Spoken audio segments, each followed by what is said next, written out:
Hello everyone. Welcome to ZaranTech Comprehensive Training on SAP Funds Management.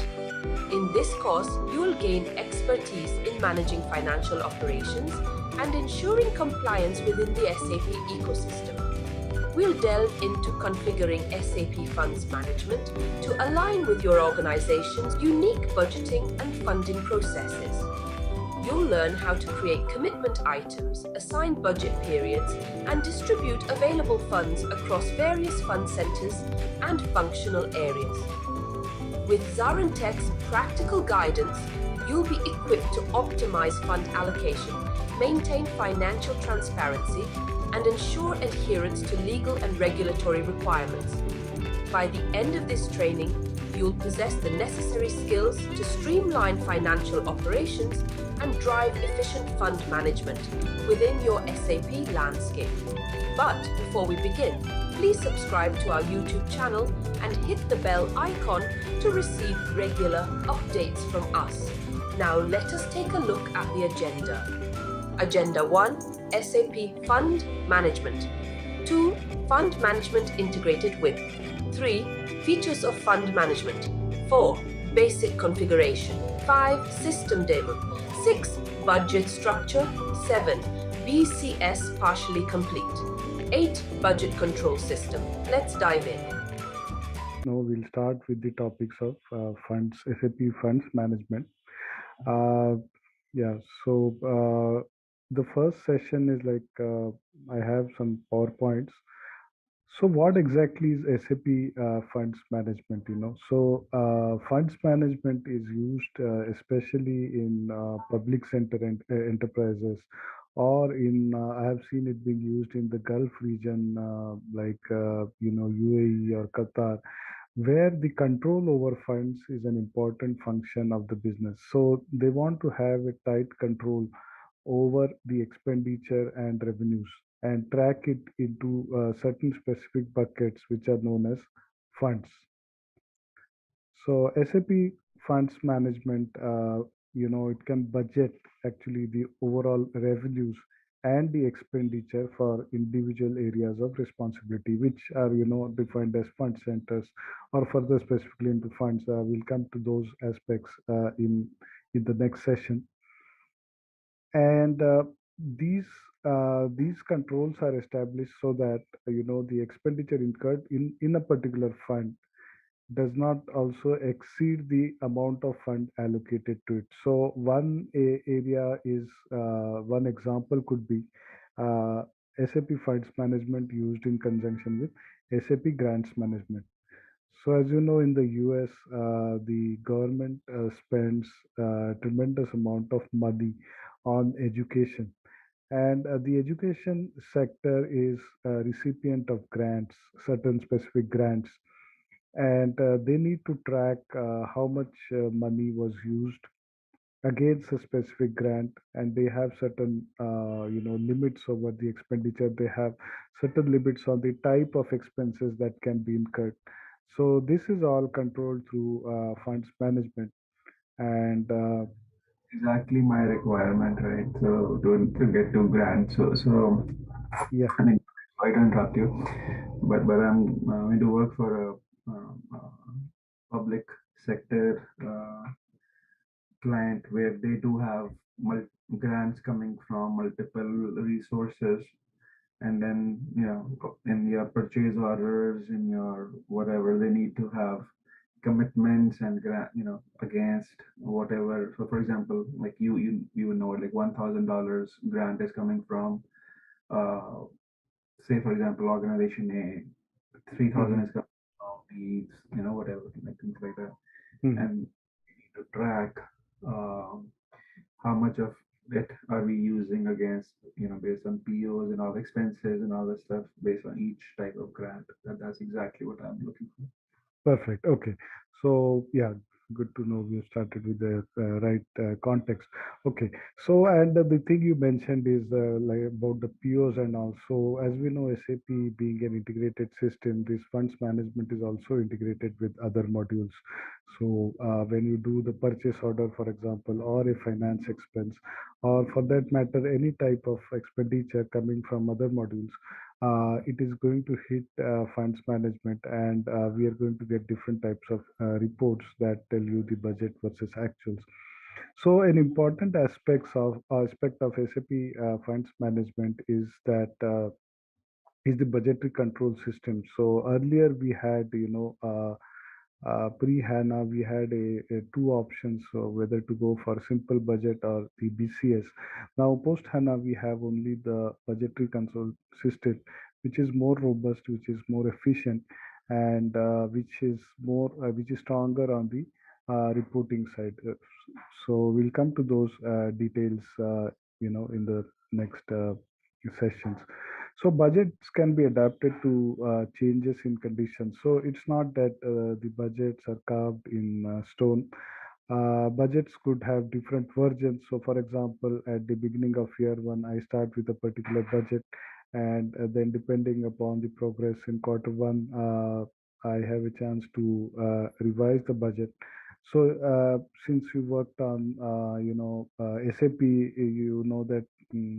In cost centers budgeting also, there is a function to release budget, to capture additional budget, or to transfer budget from one cost center to another cost center.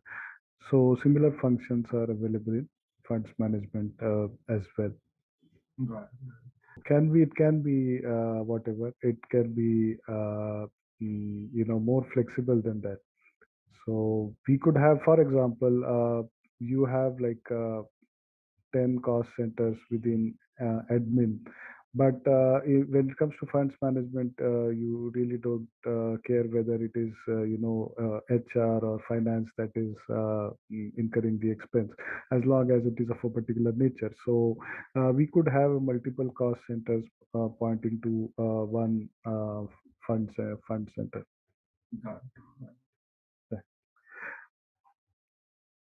So as I said, versions of the budgets are possible, different versions, different data entry mechanisms are possible, like an Excel upload is possible because, especially for the end user, the data entry with the SAP can be very cumbersome. So instead you give him a template and you just ask him to fill in up the template and send it back to you, and you can upload that into the system at a as an IT function. So you are sparing him the bother of being confused with a lot of different screens and a lot of different terminologies that he probably won't understand.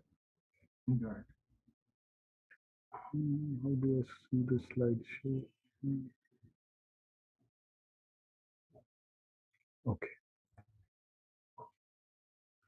Okay, now here in this presentation, they have also considered one specific aspect of funds management where it's an application that allows brand owners to manage the administration distribution of. So it's not only brand owners, it's a wide range of entities. To track the state of money in funds from time it is budgeted to the time it is paid out to customers and partners.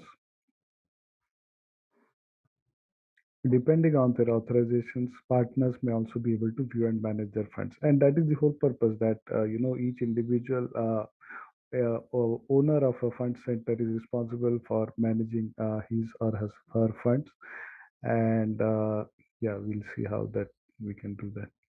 So here again, we are trying to summarize what we discuss. SAP Funds Management is primarily related to creation and management of budgets. And the goal is to budget all the revenues and expenditure of cost and revenue elements, and limit transactions for elements within the allocated budget. So let's say for a particular GL account or a commitment item as it is called in funds management, if the budget is set at a particular level and that budget has already been reached, or that there's already the limit has been reached, then SAP should not allow the person to incur further expenditure on the same fund center or fund center commitment item combination. So the budgetary allocation actually stops the further booking of expenses on the same, I would say the same entity. The same rule applies for commitment items as well. So a commitment item could be at the same level of granularity as the GL item, GL code, or they could be at the summarized level. So, for example, my GL accounts all pertaining to material consumption could be different, but in funds management, they could be pointing to some different commitment item. So I have seen cases like that also. So I will show you in the GL master. If you see, there is a field called commitment item, and therefore we could define either the same thing, the same number, or we could define it at a higher level and combine several GL accounts into one commitment item. Correct. So, for example, if you have like office expenses, admin expenses, these expenses, traveling. So, within traveling at the GL level, there are generally different types of accounts. So, traveling basic, traveling daily allowance, traveling so and so, traveling taxi, traveling airfare. So, this kind of granularity may not be required in the funds management. So, what I can do is I can club them at a higher level of traveling and assign the same commitment item to all the GL accounts. So in that case, what will happen is they will of course flow at the summarized level of the traveling expenses. Uh, so this funds management is integrated with market development funds, trade promotion management, claims management. So these are very specific applications for pertaining to marketing campaigns or trade promotion campaigns. And yeah, so from what you mentioned, this may not be applicable to you. So, like a trade promotion management. So, if you have certain earmark funds for trade promotion, then you could, there is a module for SAP module for trade promotion as well. And then whatever transactions happen in trade promotion are automatically integrated with funds management. Similarly, market development funds. However, these are very niche products, and to be honest, I mean, not worked extensively on these products. Basically, these are, for very specific purposes. If we have any specific need, we could go into more detail of these products. And then it is integrated with SAP NetWeaver BI. So the budget control system is integrated with BI for reporting purposes. So we'll definitely see that how it can produce the reports.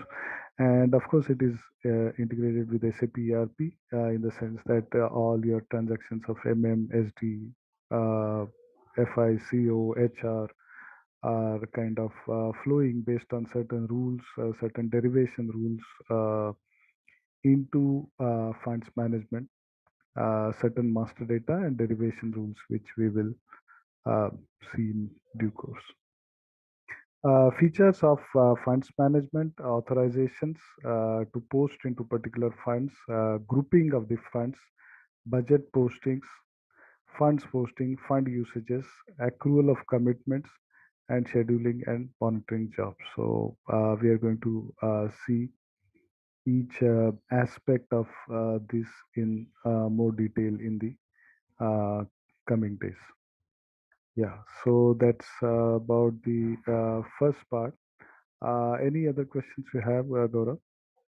Okay, so you said you are working for, I mean, your requirement is for kind of a public sector educational institution, right? I mean, where they have a similar concept of funds management, if I understand you correctly. So we will go to the assessment of this. Unfortunately, they have the answers printed as well. As-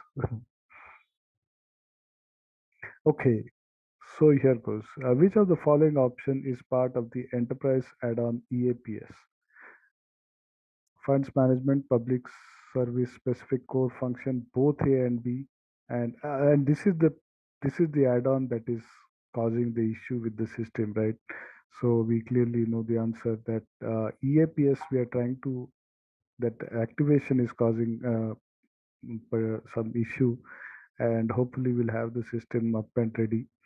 Uh, so EAPS, yeah. So as you can see, the funds management as well as the public service specific core function, both are covered under the add-on business add-on EAPS. Got it. Yeah. So as you may be aware, there is a transaction called SWF5, Yeah. which you can activate certain business functions, and once you activate them, the menus of the functionality of those will become active. Second question: which of the following option consists in the public sector of accounting? Funds management, internal controlling, commercial accounting. Well, I would say not a very well drafted question. I don't know what commercial accounting and internal controlling, but yeah, I think they're trying to link all these three together in the sense that the public sector accounting consists of first commercial accounting in the sense that usual commercial transactions are accounted for, then internal controls, and these internal controls in SAP are achieved through funds management. So the right answer is all of the above. Choose the basic views of an organization of accounting. So I think this flows from the same question two. Budget view, revenue and expenses, controlling view, costs and revenues, and the commercial view, which is the revenue, expenses, and balance sheet. So the commercial view results in the presentation of financial statements like balance sheet, profit and loss account, and all the statutory reports that are sent out. In addition, your GL, etc. So that is the commercial view, receivables, payables, which you are already familiar with. Then the controlling view is at a slightly higher level at the area of the level of the controlling area, and that is where the costs and revenues would flow into the controlling area, and they would present a picture in terms of the cost structure, like your cost centers, profit centers, and the cost elements. Yep. Uh, yeah, and the third one is the budget view, which we are going to talk about in funds management, which is the revenue and expenditures pertaining to specific funds. Right. So select the option from the following that belongs to the commercial view: revenues, expenses, and balance sheet. So which is the one? Can you tell me? And which of the following option is mapped in funds management? The budget, the fund center, the assignments, or the elements. And yeah, I think so too. Both are mapped in funds management. So fund center and budget, assignments and elements. So yeah, I think I'll make a note of this and send it back to them to make this small correction. So this is the short module one. We'll also cover the module two. We'll start it. And then at the end of module two, we would get some idea, and we then require the system. So let me start with module two.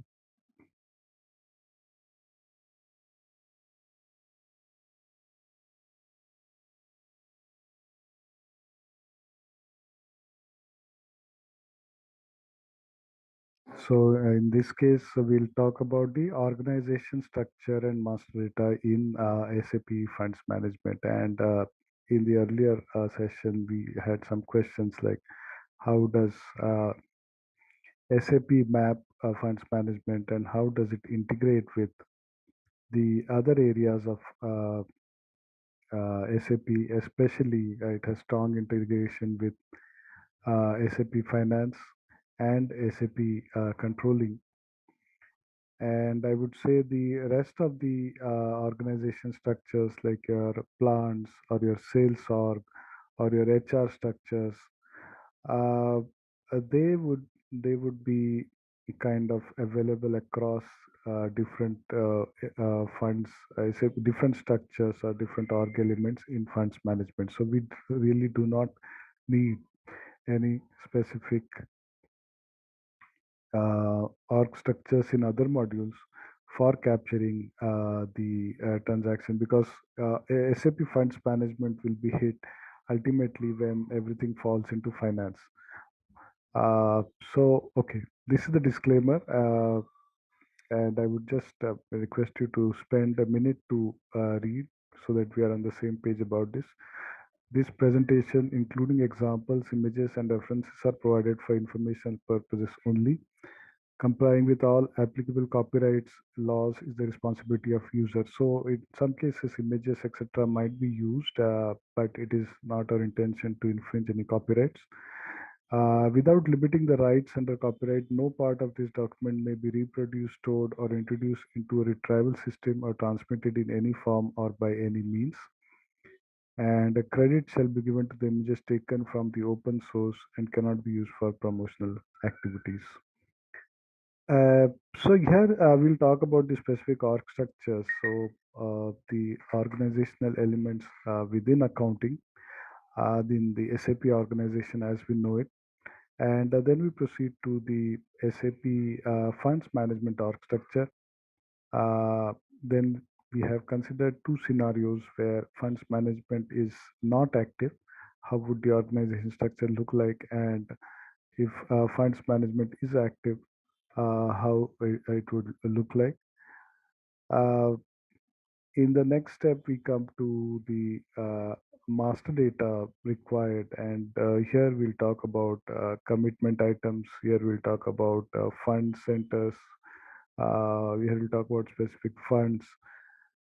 Uh, then we talk about activating the funds for activating the funds effect, activating elements, and activating the grant effect, and master data activation budget in budgeting BCS. So BCS is the budgetary control system.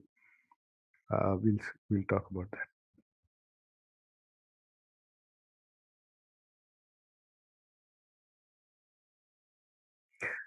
So this is the thing you are probably familiar with, and in FI and CO, how the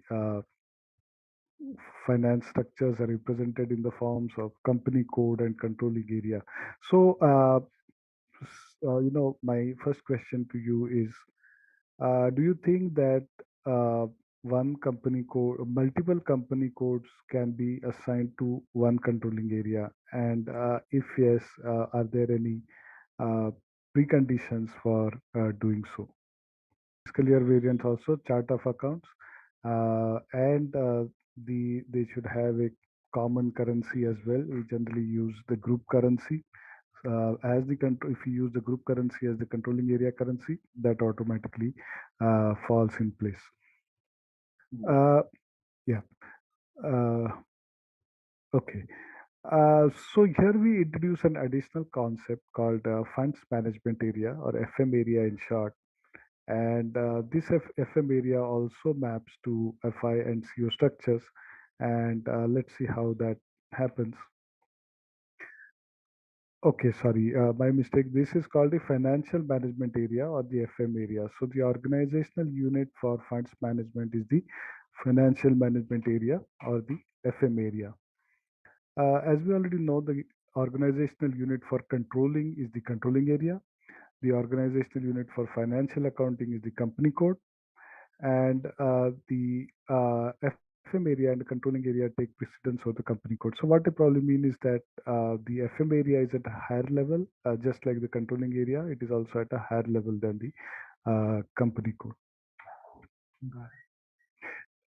So that we considered two different scenarios. Of course, we are concerned with the funds management active scenario, but for the sake of argument, we have also considered one scenario where the funds management is not active, and we'll kind of try to compare the differences between the two.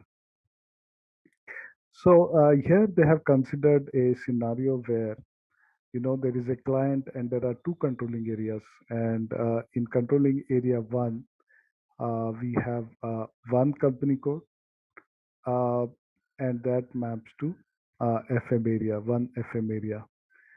In controlling area 2, we have two company codes, and those again I will just double check this, but I think the suggestion here is that it again maps to the uh, same FM area, irrespective of the company code. But let me make a note of this.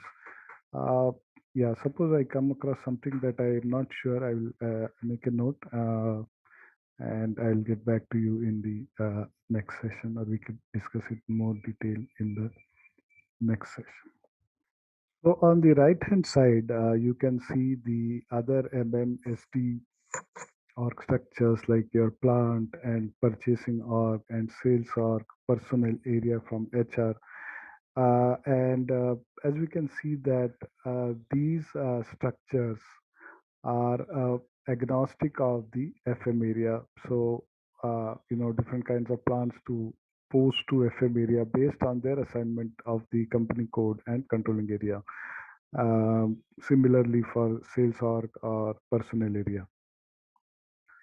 Uh, so not active. So what it means is that suppose here you have like three company codes, out of which two are assigned, two are subject to budgetary control via the funds management.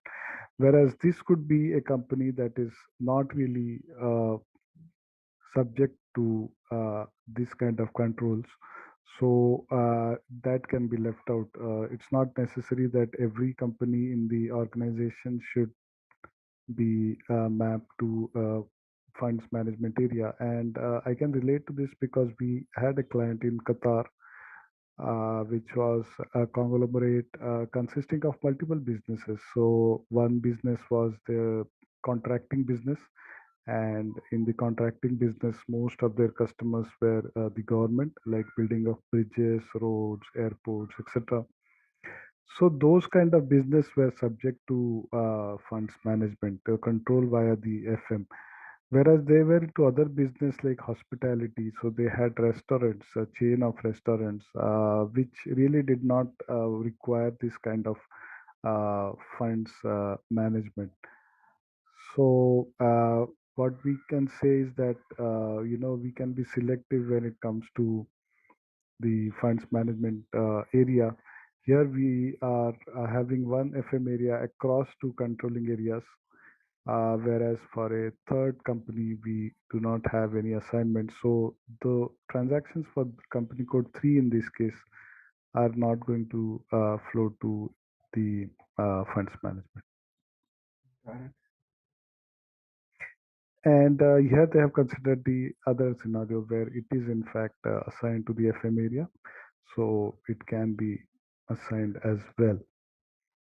So here it states an important thing is that all company codes which are assigned to one controlling area need to be assigned to the same FM area, or there is no assignment between company code and FM area. So here it suggests that all company codes which are assigned to one controlling area need to be assigned to the same FM area. You cannot have a situation where you have five company codes in one controlling area, and three of them are assigned to one FM area, and the other two are assigned to another area. So I think the reason could be quite obvious is that when we talk about the FM area, it kinds of represents one environment, like it could be a country, it could be a specific yeah, generally it could be a country, or it could be a specific region, for example, which represents one controlling area. And therefore to assign within that controlling area the companies to different FM area, it would not work. So SAP would not allow that. So we'll actually try to see this in practice, if we kind of get if we're able to replicate multiple company codes. Um, but yeah, I'm really planning to do this later in the training.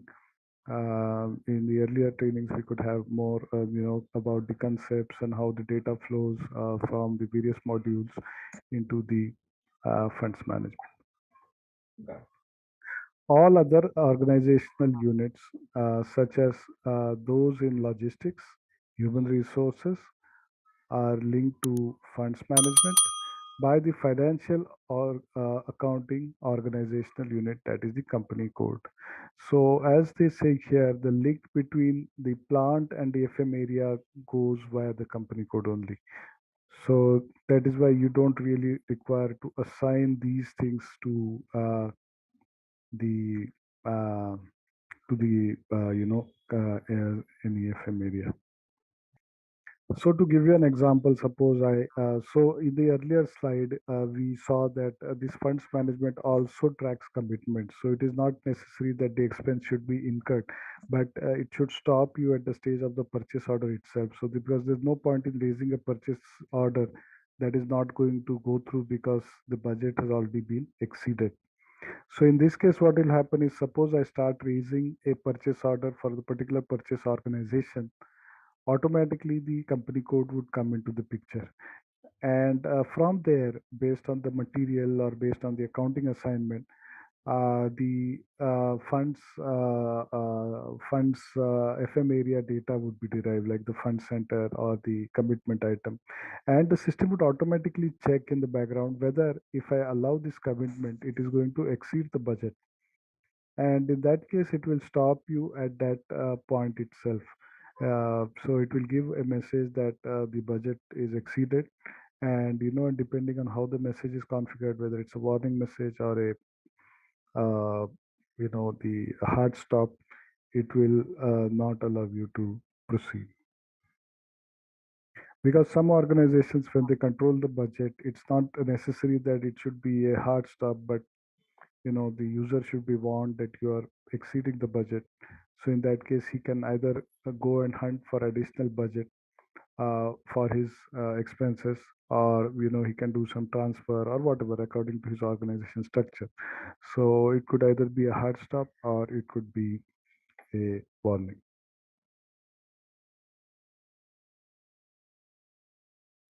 Okay, so now we are going to talk about the various master data.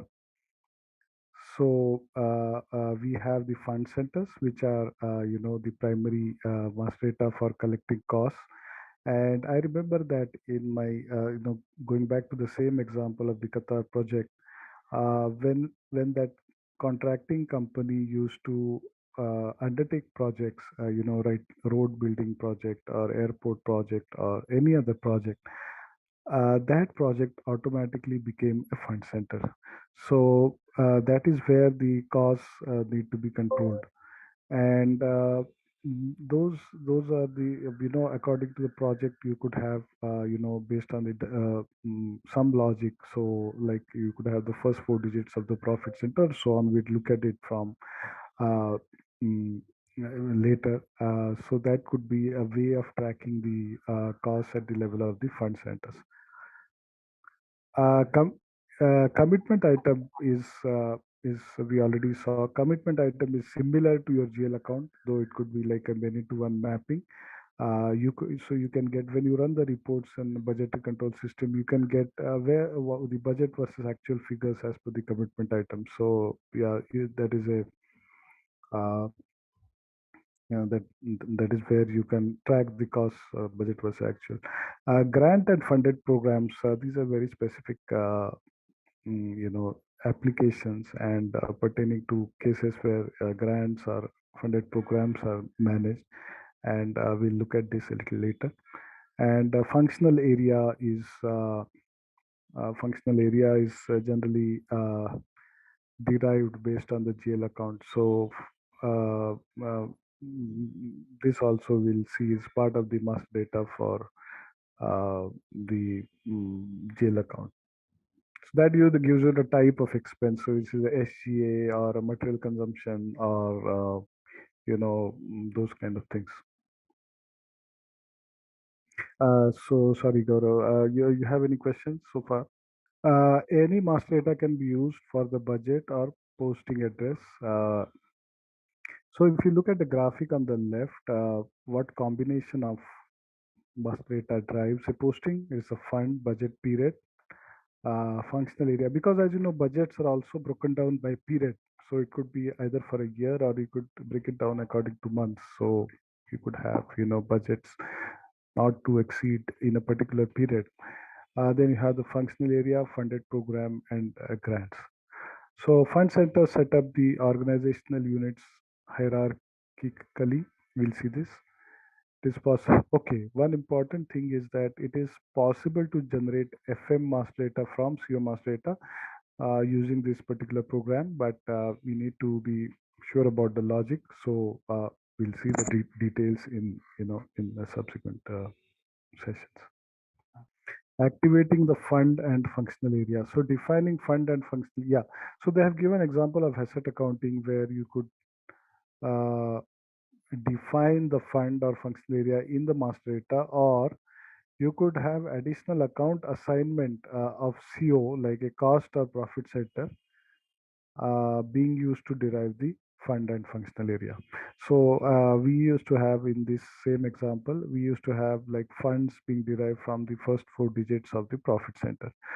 So yeah, so it's not necessary that they should be specified, because master data sometimes, if you are using document splitting, for example, with profit center as mandatory, then all of your accounting documents are going to carry the profit center. And then it is much easier, because if your profit centers are defined according to the fund, the way you want to manage your funds as well. So for example, in this case, our projects were profit centers, and in fact they were also the fund centers. So it is easy to derive the one-to-one kind of assignment. So we selected the first four digits and we derived the uh, fund centers, but they have given both the options. So again, depends on the requirement, and we'll see it in the examples, in the coming examples, how we can derive this by different ways. Yeah, so they are just explaining the previous slide. You can either define it the master data, you can post it in the document, or you can have derivation rules to derive it. So it again works both ways. So you could post, so by design, if you want to enter the fund center manually, you could make it mandatory and post directly to the fund center. But if you want to derive it from the cost center or some other way, then that also is possible. So there is a transaction called FM derive. We'll come to that. It's very robust transaction and gives lot of possibilities to derive, the FM master data. So account assignment element blank. So here, this is they are giving the example where the fund center, fund functional area. So I'm not sure what exactly it's suggesting, but the what is, sorry, what is there on the left hand side is probably the basic minimum that is required. So fund center and commitment item, that is sufficient to post to the uh, FM. But if you have additional things like funded programs, grants, and functional areas or funds required, then you can also post to this. And this kind of screen would be available in all your financial transactions, depending on your field status. But as I said, that they can be derived as well. So, for example, functional area can, in most cases, be derived from either the GL or the cost center. So, yeah, grant probably has to be put in manually. Funded program has to be put in manually. Okay. Activating the grant effect. Yeah, the former budgeting is no longer applicable. SAP has brought in a more robust tool called BCS, or budgetary control system. So that has to be used, or that is used by default. For activating the grant effect, you use all these modules to control the uh, grants.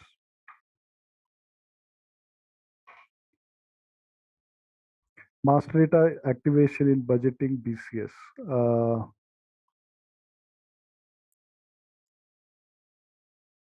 Yeah, so here you can see that in budget activation, you can actually customize what is to be entered and what is mandatory and what is not mandatory. Uh, So we will definitely see this in the coming days. So let's go to our quiz today. Okay, so although the answers are marked, we know that, but I would like you to, give some thought to this and explain why these particular answers are correct. So, which of the following area take precedence over the company code? Yeah, both FM area, controlling area. Correct. So this is because they are at a level higher than the higher than the company code, and yeah, so they don't. I would not say they take precedence, but they are at a higher level than the company code. The organization. So the organization unit for controlling is the. So organization unit for controlling is the controlling area. Similarly, the organization unit for funds management is the FM area. Select the scenarios from the following that are available for public sector. A is fund functional area funded programs. Grant management is not active. B is funds functional area funded programs. Grant management are active, or budget planning and execution are used. Both A and B. And D is well, D is D. State whether the given statement is true or false. You can assign one or more financial organizational units company codes to an FM area, and this is true. This is very important because we could have a because company code is a very it's not it's from a legal point of view. So from a legal point of view, just to give an example, I may have ABC primary school and I may have ABC high school or secondary school. But from a funds management perspective, what the government gives me is for the grades 1 to 10. So a common grant. So how I divide it into this is my company code level, but how I control it is at the FM area level. So from the government's perspective, it doesn't matter whether I have given it to a primary school or this thing or any other school or any other organizational unit. It is to the organization as a whole, and therefore FM area operates at a higher level, and you can assign one or more financial organizational units to an FM area. Okay, so that by here we come to the end of module 2, and we'll take a stop here. If you have any questions, Gaurav. Hi there. Are you ready to take your organization's financial management to new heights with SAP Funds Management? Our self-paced online course is here to empower you with the skills you need. In this comprehensive training, you'll dive deep into the intricacies of SAP Funds Management. Discover how to streamline budgeting processes, allocate funds efficiently, and ensure seamless compliance with regulatory requirements. Our course curriculum is meticulously designed by industry experts, covering everything from creating commitment items and assigning budget periods to generating insightful reports for data-driven decision-making. Meet your instructors, seasoned professionals with years of hands-on experience in SAP Funds Management. They'll guide you every step of the way, sharing real-world insights and best practices to help you master this powerful tool. Don't just take our word for it. Hear from our satisfied students who have transformed their financial operations using the knowledge gained from our course. Best of all, this invaluable training is accessible at an affordable price, making it a smart investment for your career, growth, and organizational success. Visit ZaranTech's website below for full details on the training and enroll now to unlock the true potential of SAP Funds Management. Yeah, so SAP Funds Management we are talking about, and it supports in creating and executing budgets So this is used to budget all revenues and expenditure for individual areas of responsibility, to control funds transactions in accordance with the distributed budget, and to stop the budget being exceeded. Budgets can be adapted to changes in conditions by entering releases, supplements, returns, and transfers. Funds management is fully integrated with the budgetary control system, and we'll see in the budgetary control system how the controls can be put and how the budget versus actual can comparison can be done. In addition, would you be interested in grants management as well, Kenny? Yes, yes, Okay. yes, yes. Right, right. So grants management is where we are receiving specific grants, and the utilization of those grants is being tracked against the actual expenditure against those grants. Mhm. And it is, like, as a separate module, but it is again integrated with funds management and budgetary control system. So we'll activate that as well in the test system, and we'll have it in the cover it in the subsequent sessions. And then we saw that we can have several versions of the budget. uh, Generally, we start with some budget, and then there could be changes as we go along, and these could be captured in the subsequent versions. Yeah, so we have created one example organization here, and let's go through it in Excel first, and then I will walk you through that in SAP, and we can see how to create the various master data, etc. So I have created one new company code called ZaranTech, since this trading is being conducted by ZaranTech. So the company code is ZARN. Here I have assumed the location as India, and the currency of the company as INR.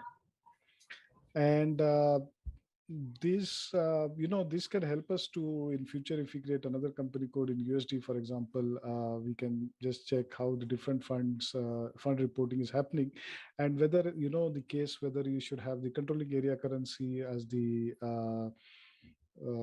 as the fund management currency or the company code currency. So both are possible. So we'll see how exactly. So this is, as you know, this is just an example, Yeah. and it could depend on your situation. Both kinds of options are possible, and SAP in this area gives some degree of flexibility as far as the FM area, financial management area currency is concerned. So it could be either your group currency, or it could be your local currency. So I've created one controlling area as well, same as ZARN, ZaranTech, and the funds management area also ZaranTech, and all of them use the fiscal year variant K4. I think there is some prerequisite that they need to use the same fiscal year variant, just as in case of controlling area and company code, there are some restrictions. However, new GL permits some variations or deviations as well in parallel ledgers. Let us not currently let us not go to that. We'll focus on the simple scenario where all of them are using the same fiscal year variant. Then we have something known as the hierarchy variant, and this I think is similar to the controlling area standard hierarchy. So you have a hierarchy at the top called ZARN or ZAR1, for example. Okay, below that we have when we book anything to the funds management, there are two things that are absolutely essential, and one is the fund center, and the other one is the commitment items. So let us try to see this in the system. Would you like to go through this configuration, or you just want to directly go to the how we create the master data and all, or how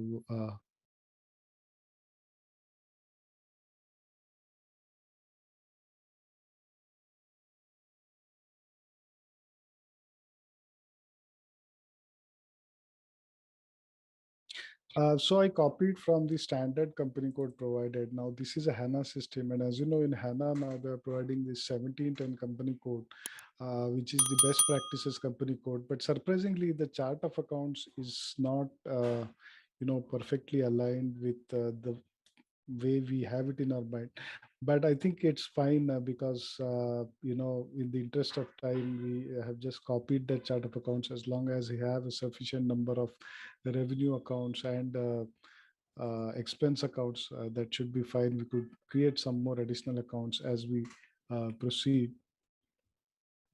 So this is the company code created as ZaranTech, and the region is in the country is India, and the currency is Indian rupees. So similarly, I would define the company as well here. I don't think I did that, but yeah, the company is there as well, ZaranTech, Mhm. and that is also based. I mean, it's the same thing, representing the trading partner. And here, yeah, you can, when you create the FM area, here it allows you to, give anything here. You could even give USD, uh, which is your controlling. Suppose you have like multiple FM areas and you want to have all of them in USD because the fund monitoring happens centrally for some reason.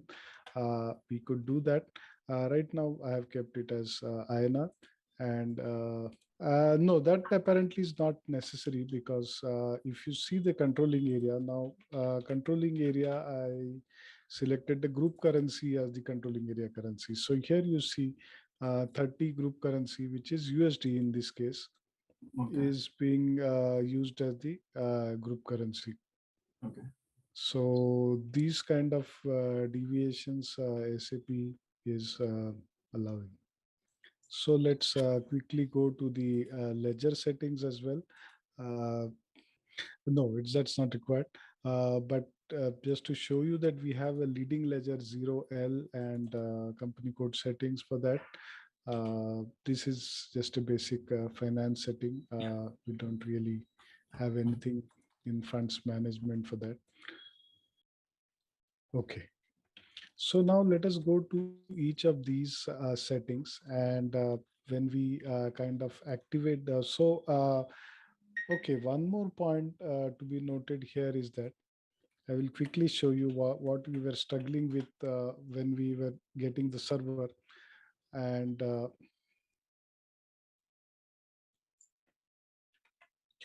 so, as you know, there are certain business functions which, when activated, will activate certain modules. So, for example, for treasury, there is a business function, and similarly for funds management to be used, there is a business function called EAPS that needs to be activated. And I can probably share you the note also on that if you are interested. Okay, anyway, I will share it.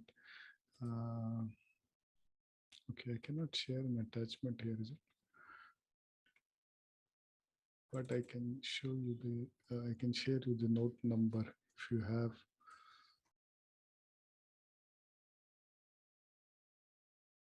You cannot chat with everyone. Okay, I think they have disabled some chat features. But the note number is 2503381. And as it says here, you want to know the first steps to activate funds management, or you want to know how to disable funds management. And here it says that EAPS is the software components for funds management, not SAP APPL anymore. So this has been moved to a separate functionality, and this is a latest note released on 2019. So obviously it includes the HANA version as well. Uh, so let's see how, I mean, this is just briefly, I'll tell you, we will probably the system that you will get may have the funds management already activated. This is Salt Lake City, by the way. I was in a few years ago. Okay, so this business function will remain activated. So we have activated this on 10th of July 2022. And that is how, when you activate this function, two things will happen. One is that you will get under accounting, you will get a menu for public sector management, which doesn't appear unless you activate the business function. And similarly in SPRO also, the corresponding menu will appear. That is, this public sector management will appear. Mhm. And yeah, then you are free to do the configuration for public sector management. Right. So let us go according to this. There are a lot of small settings, but Yeah. So you can we check federal financials. So maybe in US it's called federal financials. I need to check that. Let us look for some node there. Usually they do provide a path in the form of a node. So you once you activate it, you will have to run some programs so that the data from your SAP FI travels to funds management. And generally there are some mappings available. Like I will show you, there is a cost center to funds management mapping available.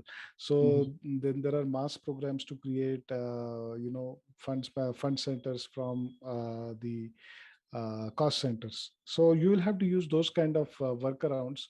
Uh, but let us see if the SAP has given some consolidated note that gives you the series of steps that need to perform in order to activate funds management at a later stage and still get the legacy data in that in those funds management tables.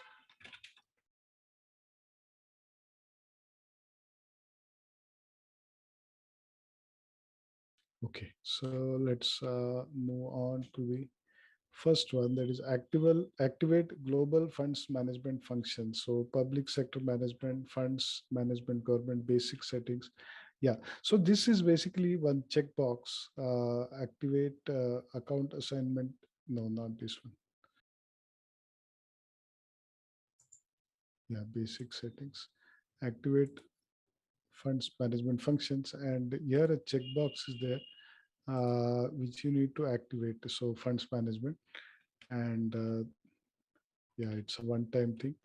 Once activated, it will probably remain active for a long time. Then you go to define global parameters, and here you define the global parameters. So this is the global parameters for the funds management area. And basically this is nothing but your number range and your fiscal year variant. I did not try assigning a different fiscal year variant. Let's see if that works. So suppose I want April to March here, when the controlling area and company code have a different fiscal year. Shall I save? Yeah, it's allowing me to save. So apparently there is no constraint to have the same fiscal year variant. But okay, I'll make a note of this. I'll change it later so as not to upset anything at this stage. So if something goes wrong tomorrow, I still have time to correct it. So try changing. Honestly, I've never tried this fiscal year variant to V3 for VARN. And the status profile. So we'll come to the status profile later. Uh, and then the fiscal year variant. So fiscal year variant here, they have just copied the same thing like whatever fiscal year variants that you define in the top. It's the same thing. And then you can assign the fiscal year variant to the funds management area. No, it's not. It's a financial management area. So here they have kind of assigned it. Then you create the hierarchy variant, and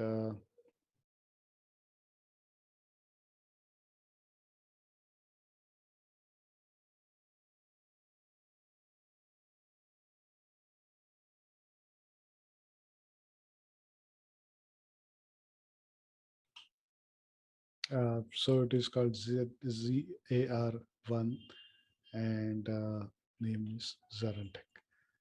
And you assign the hierarchy variant. So the good thing about this is that, okay, you can assign it by fiscal year. So next year your hierarchy changes, you can assign it by fiscal year. So here the fiscal year is blank, so it's a kind of a blanket assignment. But okay, let's try to do that. We'll assign it only for 2022. Cannot be changed. Oh, after saving. Yeah, so this is something you have to be careful about. But it's still copied. Huh? Yeah, it's saved. Deleting is not allowed. Okay. So I think you have to be careful in the beginning not to create a blanket assignment like this. Change. Okay, this is fine. Then yeah, assign we already did, and then create fund types. Fund types, I don't think it's strictly necessary, so we'll ignore that for the time being. And then activate account assignment elements. So here it tells you, you know, what account assignment elements like fund center, funds, grants, functional area you want to activate. So basically, commitment management and fund center are activated by default because we are using funds management.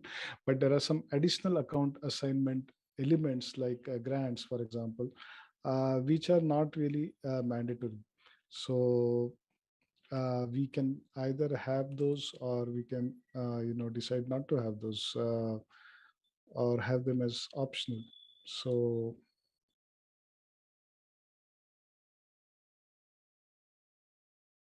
general settings, activate account assignment elements. Okay, so here we have activated three: fund, functional area, and grant. And in subsequent settings, we'll also see that, even for budgetary control, you can control what kind of account assignment is necessary. So here you can see that, for ZARN, grant is optional, fund is optional, and fund center and commitment item are mandatory. Funded program is not used, and functional area is not really used. But if I try to activate this as optional, when funded program is not activated at the area of the controlling area, sorry, the FM area, then it gives me a message that my funded program is not active. So here you cannot switch it on here. Uh, so funded program is, something like a program where you want, it's a program which is specifically funded, and you want to capture that information of that program also addition to your fund setter. Yeah, something similar to internal order. But what I'll do is I'll make a note of this, and we'll have one session on funded program as well with the configuration.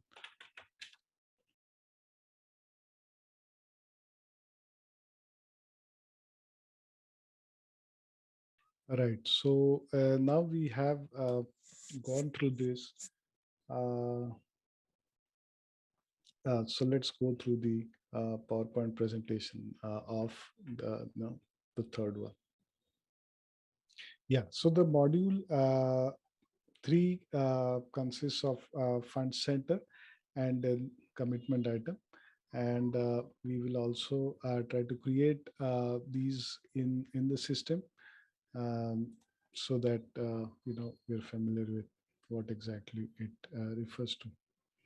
And hope I'll keep on referring to this. So okay, so what we have assumed here is that ZaranTech basically has three types of activities.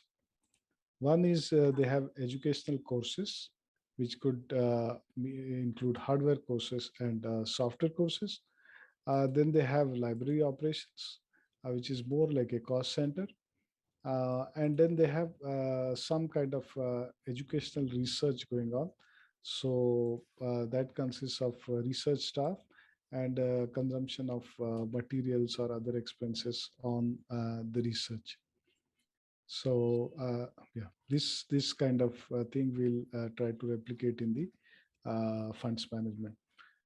The expenses could be salaries and wages, consultants' expenses, which they pay out, and office and miscellaneous expenses. In fact, there'll be a host of expenses, but we could, try to map it in a way that summarizes the expenses in a particular manner, and gives a report according to what we want, and not in at a level which is at the statutory level. So statutory level could be much more in detail, and this could be at a much more summarized level, because the government or whoever is monitoring this may not really, as we discussed, want to know the depth of each expense, like the very basic details of each expenses. So for the example we gave is that traveling usually in the statutory ledger, we could have like the different types of allowances that are involved in traveling, like your cab, your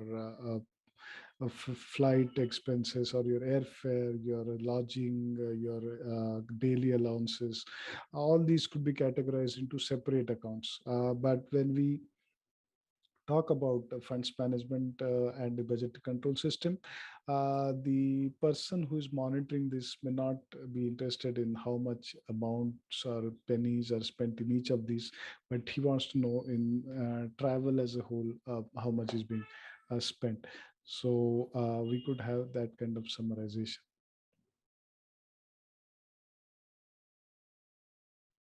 Yeah, so the disclaimer notice, I will not read it again, but we're all familiar with it. So now let's go to the organizational elements of fund centers.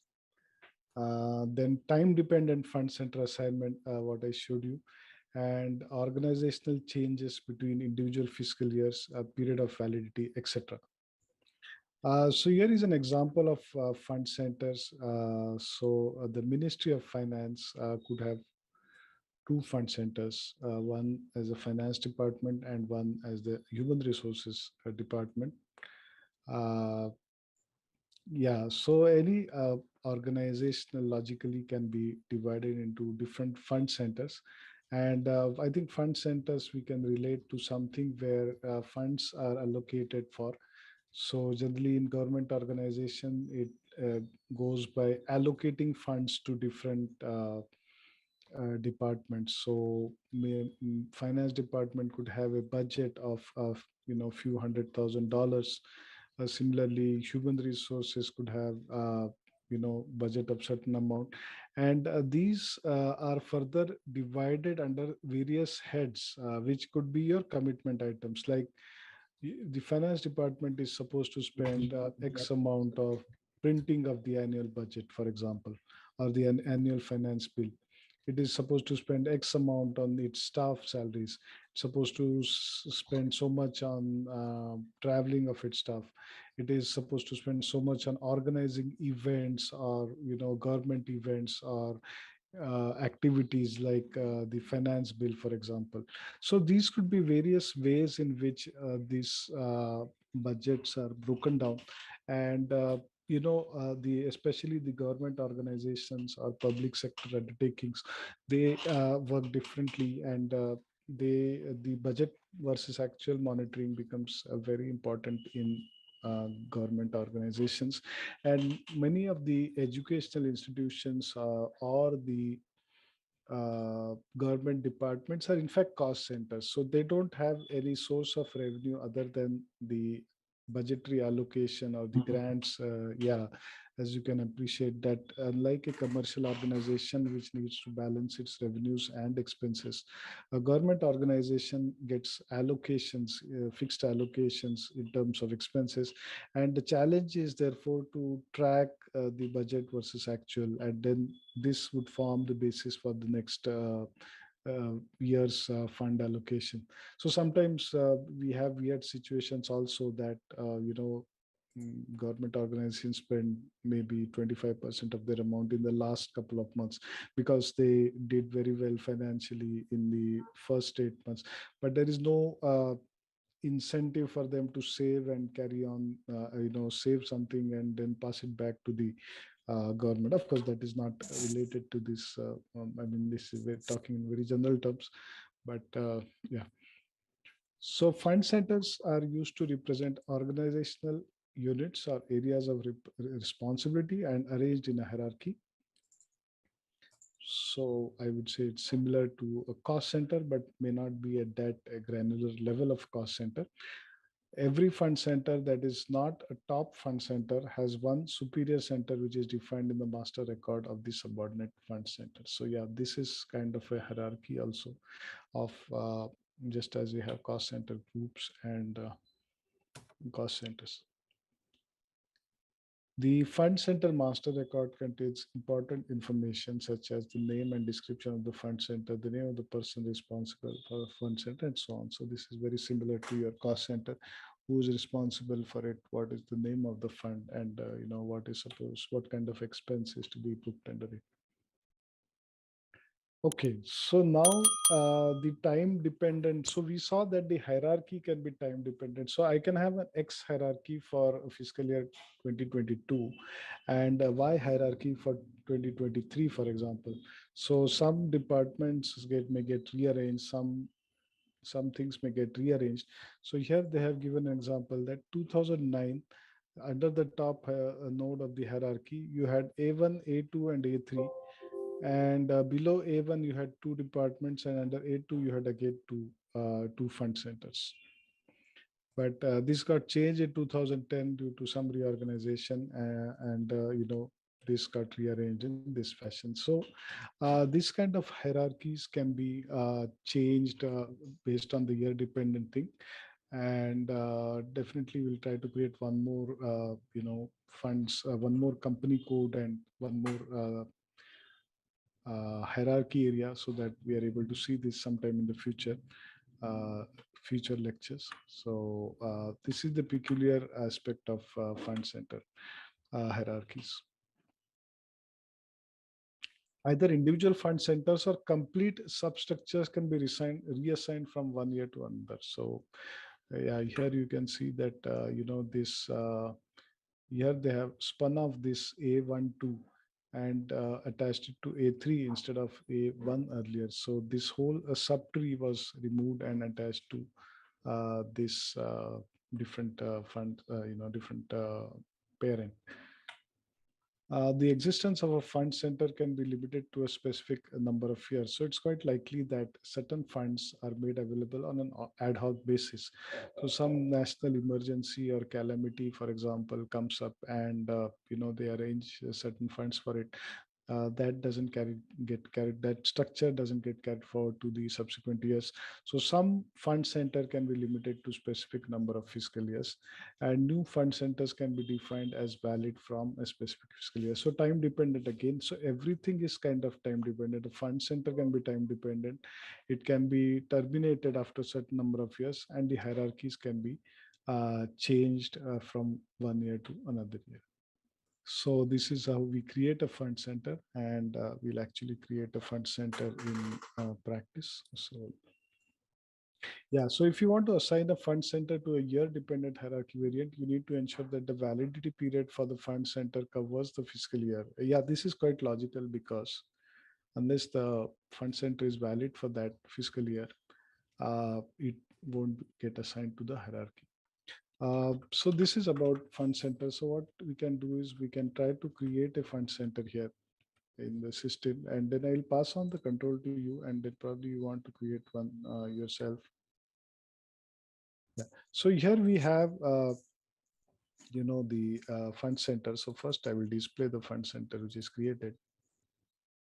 Okay, so within educational courses, I created one fund center, uh, and let's try to change this. Actually, I don't think we can. Yeah, the time frame cannot be changed once you create it. So suppose you want to create anything that is time dependent, then we'll have to create it also in a time dependent fashion. And then this is a fund center for hardware courses, and this is assigned to the hierarchy variant ZR1.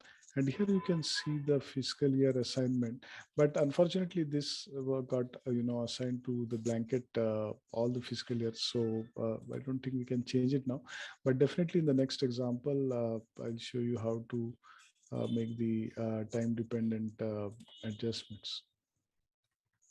So basically there is not much information here. As you can see, we'll enter the company code also. But the name of the fund center, and then the description and the validity, and you can assign it to the company code. Business area, we stopped using a lot. SAP generally that doesn't support now. So we no longer use business areas that widely. We now use profit centers. And then you have person responsible, which is the username. So this is a username out here, not the the first name or last name. Uh, let's try to put something which has a first and last name. But no, it doesn't. But you could put some name. So let's say Amit Fico.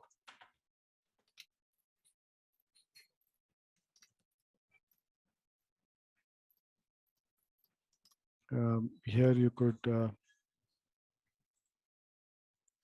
put the address of the uh, fund center. So this is hardware courses from New Delhi center. So is this mandatory to put address and all, or just we're doing it? No, this is not mandatory. So mm, this may be useful somewhere if you're later printing something based on this, but it's not really mandatory. Some reports or custom reports where you are getting this address. Uh, yeah, and here you can see the hierarchy.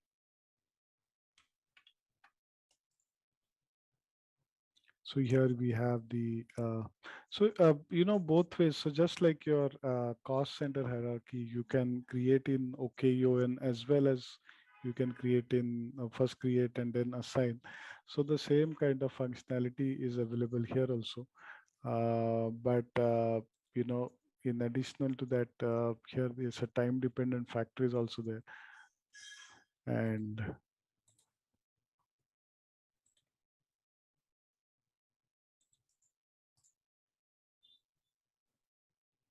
so let's go to the second topic, and then probably you can practice after that. So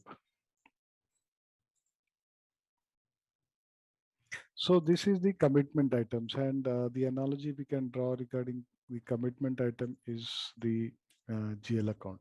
So GL account is similar to commitment item.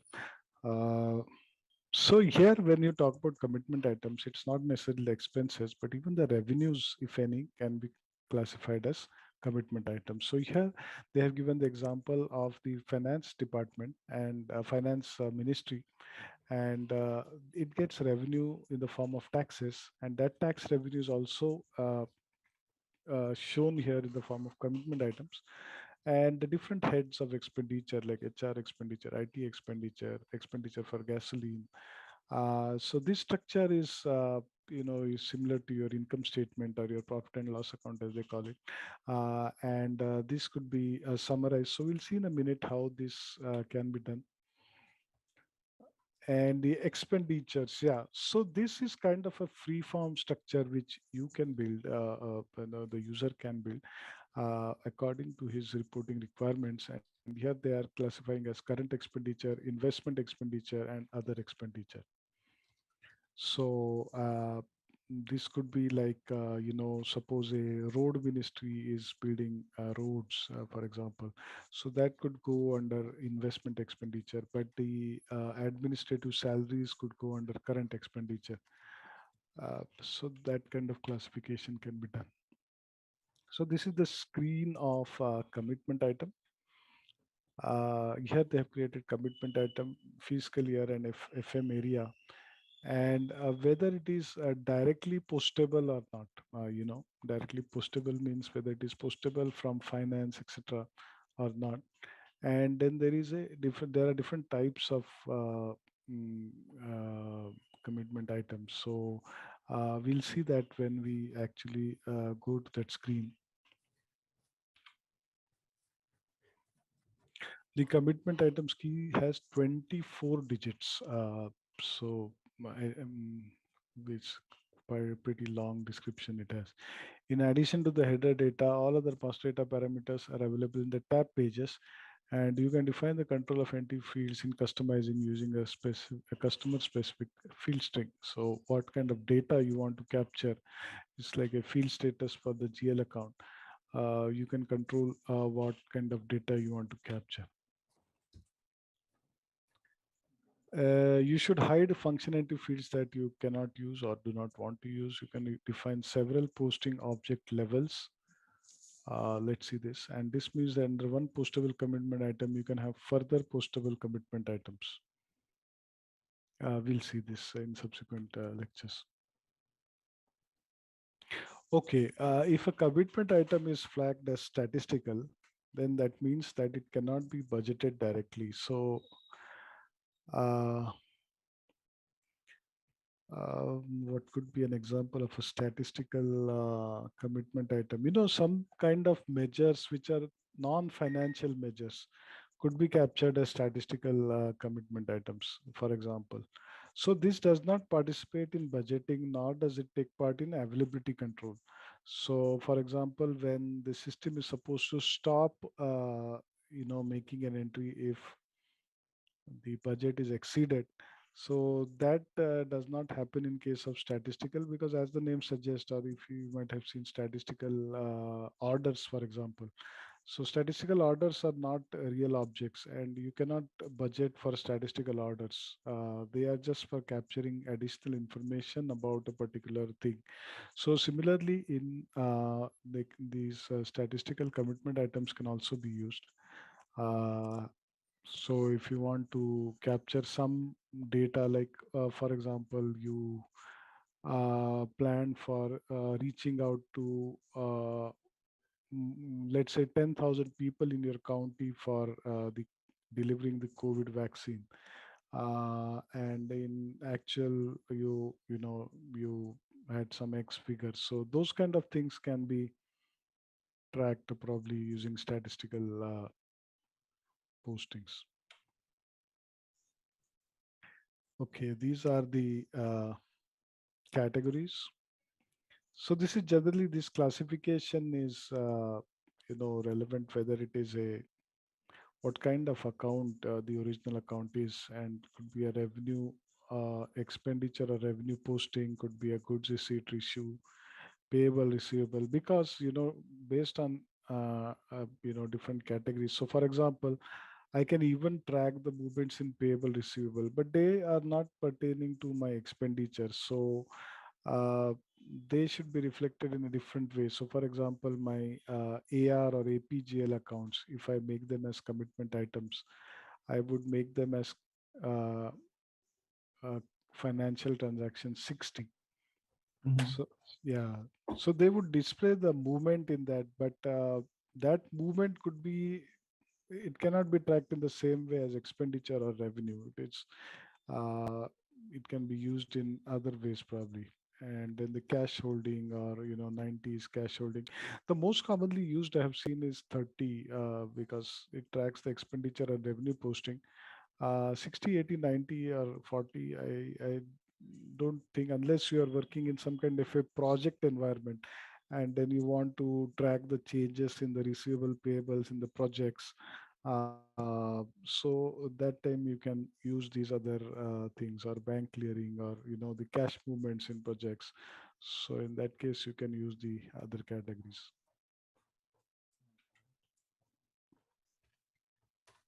Again, the commitment item can also have a hierarchy similar to your this thing. So the higher level would be more like a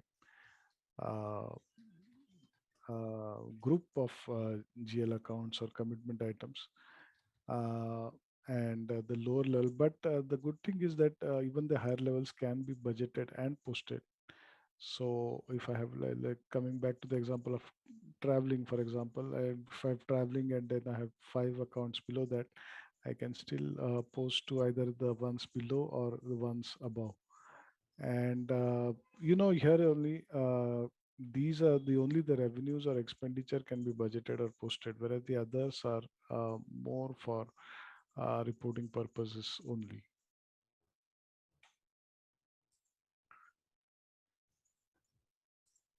Um, Commitment items classify the budget according to revenues and expenditures. The financial transactions and item category are the control parameters used to define the meaning of a commitment item.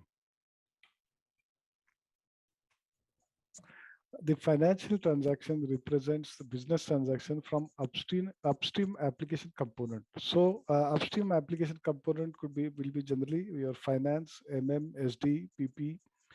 So these trigger transactions in funds management, and it could be a revenue item, expenditure item, or a cash balance item. And it is not our intention to make entries directly in funds management. All these are upstream entries should automatically trigger the entries in funds management.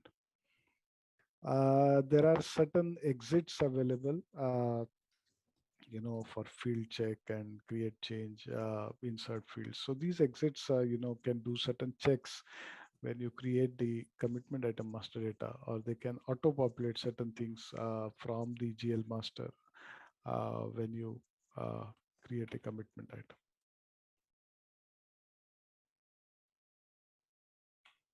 Got it.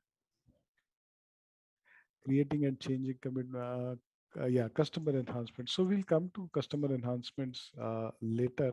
We can have few examples where where we deal with automatic creation of funds management. And okay, FM account assignment is set up by integrating organizational and structural posting elements. So here you can see that the combination of fund centers and commitment items results in a posting in SAP Funds Management. Uh, so yeah, I mean we will see that when how to do that. So let's see an example of the commitment item being created, and I created one. Let's create one more.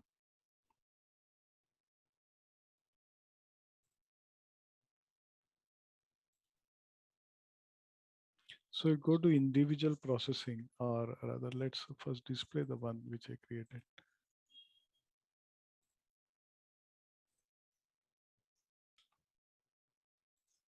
So here I have created one called general expenses, and these general expenses could be assigned to the GL account. So that also we'll see. And here it is directly postable, and the category is 30, that is post revenue, expenditure, asset, and inventory stocks. So these are actually the revenue and expenditure items, and then the further the category is whether it is a revenue, expenditure, balance, or clarification work list. I don't know what clarification work list is, but yeah, basically it whether it's a balance sheet item or a revenue item or an expense item. And you could assign a default fund center here so that if it is not provided in the original transaction, it should mm, it should take the default assignment. Statistical commitment item checkbox can be checked. We can uh, have it as statistical for certain purposes. Now, what we'll do is under general expenses, we will create one more, because here it gives you the hierarchy assignment and superior uh, uh, commitment item also. So let's try to create one more commitment item. Create. So what I'll create is office expenses, for example. So here it can be either alphanumeric or numeric. So if I want to replicate the GL account here, I can actually replicate the GL account also. But just now, let's see, we'll create one called office expenses. Office expenses. And the name is office expenses.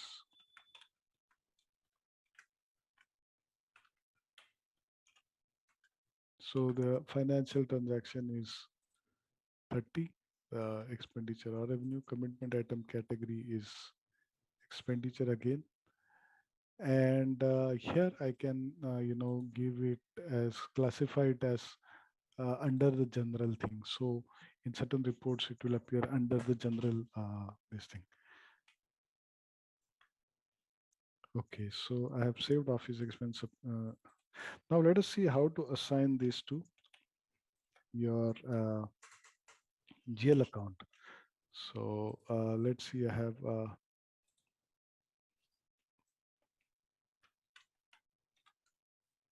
ZaranTech.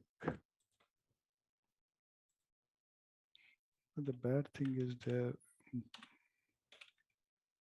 GLs are not well structured. Yeah, okay, but the accounts are there in anyways. So which one? Other operating expenses.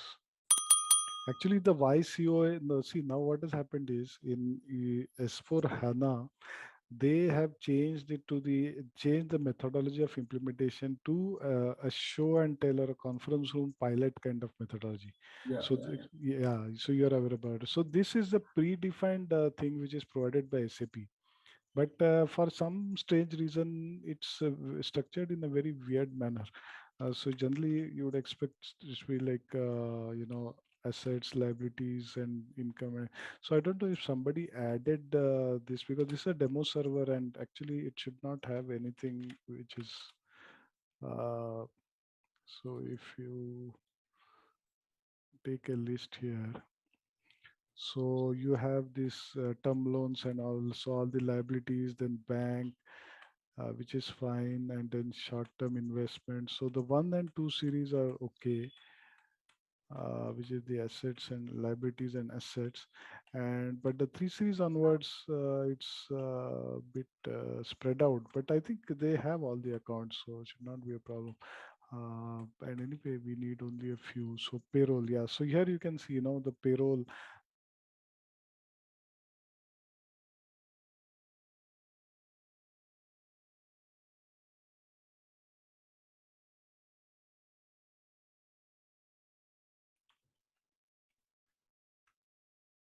Okay, so let's go back here and take one expense account.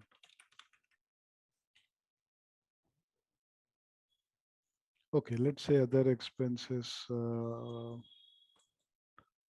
TRM, for example, other expenses. Okay, so here this other expenses is there, and I want to assign a fixed commitment item to this. So if you go to this tab called Create Bank and Interest, one field is available here, and the commitment items that we created would be visible here. So if I assign this to this, uh, you know, that kind of assignment will be derived automatically when we uh, post in financial accounting.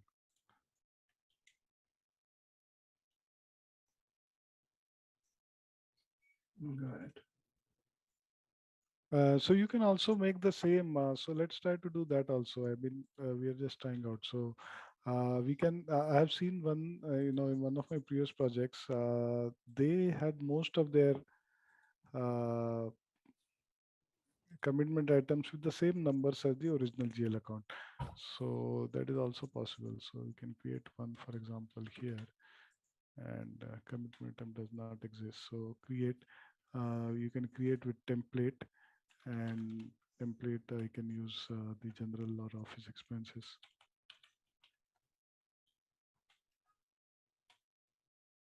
And then it would copy. So let's say what this is called.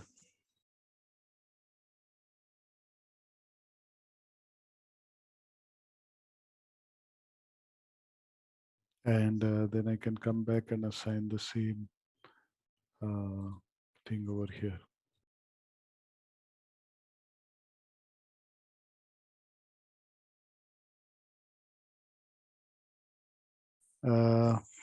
Right. So do you want to try that out now? I'll pass on the control to you.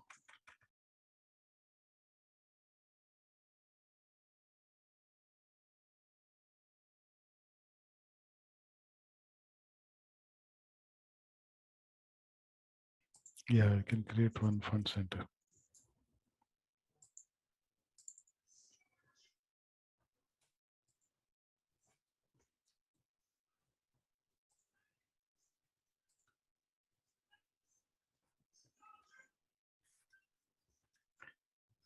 You can call it like software or yeah.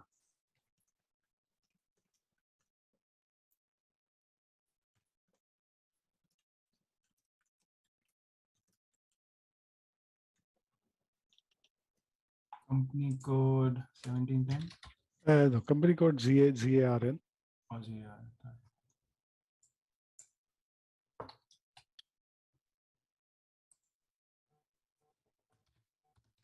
Okay, the username has to be selected from the list of users. For some reason, it's made as mandatory, but we can switch out that mandatory thing.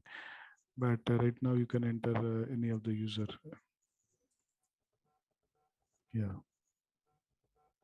Then So that will come by default. If you want to assign any superior fund center, then you can do that.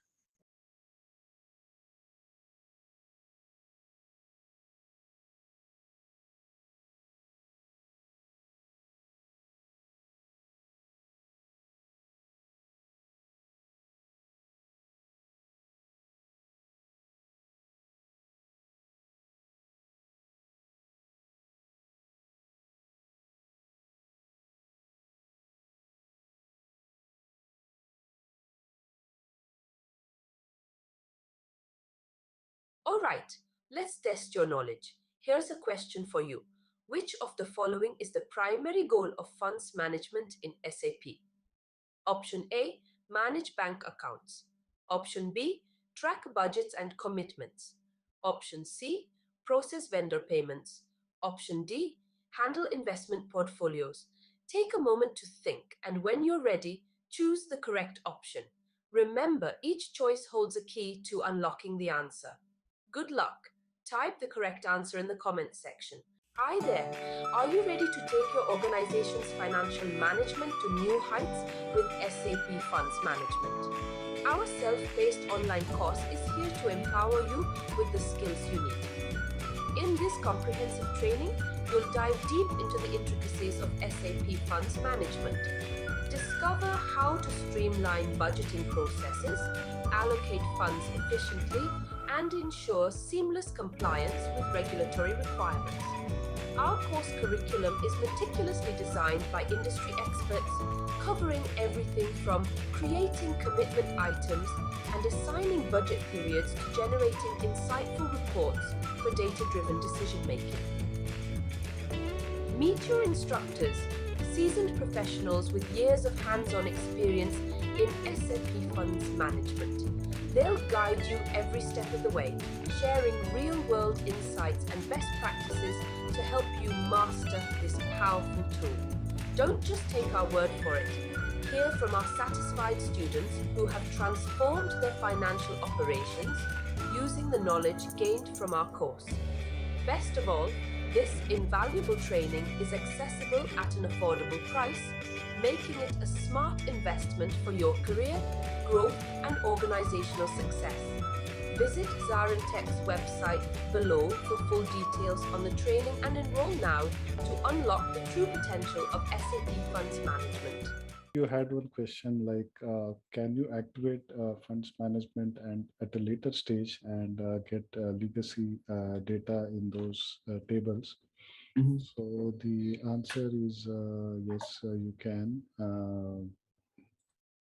If we go to this menu, like I've noted it here, public sector management, funds management, government, actual and commitment update, and internal data transfer. So here, it allows for subsequent posting, and you can actually post all the uh, types of documents to funds management in case you activate it later. So yesterday I posted a few funds management document, and we can see some one report just to get a feel of how the document is appearing. So if you go to information system and then line items, so both the BCS so BCS, the budgetary documents are appear separately, and and I'm looking for a report that shows both of them together. I mean, that's the whole purpose. So here I have posted one budget document of 100, and then the actuals. So if you look at actuals, all postings, Uh, I give the FM area as our FM area, then the key date and the posting period, and you could further restrict according to grant or fund center, etc. So grant is more from the from the person, the more from the person who is giving a grant for a specific purpose. So suppose I get a grant for a specific purpose, then I can create the grant, and then I can track based on the grant as well. So within a fund, there can be various grant which are more specific. And not only that, there are some additional functions in grant available. Like what happens is sometimes a grant is given, and the person who is giving the grant expects you to incur expenses based on certain criteria, and only certain expenses are reimbursable if they kind of fulfill the criteria. So the grant could be like, that you incur the expense first, and then you can bill out the expense to the other person via SD invoice. So actually, we will when we see the grant, we can actually come to that. But as you rightly say, or think, the functions are more or less similar. So it really depends on what you want to use, whether you want to use grants or whether you are just happy with fund centers and funds, because the function of funds and grants seems to be a little bit similar. So, for example, I get government grant, I could create it as a fund, and then I monitor it myself, or I could create it as under grant management. And so, what I think is that a grant management can be used when you are faced with more ad hoc grants, whereas funds can be used when it's kind of a regular uh, thing. And although the fund may have certain restrictions, certain limitations, it's not kind of very micro managed. Whereas a grant may have, sometimes people run campaigns for donations, etc. And those grants which are taken are, utilized in a very particular manner, and some kind of reports are also sent out to the person who is giving the grant, or he may be billed based on the utilization. So that kind of additional functionality is available. So billing out to the client based on the utilization of the grant, or where the grant is actually reimbursed after you incur the expense. Got it. We'll come to the details when we go to grant management. It's also possible that we discover some things which I'm not able to explain at this stage very eloquently. So yeah. Okay, so these are some of the documents that I posted here and which are now appearing in the document journal of the funds management. So this is a kind of the commitment item here, the fund center and the fund. So I've also created few funds, and I will create a few funds today because that topic is covered. And then you have the GL account and the company code. So this company code can actually go here. And, so the document is kind of replicated in this, and the committed budget is here as well. So when we do the budgeting, that will appear over here. Uh, and then you can get actually the committed budget versus the uh, payment made against this.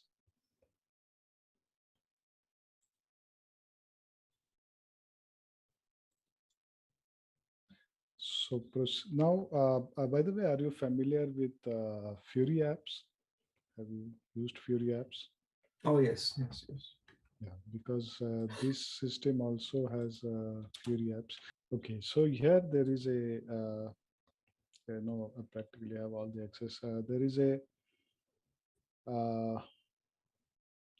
thing for budgetary master data. I think this is the one, budget monitoring, which has all the funds. Yeah, I think this is for the budget alerts. but let me search on fund.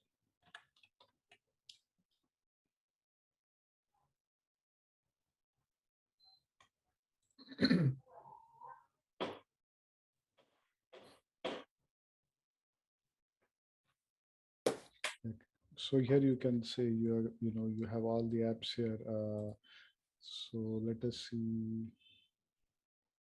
manage funds and manage fund centers.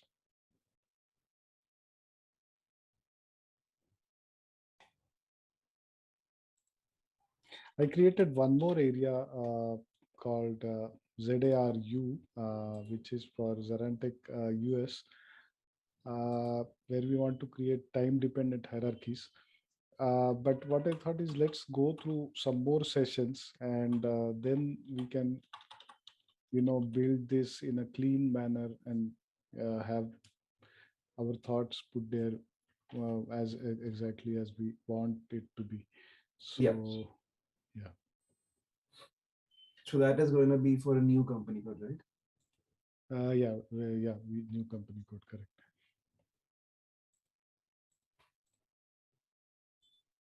Yeah, once I have the system access, even I'll start creating all this. Correct.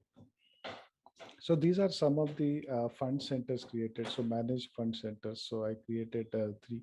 Now this one I will show you today that how you can derive the fund center from the cost center. So this is exactly same as the cost. So you can go here.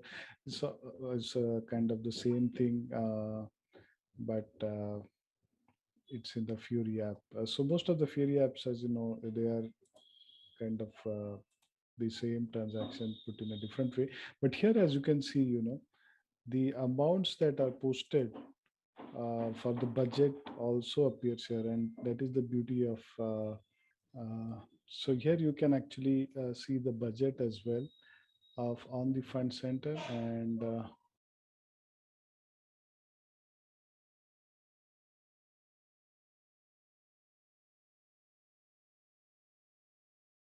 the accounting documents that are posted uh, against the fund center. So again, we can go to one GL document.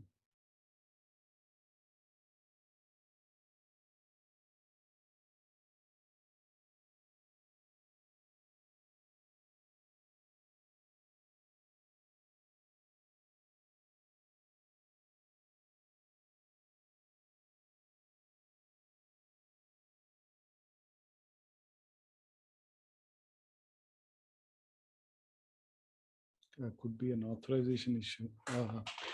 So yeah, I mean, this is the same thing that we saw here in the actuals. The document can also be displayed.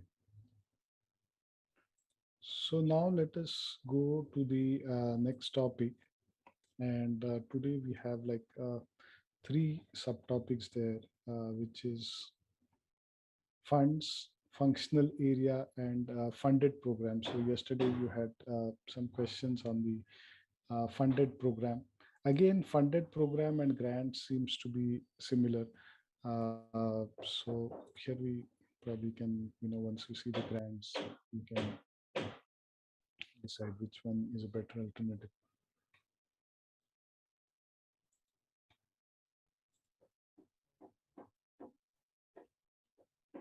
So here we come to funds and the disclaimer, we have gone through this. So fund allows you to map the origin of funds. So for example, Ministry of Education or EU, or in my sheet, I thought we could create like government grants and private sources as two funds, whereas the fund centers are where you are consuming the funds, and the funds is kind of the source of the funds. So here also they have like Ministry of Education and EU, so different sources of funds. Um, so again, you can have a fund budget, and here in this representation, if we see, these are the fund centers like Ministry of Finance, Finance Department, and Human Resources. So within Ministry of Finance, you have Finance Department and Human Resources, which actually consume the funds, and those are the fund centers which where we are booking the cost. Now that cost is booked in the form of commitment items. So commitment items roughly is a GL account or a cost element or an aggregation of those. Whereas fund is something like, as they said, is the origin or source of funds, and where the fund is coming from. So if you are consuming expenses on a fund center, but in addition you want to track that from which fund I want using, because some government organization use this kind of accounting that they have very specific, or even not for profit or charitable organization, they have separate funds for specific purposes. And if you want to consume from that fund only, in fact there would be, I think, a multiple many to many mappings. So if I get a fund which is like a source of fund is a government fund, so it could can be used for finance as well as human resources, whereas grants from let's say the state government or any other external body can also be used for both the purposes, but Oh, within the, yeah. got it. So it's both ways. It is interesting. Yeah, it's both ways actually. Got it. Yeah. So here, if you see, the general fund also has all the three fund centers, whereas the budget fund also has all the three fund centers. Okay. So yeah, I think it's a bit complex, and actually whether you the actual scenario will actually determine how you want to map it. But broadly, there could be situations where we could have kind of segregation where the consumption and fund is also related. So, for example, a charitable organization which provides meals to children, and which looks after, which has a foster care or something that looks after orphan children. So in that case, the origin of funds, the source of funds could also be separate, and the consumption of the fund centers could also be separate. But even within that, if they are sharing the kitchen, so in that case, again there is a kind of sharing, and it could be from the fund, but the consumption would happen by way of issue of meals to the other fund centers. So it could be a complex scenario.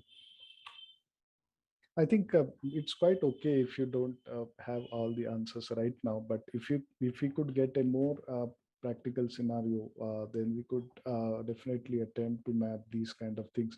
And once we see the journal entries and the reports that we get, then we'll be able to you know uh, get a better idea about what exactly we are doing. So this is a fund master record, and this is overall fund where the validity period. And let's go to the SAP only, because the screen is a bit outdated. Uh,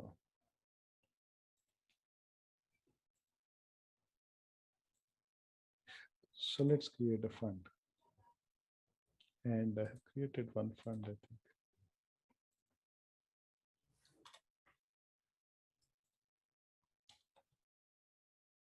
Yeah, so this is grants from Ministry of IT, and this is actually one fund.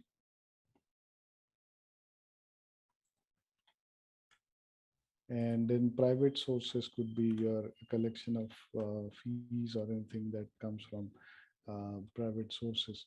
So it's actually who is going to reimburse that expense, and that is where it kind of fund would go. So okay, coming back to that, let's display the fund. So this is okay. You have something known as a fund type, and here actually I've created the same as a fund type. But within the private sources, you could have one, two, three, four, like four different private sources, and those could be created as funds within the fund type of private centers. Whereas government grants could be one, and then yeah, grants from Ministry of IT. So suppose I'm getting some grant from some other ministry, I could have another fund Mhm. within the fund type of government grants. fund type? We have something known as fund group as well, but this is a kind of group of funds. So you could create a hierarchy here, uh, fund group, and below that you could create fund. You could create fund this thing. Sorry, the fund type is a kind of a configuration. So that is a one-time setting. Below that you can create funds, but you could group the funds within a Funds. fund group.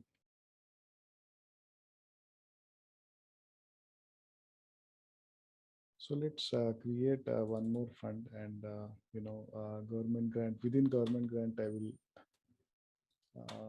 government grant one, not very.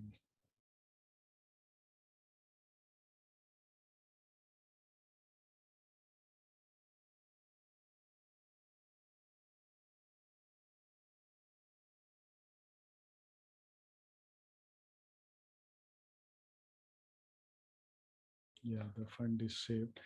So what we can do, let's try to post one accounting entry, and there we'll get an idea how it is asking for the different things. And before that, let me tell you that I have done some configuration also to derive a commitment item and fund center automatically. So I don't really need to give the fund center. So for example, under other expenses, I have entered uh, some amount 125, let's say. Now it says that requires an account assignment category relevant to cost accounting. So let's say I give this this thing. So here you will see that the functional area commitment item is derived automatically, and the fund center will also be derived automatically. Ideally it should be shown here. Let me check why it is not shown. So fund center will also be shown here. Now the fund center is equal to the cost center in this particular case. Mhm. Though we can have different types of logic. So now I'll post it to a bank account. Now, in case of bank account, the type of commitment item is different. It is not an income or expense. So here you go, and then again I can post to a cost center, and then yeah. So here you can see that there is one field for fund, or so this fund can be entered here. So for example, from this fund I want to consume. Uh, that can be given. And when this document is posted, it is going to take all the characteristics of uh, funds management.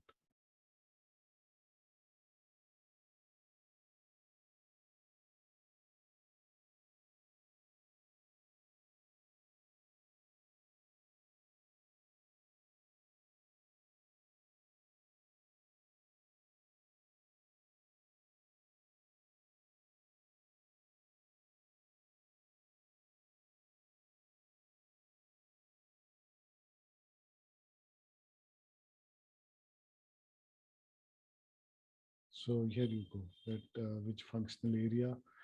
Functional area is, we'll see it later, it is applicable only for the profit and loss account. So I don't know what this is.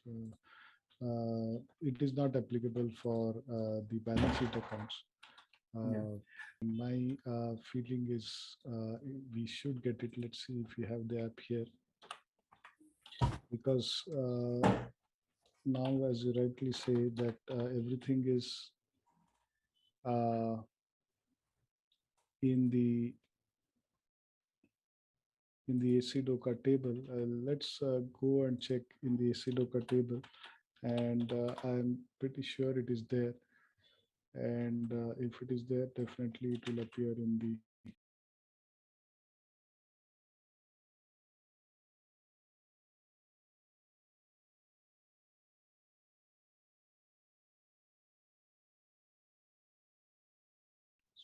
that analytical balance sheet is not there, multi-dimensional.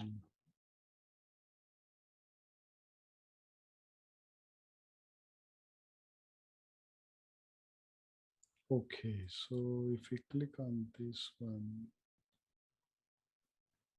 and search for commitment item, yeah, no, this is commitment, not.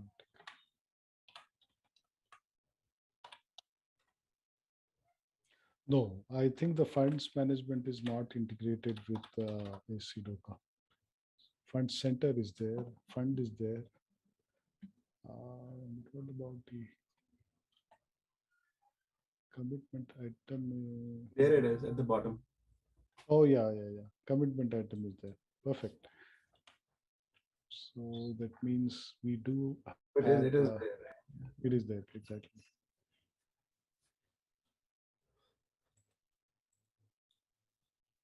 Yeah, here you go.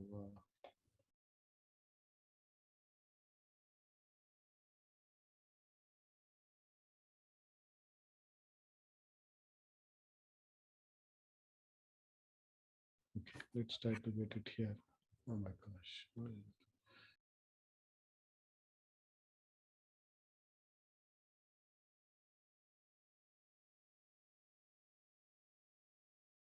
Yeah, here you go. In this balance sheet, for example, now let me change it to ZaranTech.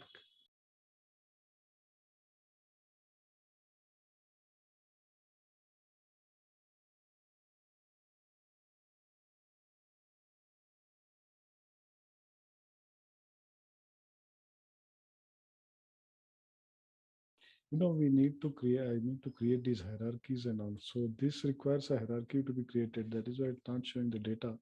But let's see for, okay, as it was showing 17, 10.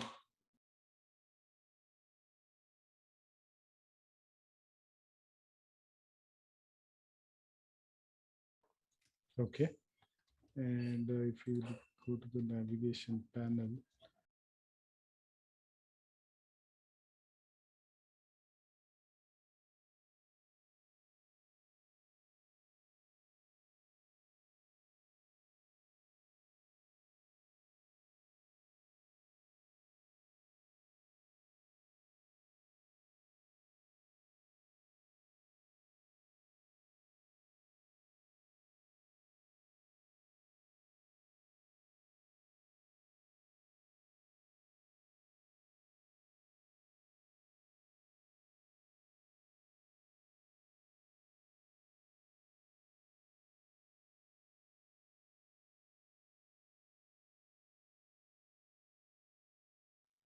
yeah, OB58 as well. No, we have the same chart of accounts. So YC, we are using YCOA, which is the chart of accounts for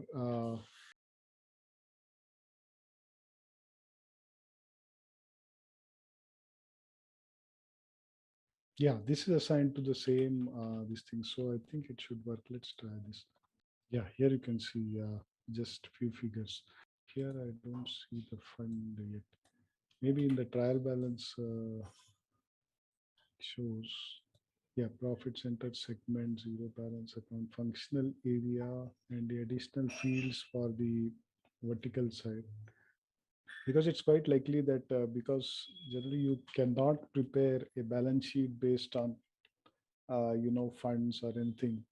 That might be the reason that it's not showing here. But if we have a multi-dimensional balance, trial balance, I don't think that app is there. Okay, let me check this. Yeah, you can assign assets to a fund. Yes. I have not generally seen a balance sheet by funds because these are some of the reports you get by funds. So it's more like budget versus actual kind of thing. Uh, so you probably don't get complete financial statements for the fund accounting, as a fund. So in that case, you would have to probably use profit center or something like that. Okay, let's go to the next topic. So we have created a fund now. We'll go to the functional area. So functional area, you might have seen in the normal FI as well. Yeah, Uh, yeah. yeah. Yeah. So functional area is the same concept here. Functional area can be used in uh, funds accounting as well. And this is usually tied to the for example, GL account or cost center. So for example, when we create a GL account, this GL account has the functional area YB75, and the functional area, you can create functional areas based on the nature of the expense, like sales or admin or research, accrued cost, production. These are various sets of functional area created by different people probably, but more or less they follow the same pattern, and we'll follow the YB thing because so it is trying to divide the profit and loss account by function, so sales, revenue, production, consulting, marketing, administration, research, and generally, but in case of sales, we may have to have some other strategy for functional area, like tied to material or service material, something like that. In case of these admin GL accounts, you can directly have it tied to the GL account. So this the simplest example where you enter this into GL account. But let us see the revenues. I'm sure they don't have.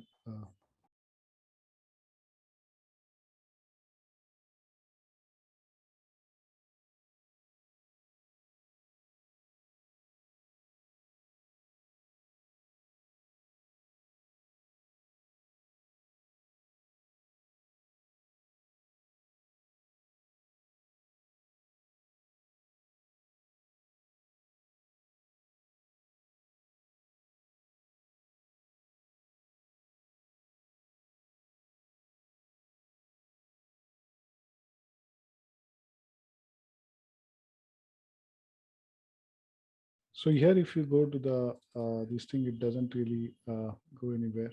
Uh, just gives you some additional information about the functional area. So for example, if you look at this one, other expenses by B75, uh, it is other expenses. So, and you can validate it. And then we'll go to the last topic for this is a funded program. And again, this looks to me more like a program which is specifically funded, or a program which is run like a project. So for example, they have given IT infrastructure modernization or an ERP implementation. So this is a funded program in the sense that I'm incurring some program or some project which has certain funds. So this could be within a particular fund center. So they have given examples of this thing like facility modernization, financial system replacement, park beautification, and street and highway safety. So depending upon what kind of organization it is, funded programs are programs within an operational purpose and a defined time frame. This can range from simple activities to complex project and cross your organization fiscal years, funding sources, and organizational units. So especially if you take an ERP implementation, it's not strictly necessary that it should follow one fund or one fund center for that matter. It could be across this thing, but it's also likely that it will follow a particular fund center. It's again flexible. So the funded program purpose is different. So if we come back to this thing again, revisiting this. So fund center is where you are incurring the expense or consuming a resource. Funds is actually a source of funds, and then the functional area, of course, is completely different. And a funded program is a project, but generally, could be distinct from the fund center, because fund center is actually which is consuming this thing, but it could be across fund center. So, or you could create a separate fund center also for this funded program. So let's try to post one document with a funded program.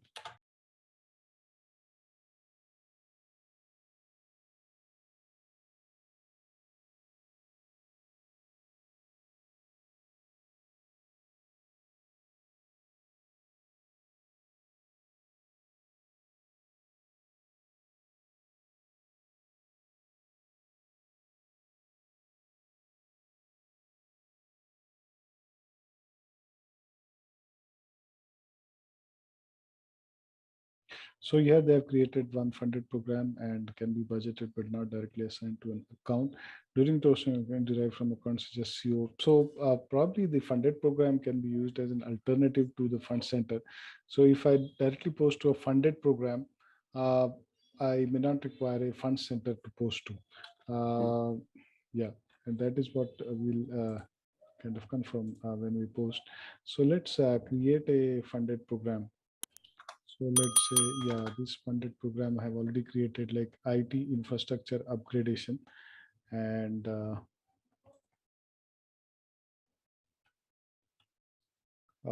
this could be one of the funded program.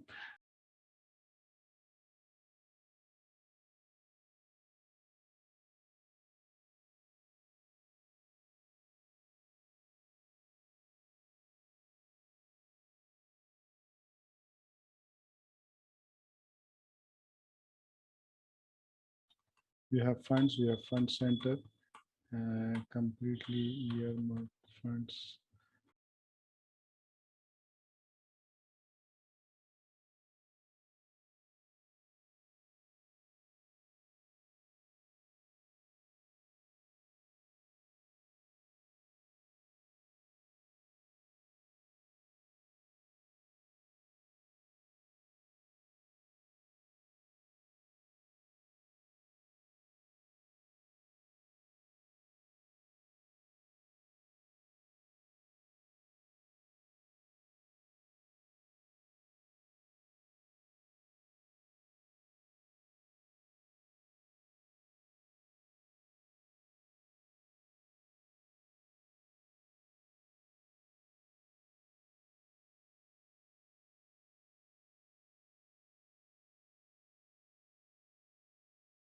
Yeah, here now we're getting the fund center. And okay, let's select the fund center. But again, you are not getting earmarked funds. Functional area is fine. Commitment item will be derived.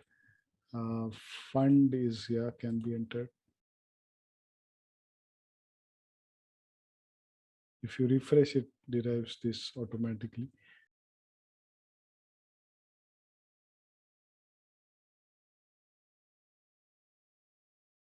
Let's quickly check whether the funded program account assignment object is activated, because I remember I have not activated all of them.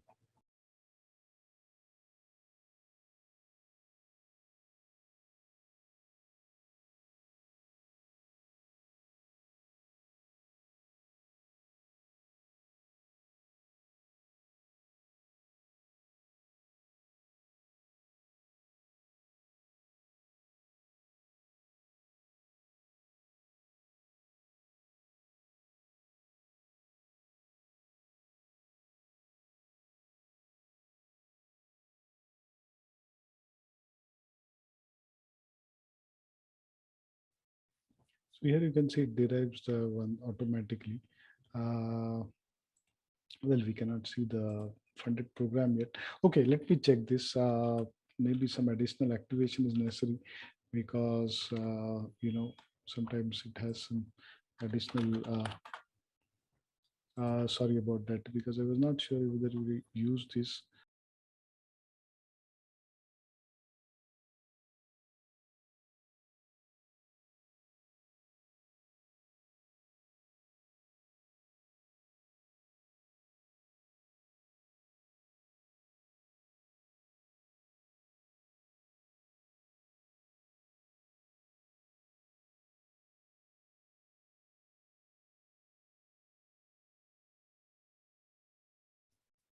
So there is one more thing I want to show you.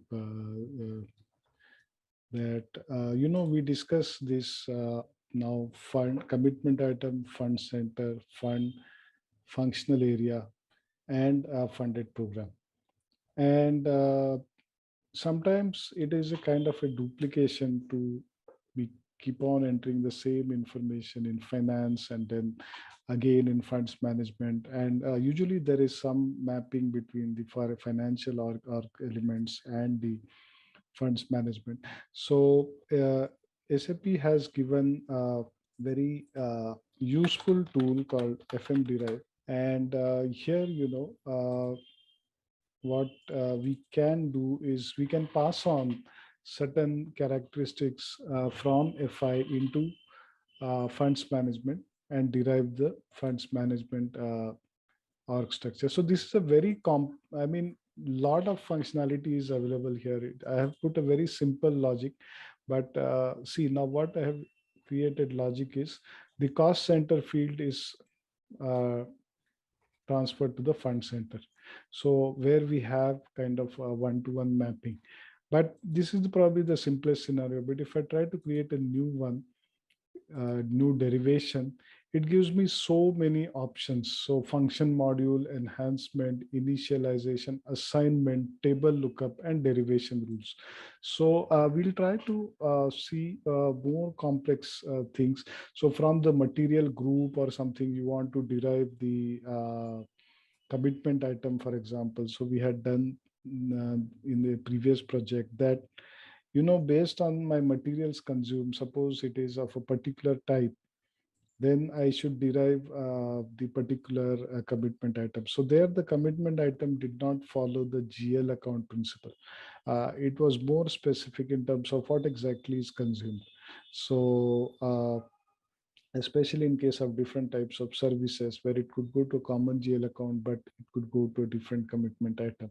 Or you could, have other kinds of derivations, and you can put conditions here which kind of link various tables, and then you can build rules based on that.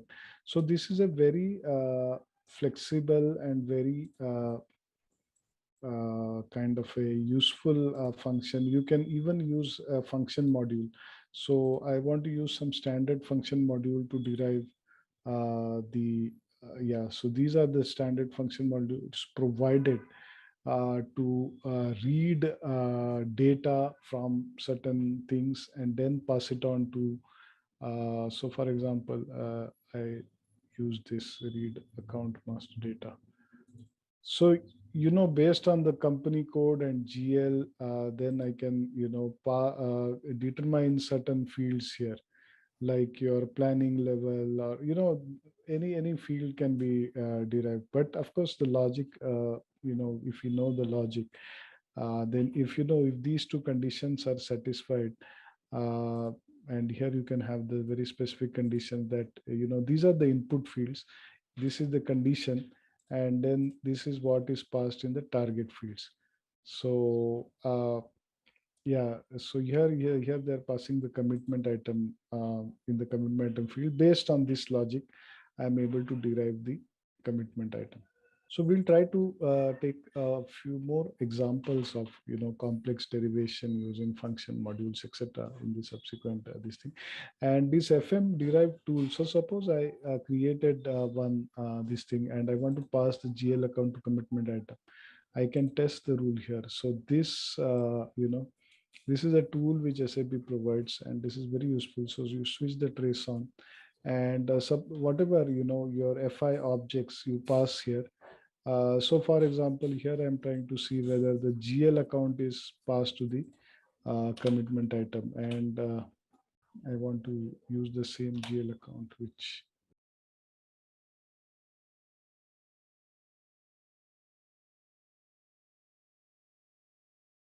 you click on derive, and here you can see that the commitment item is derived because I have created a commitment item which is equal to the GL account. Now, when when SAP rules this reads these rules, they are from more specific to more generic. So these rules are read in this order. So for even for GL account, I may have two, three different rules. One is where for commitment item, I may have two, three different rules. So for example, where I have a material master and I have material groups, in the first step, I may try to derive the commitment item from the material group. If that doesn't happen, it doesn't find anything, it will go to the next step. So for example, GL account to commitment item, for example.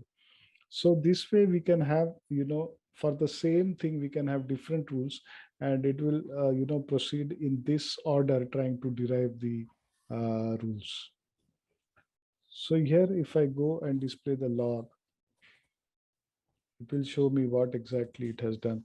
So what input it has passed. So it has passed the GL account number to this, and then the FM derive has derived the commitment item based on the GL account. A very simple rule. Derivation completed. Here it gives you the source fields and the same thing, source field and the target field. Hi there. Are you ready to take your organization's financial management to new heights with SAP Funds Management? Our self paced online course is here to empower you with the skills you need. In this comprehensive training, you'll dive deep into the intricacies of SAP Funds Management. Discover how to streamline budgeting processes, allocate funds efficiently, and ensure seamless compliance with regulatory requirements. Our course curriculum is meticulously designed by industry experts, covering everything from creating commitment items and assigning budget periods to generating insightful reports for data-driven decision-making. Meet your instructors, seasoned professionals with years of hands-on experience in SAP Funds Management. They'll guide you every step of the way, sharing real-world insights and best practices to help you master this powerful tool. Don't just take our word for it. Hear from our satisfied students who have transformed their financial operations using the knowledge gained from our course. Best of all, this invaluable training is accessible at an affordable price, making it a smart investment for your career, growth, and organizational success.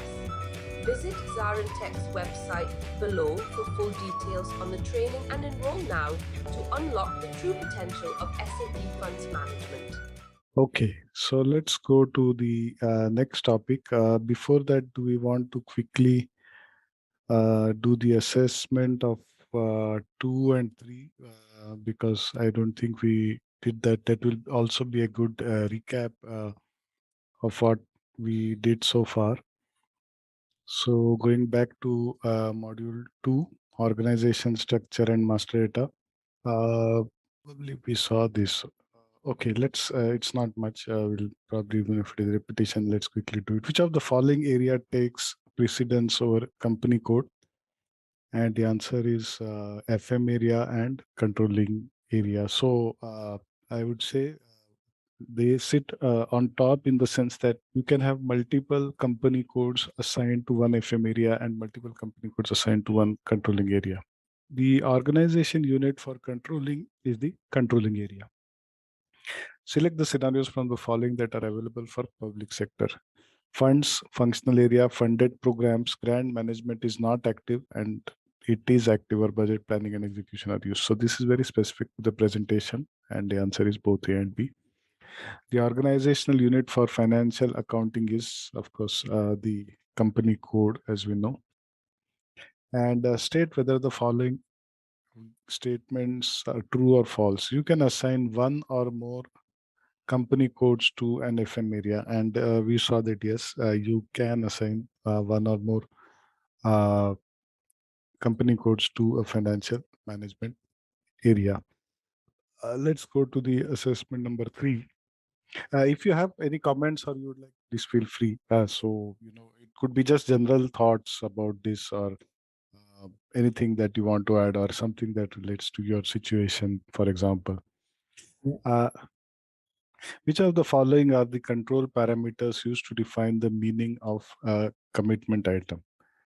So the options are the financial transaction and item category, both A and B, upstream application. So we saw in the master data, we have like this financial transaction and the item category.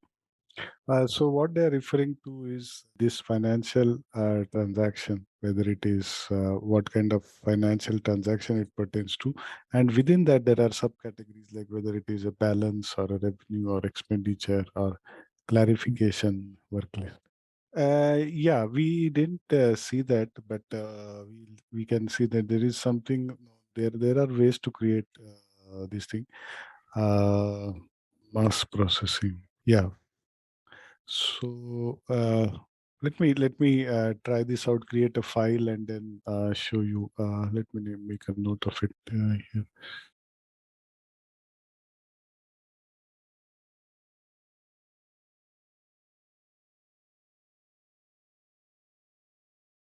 Okay, which of the item category stipulates whether you are working with a revenue item, an expenditure item, a cash balance item, or all of the above? And we saw here the item category. It's kind of all of the above.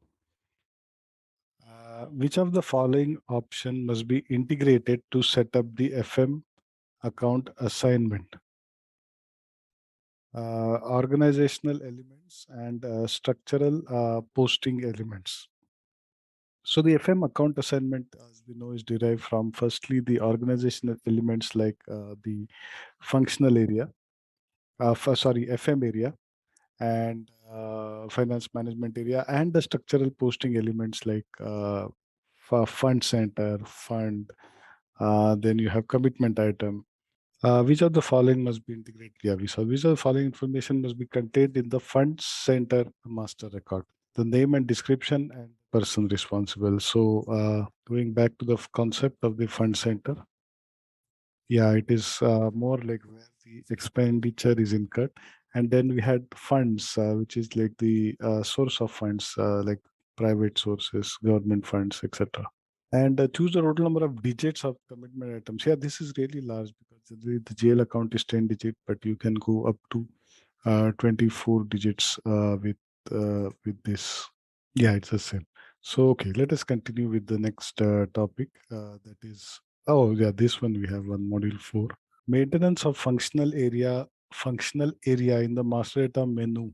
Long maintenance of functional area, long text change documents, create with the template function module, substring function, all of the above. I don't get this. I'll come back to you on this. Which of the following activities will be enabled by the funded programs?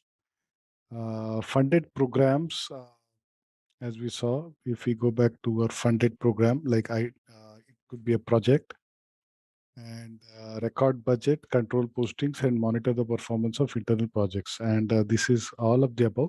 Funded program is not available for direct input. So usually it is derived from cost center or internal order or WBS element. So you could create a WBS element for the project and then have the funded program derived from there. It is not available on the input screen. Which of the following option is managed as funds from secondary sources? Budgets, funds, and both A and B. Yeah, apparently that is the answer.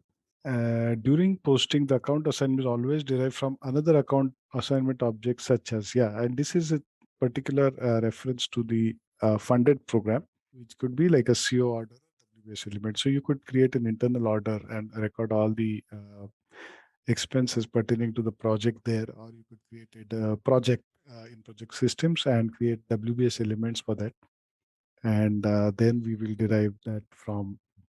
So what I would suggest, when you start this thing, if possible, please try to first create your structure on Excel, so we could discuss it once tomorrow. And then, I mean, the basic things definitely you can go ahead. But if you want to have some kind of brainstorming on how the structure could be, then we could probably discuss that. And examples of funded programs are, yeah, facility modernization, financial system replacement, park beautification, street and highway safety. So different kinds of projects could be there. Now let us go to the budget structure. And again, there are some functionalities here which we are going to see, which are not mandatory to use. So you could use them, you may not use them also.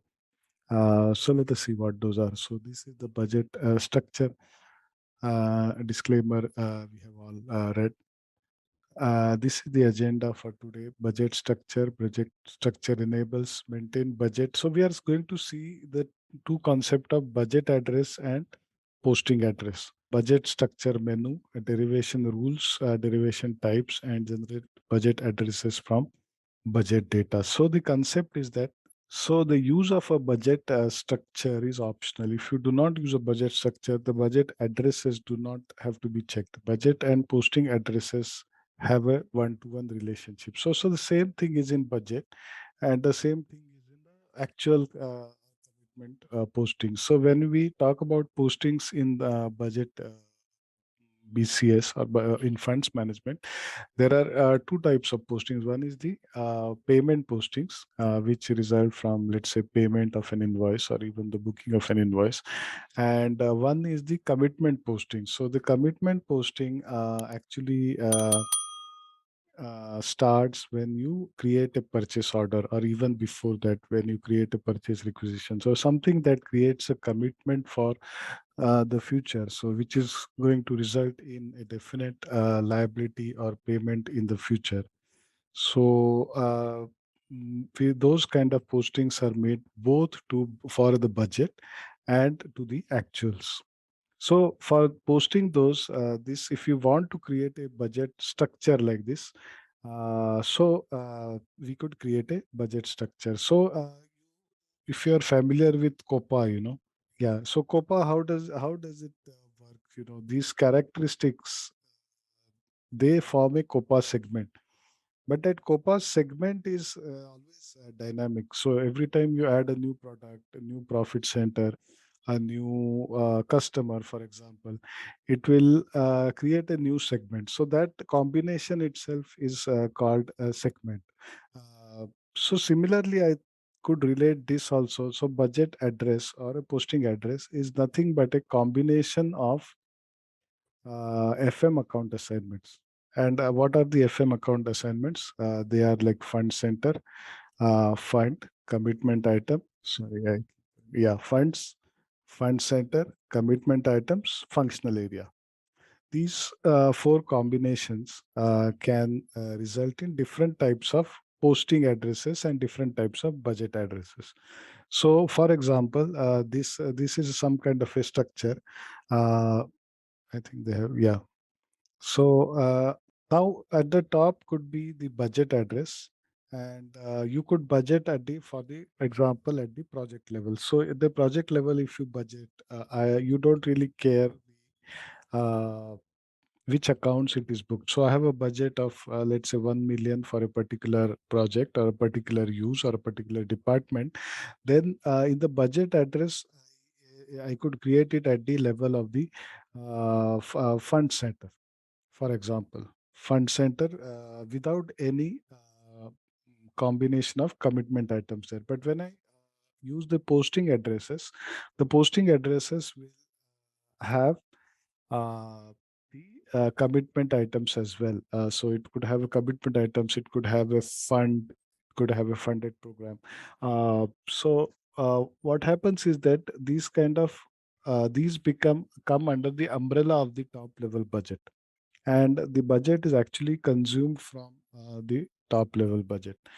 So in this case, what happens is we do not really care in the budget, whether it is at a lower level, but at the actuals, it's always consumed from the higher level. So this kind of a structure can be created. So what I say is you post your actuals or the more detailed level than your budget regarding fund center hierarchy. So even you could have a fund center hierarchy, and you could post at a more detailed level, whereas your budget could be at the top of the fund center hierarchy. Then you can track your actuals at the functional area level if your budget is segregated without it.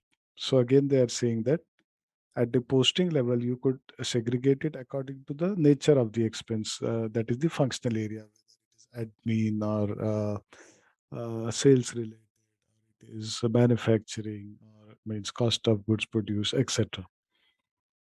Uh, or you could create a budget for a program in SAP and post your actual against various programs, uh, from FM, HR, and MM. So most of the postings will happen, as we saw, from the other modules.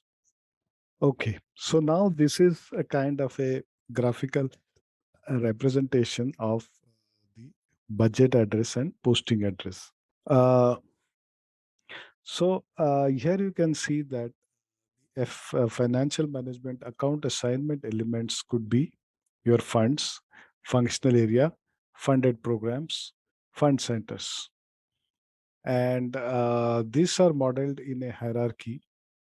So definition of FM account assignments for budgeting with the consequence that the budget can be posted here, and definition of FM account assignments for posting. So I think this concept will become clear when we actually Yeah. yeah, carry out the transactions. Maintain budget or posting addresses. In this case, addresses must be completely entered into table. By mass processing, then based on FM account elements restriction, the system will create automatically all the possible combinations. Yeah, so it is actually saying that it will create all possible combinations. But the what is important that it is based in the hierarchy. Okay, so we can do it manually or by mass processing. So manually we'll see today, and the mass processing of we will see tomorrow. Maintain budget and posting addresses.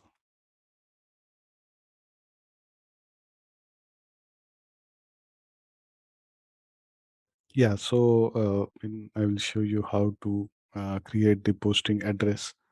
Uh, So in this case, in case of manual maintenance, addresses must be entered into the table in full, and it provides you a way to enter that. So the term address, I think it's a bit confusing, but address is nothing but a combination of FM characteristics. And by mass processing based on the restrictions of FM account assignments, the system will automatically create all possible combinations by reading the master data. So, in fact, we can actually, I'll show you the individual one. We can try the mass one also if it works. Okay, okay, let's go through this. I'll show you some basic configuration of also of the budgetary control system, and then we can probably go to the then definition of FM account assignments permitted for budgeting and permitted for posting.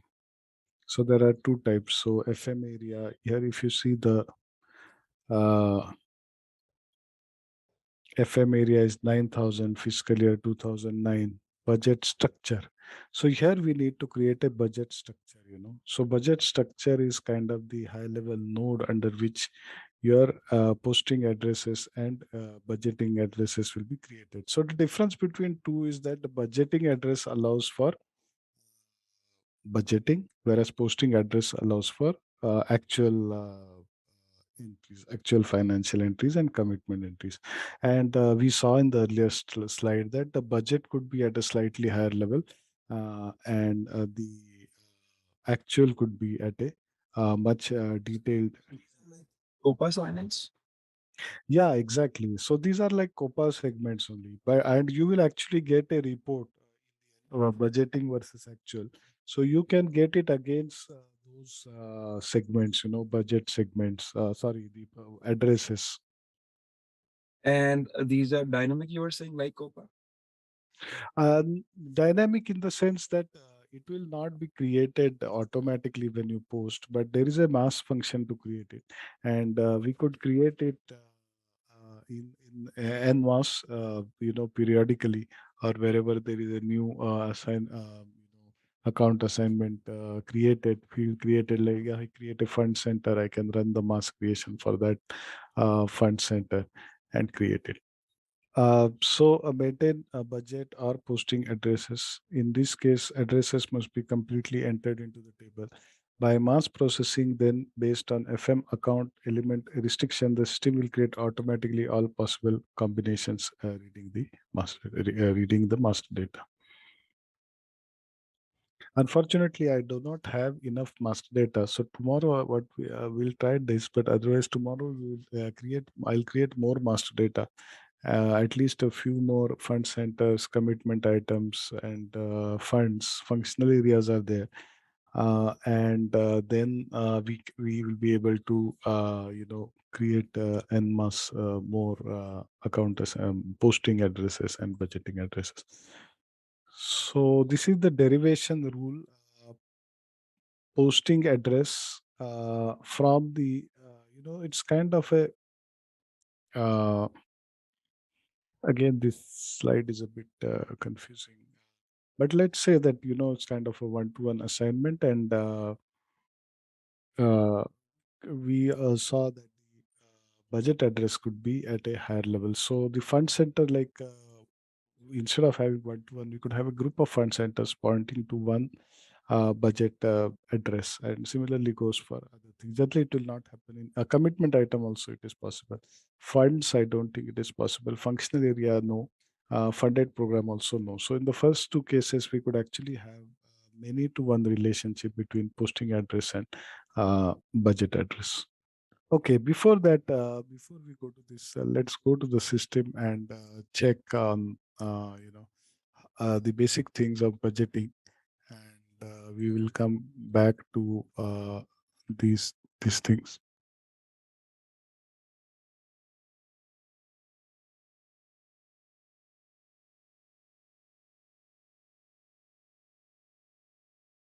So just as we did for the actual thing, the basic settings of the funds management, we need to activate account assignment elements in budgeting, like which account assignment elements you want to use in budgeting, and which are mandatory and which are optional. So as you can see here, that the fund centered commitment items are mandatory, whereas functional area, funded program, and fund are a fund and grant are optional. But let me change this one also, functional area to mandatory, because we do have the function. Oh, so at the higher level, it is optional. So I cannot make this change only for BCS. If I have to do this change, then I will have to change at that level also. So let's keep it like that. So these are the account assignment elements. Then, yeah, you have the budget types here. So, when we do the entry of the budget, uh,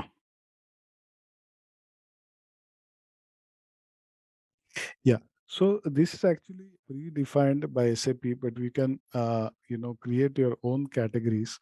So, see, the budgeting process is that you can have an initially entered budget, you can have a supplement, you can have a transfer from one fund center to another fund center, you can have transfer back to the authority who is providing the budget.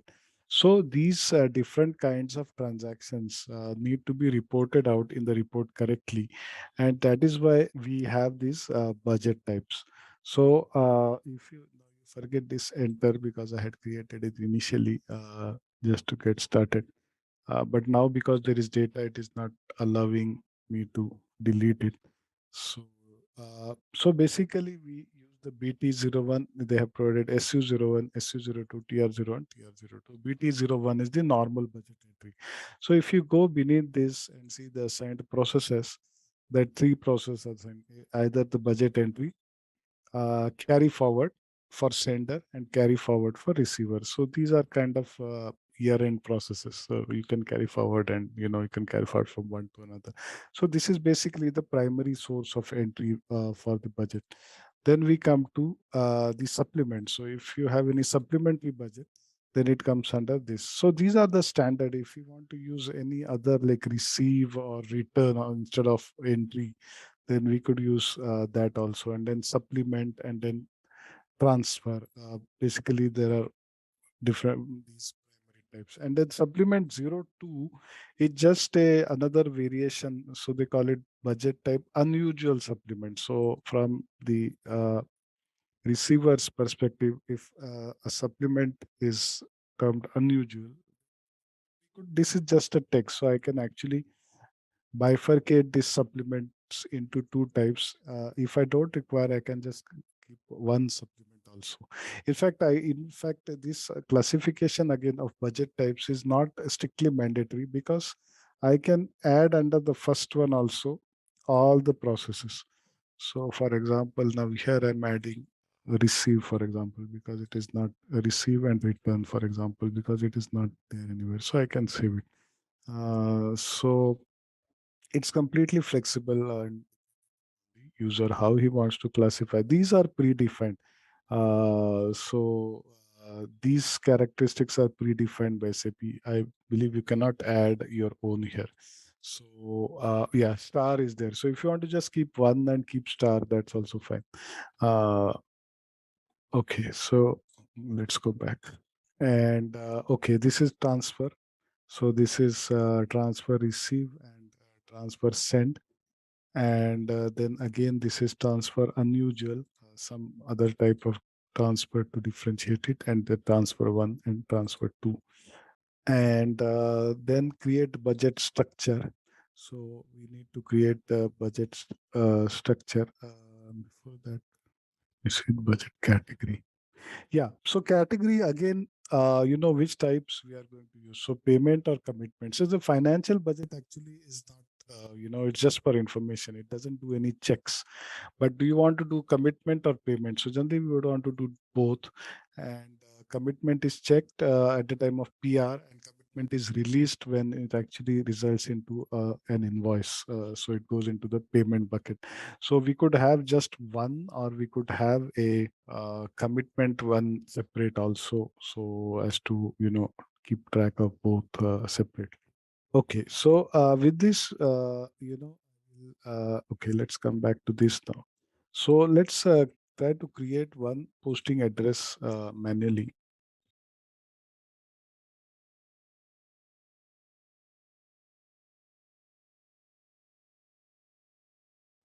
Yeah, so here you can create a multi-level budget structure, and we have created one hierarchy, so you can display the hierarchy.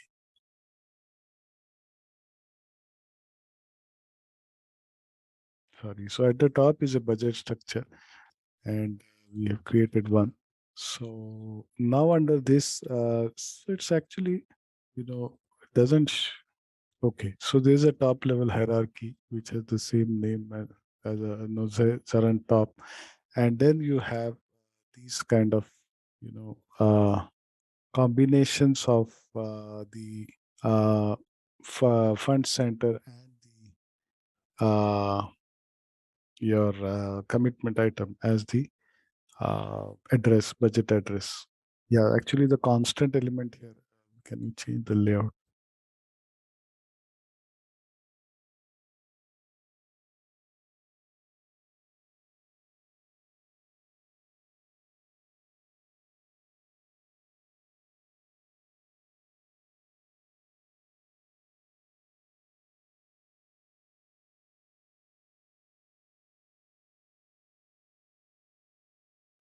Yeah, it does. The constant element here is the government grant. So that also should uh, the the the government grant the what you call is as a fund. So we'll see how to see use this as a posting element. Yeah, you can post to these characteristics.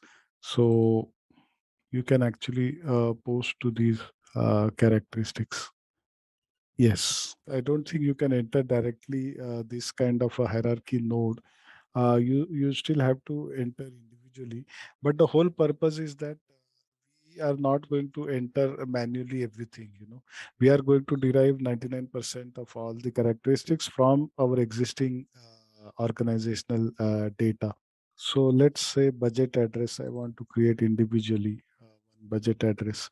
So FM area, then again, this is time dependent. So which fiscal year, then budget category, and budget structure. And if here you can go and, manually enter what kind of this thing you want to create. So it's not required that I create it at a granular level. So I could create it at a more higher level, just at the combination of funds and fund center, and the commitment item I can enter at a higher level, or a functional area I don't need to bother. So these combinations we can create.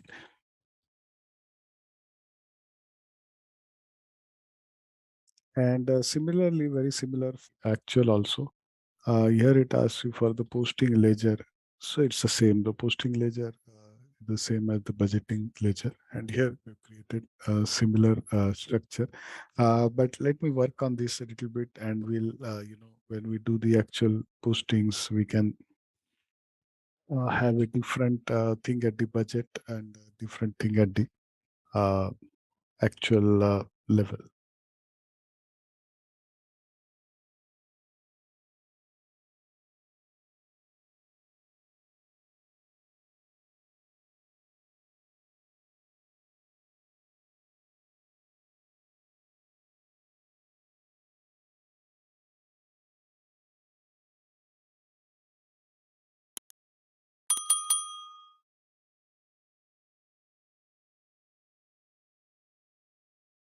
So you see here, it has created with all the combinations, but clearly this is not correct because it is using functional areas from other chart of accounts as well, which I don't. So here I need, restrict it to the functional area. Let's say the ones which start with YB.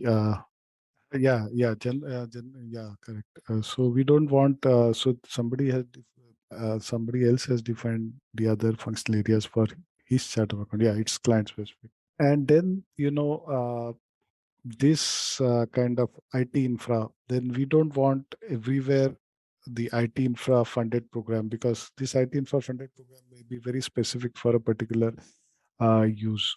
So I think then we may have to, create it twice or thrice, one based on certain criteria, then another thing based on certain criteria, then another thing based on certain criteria. So to do this kind of working in Excel, so fortunately it has a test run, so I'm not creating it right now. See, we saw this posting ledger 9A is the payment budget, and 9B is the commitment budget. There are certain transactions which update the payment budget. So, for example, you book a invoice, so it actually creates a liability to the vendor. So that is an actual financial transaction that happens. So that would update the expense account in the payment budget.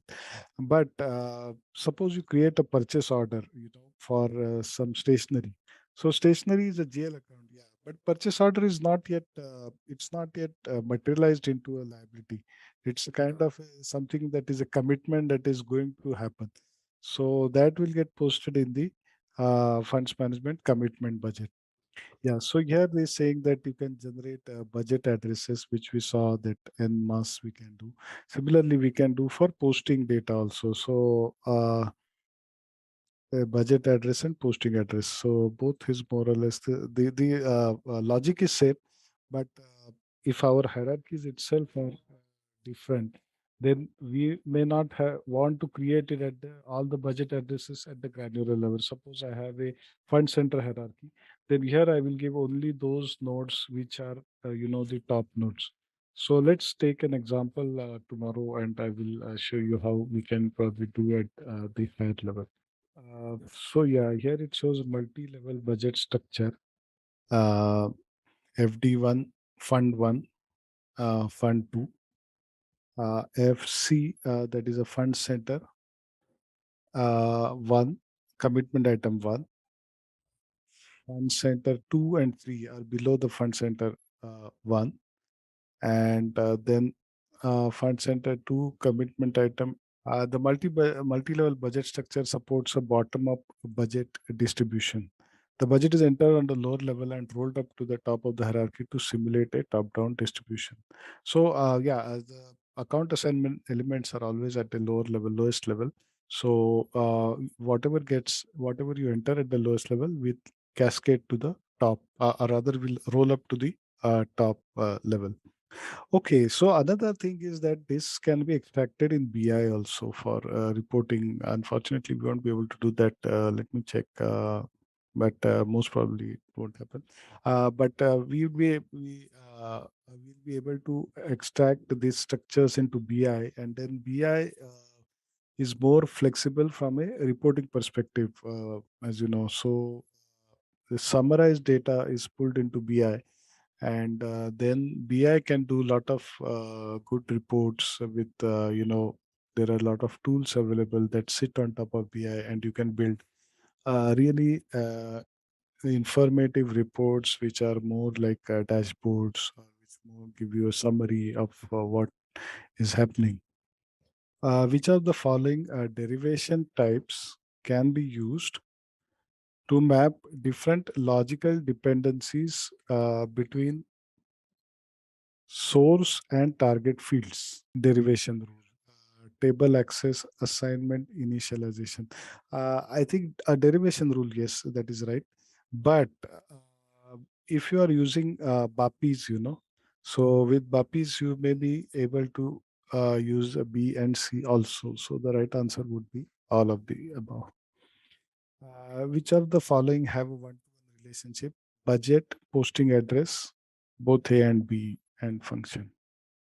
Now we said that budget address and posting address did not have a one-to-one relationship. So I think this is let's ignore this. Which of the following reporting will be enabled by the multi-level budget structure in BI? Hierarchical reporting is enabled because of the multi-level budget structure in BI. Which of the following account used to define the assignment of posting addresses to budget addresses? Contact and derivation. Okay, this also we'll see tomorrow. Make a note of it. And state whether the statement is true and false. Activate business function is a prerequisite for use of multi. Yes. So we saw that this business function can actually enable the transfer of data uh, to BI for using the multi-level budget structure. Let's quickly see whether this is activated.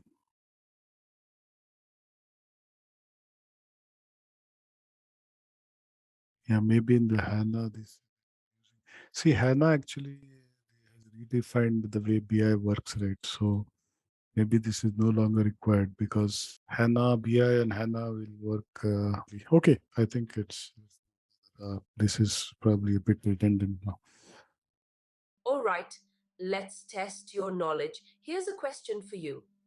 What is the primary object of SAP Funds Management? Option A, cost center. Option B, fund. Option C, budget. Option D, financial statement version. Take a moment to think, and when you're ready, choose the correct option. Remember, each choice holds a key to unlocking the answer. Good luck. Type the correct answer in the comment section. Hi there. Are you ready to take your organization's financial management to new heights with SAP Funds Management? Our self-paced online course is here to empower you with the skills you need. In this comprehensive training, you'll dive deep into the intricacies of SAP Funds Management. Discover how to streamline budgeting processes, allocate funds efficiently, and ensure seamless compliance with regulatory requirements. Our course curriculum is meticulously designed by industry experts, covering everything from creating commitment items and assigning budget periods to generating insightful reports for data-driven decision-making. Meet your instructors, seasoned professionals with years of hands-on experience in SAP Funds Management. They'll guide you every step of the way, sharing real-world insights and best practices to help you master this powerful tool. Don't just take our word for it. Hear from our satisfied students who have transformed their financial operations using the knowledge gained from our course. Best of all, this invaluable training is accessible at an affordable price, making it a smart investment for your career, growth, and organizational success. Visit ZaranTech's website below for full details on the training and enroll now to unlock the true potential of SAP Funds Management. So actually, I have started configuration of the grants management as well. Next session we can have. So if you're okay, we can do a couple of sessions of grants management in between, and then try to connect it to the uh, present thing, like the funds management. Right, and try to use FM Derive also. Of course, you can enter manually, but FM Derive, like if you're using purchase order and all, right? Yeah, that is one way. Then about the commitment item, okay, I'll give you an example here. So See, this again, it proceeds in sequence. So first it will try to find out the first one. So even if you have multiple rules for commitment item, that's fine. Or multiple rules for fund center as well. So, okay, let's try to create one. Now, what we'll do is a derivation rule. Yeah, derivation rule is fine. No, it could be, yeah, we had like one per profit center, yes.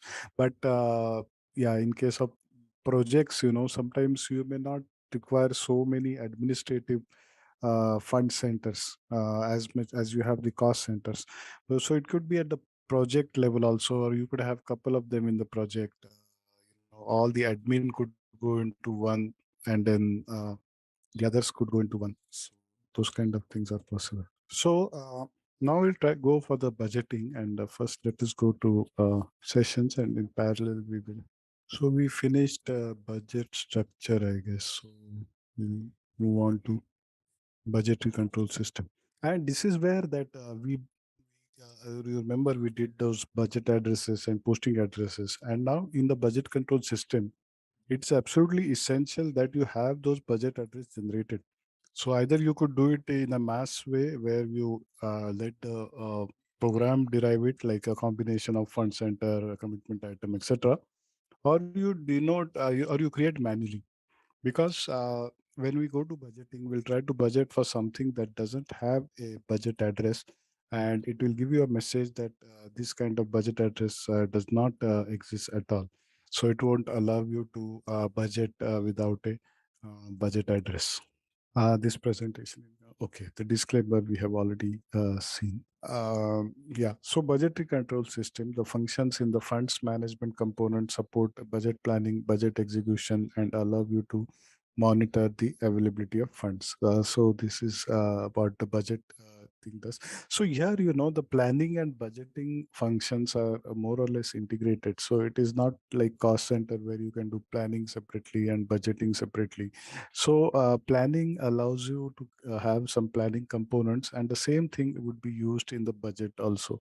So it is mainly the budget that we would be using, and the availability controls, because that is how we want to use the system and stop the transactions when the budget is going to be exceeded. So the budget control system in FM is an alternative to former budgeting. So I think, a few years ago, roughly 5, 6 years ago, they introduced a budget control system in place of former budgeting tools, which are old transactions are now redundant. And in S4 HANA, the BCS is mandatory, so they no longer support the old budgetary control system. So it's really not necessary for us to talk about former budgeting.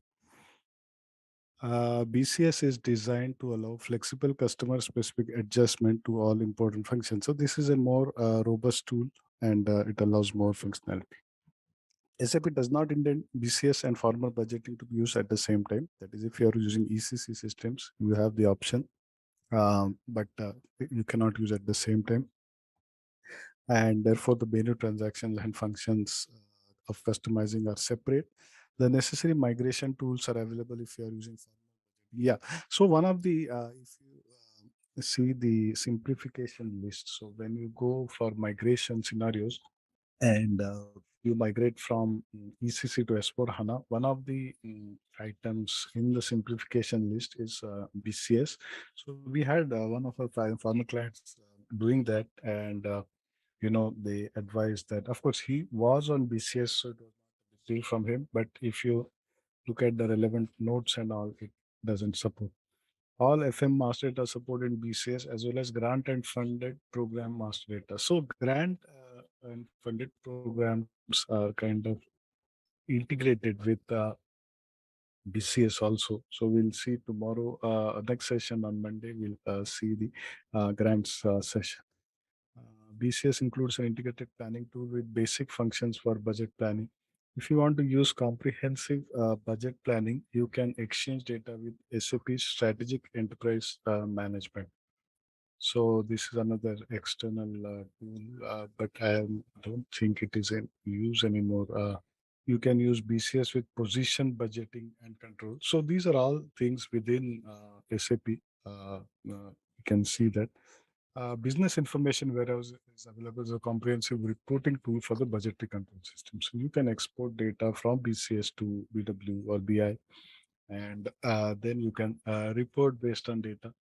And BI, is a flexible tool for reporting, especially budget versus actuals, and different kinds of reports can be generated on top of BI. BCS only works with funds management and grants management, not with other components that can also budget, such as SAP controlling. So this BCS tool that which we are talking about, or these BCS layouts that which we are talking about, do not work with SAP controlling, for example. So you cannot use these tools for budgeting for cost centers or cost elements or WBS elements or internal orders. So this budgeting tool is confined to uh, the funds and the grants management only. No, I think it is purely for public sector management. So all the subtopics within public sector management would work with BCS. Sorry, what we are saying, like which topics? Yeah, BCS is within the purview of funds management only. So it cannot, but there are other tools available for budgeting for other industries. So, for example, BPC is one tool that I have used, Business Objects Planning and Controlling. So that is a tool that also sits on top of BI and is extensively used for budgeting and consolidation. So it is similar to your Hyperion, this thing, and it can be used with for the general budgets which commercial corporations prepare, like your projected profitability. Yeah, projected profitability. Oh, you are using group reporting. Okay, yeah. So group reporting again. See, BPC was a kind of a fluid product, I would say.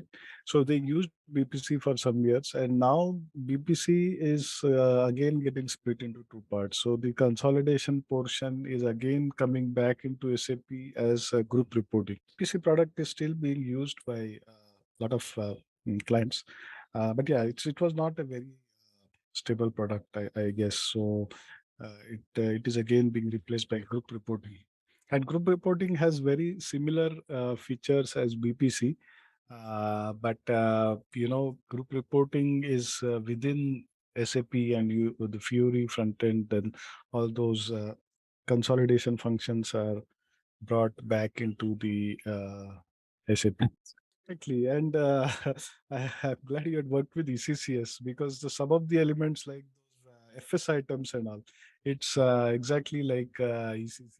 And yeah, some of the elements like this consolidation monitor and all, they are exactly like BPC. ECCS is a very old product. Yeah, customer definable budget types, entry document types, and consistency check in BCS budgeting allow you to map the request of your organization in the system. Yeah, so budget types and entry document types and consistency. So, these budget types, through budget types, you can assign specific meanings to the budgets, and you can give versions to it. And similarly goes for entry document types also. So these, as you know, we have various versions of the budget, floating plans, rolling plans. So you start with, let's say, a budget at the beginning of the year, and then based on the quarterly trends, you have revisions of the budget. So these kind of things can be mapped into the PCS. Budget entry and budget update activities are based on documents are locked in budget entry documents. You display and maintain this in the budgeting workbench. So you will see the budgeting workbench also, and it shows you what documents are posted and all. Status management allows you to divide the budget execution process in individual budgeting phases and specific user roles through yeah, status management also we'll be doing. Unfortunately, I couldn't get it working right away, but I'll do it within a couple of days. But yeah, most of the other things are working fine. The BCS availability component is a flexible tool that you can customize to monitor and compare budget values and commitment values. Yeah. So availability is what is available after you consume the budget or you consume the commitments, and that is availability control is a kind of a tool that you can use to find out how much budget is still available. This presentation is otherwise we could take go to the system and then come back to this. Yeah. So okay, let's try to go into the system and have a brief look at budgeting features, and then we'll try to come back budgetary control system.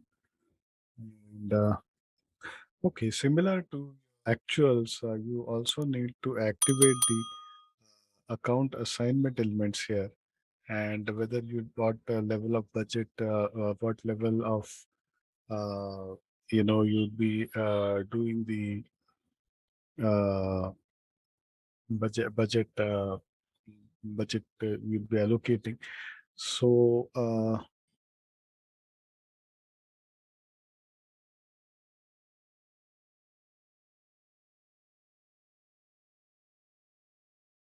yeah, activate account assignment elements in budgeting. And again, this we have already seen these ones. So what is optional, what is mandatory, and what is not used. So I have kept comparative and fund center as mandatory. Funded program is optional. Functional area, we could make it as mandatory. Let's try to make it as mandatory.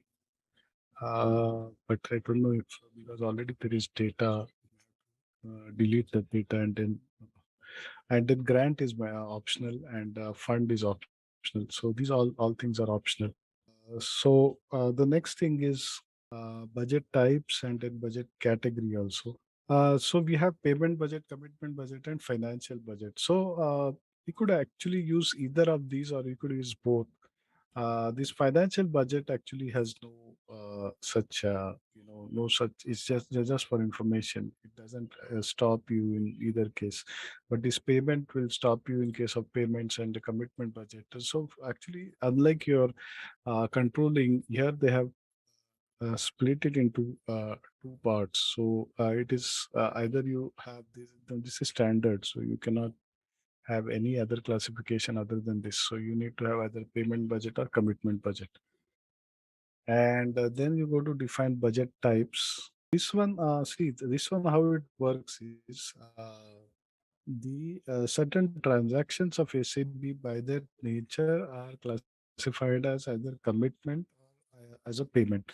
So, for example, when you create a PO or a PR, that transaction itself is classified as a commitment.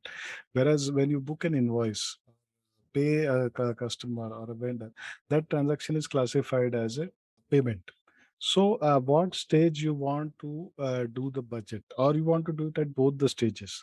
So that is what you can do it at this thing. So suppose I have a particular budget for commitment and the particular budget for actuals, then it would keep a check on both the things. Otherwise, what after a while we can do in the normal cycle is we can transfer the budgets from one place to another place.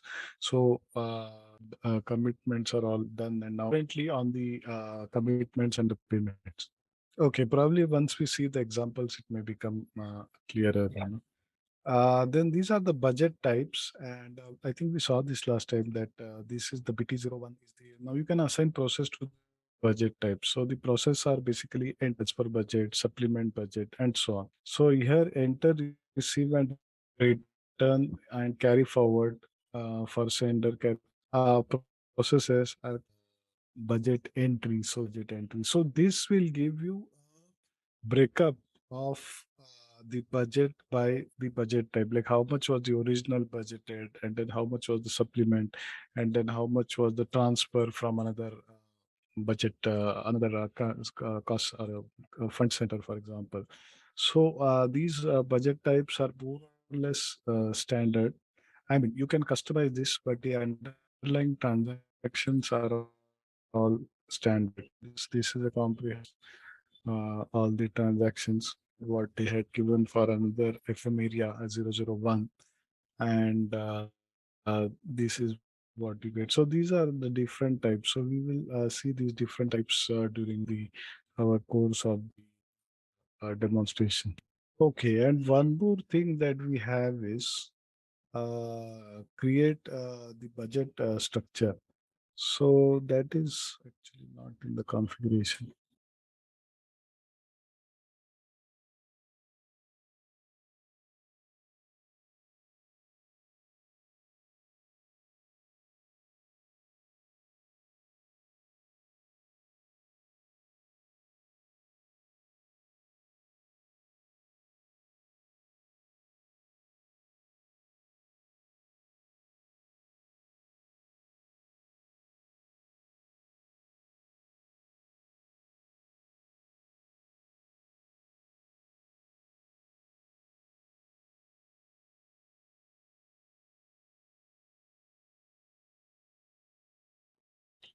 Funds management, master data, use of account, budget structure, funds. Oh, sorry to see. Funds management, government, master data, use of account assignment elements, budget structure. Okay. Yeah, so this is actually a high level budget structure. Within this multiple level budget structure, you would have the budget addresses. So these budget addresses right now we'll create manually, but we can also have a strategy to create. Yeah, you want to create from the cost centers, or you want to create from profit centers, or you want to create from any other element. So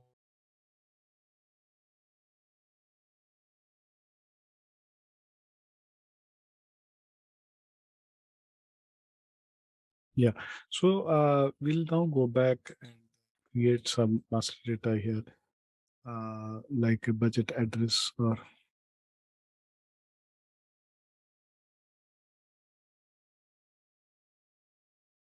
so here I can create individually the budget address, and budget address is nothing but, as we said, as we talked about, the combination of the various things here, like a fund center. So I'm creating under payment budget, and so here, see, the system already has created so many addresses, and these are the combinations where you are going to budget, for example. So I think last time we ran the automation program, the automatic program, and it created all the budget addresses. But still, we can, you know, try to post at something now. For example, let's see which.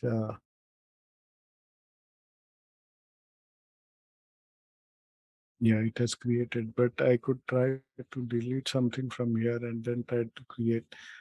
We'll try to create and the fund as non-government grant. If you try to budget, let's see what is here. Yeah, only the government grant is here. So the other one is not here. So just to make a note of it.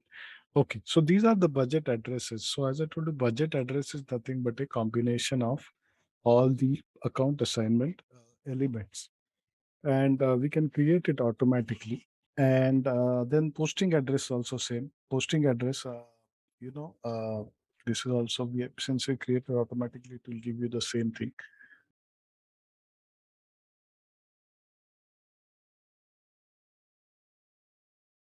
Okay, so let us go back to the presentation. Yeah, availability control and all.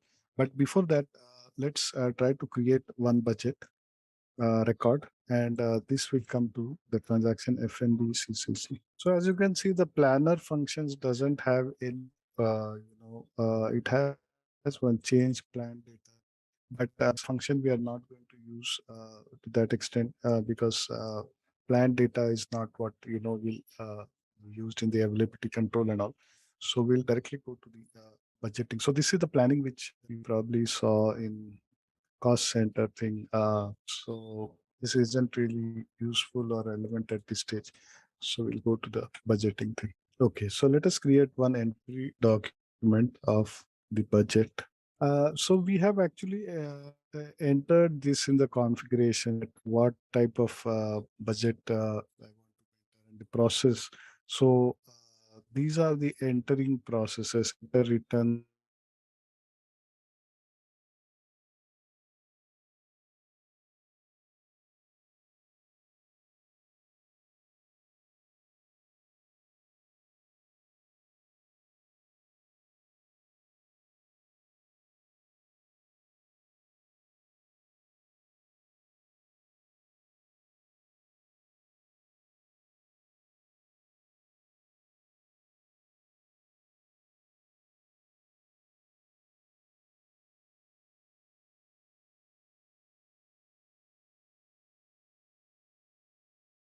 So now here I'm trying to select a now instead of doing this one by one, we could kind of select it from here also.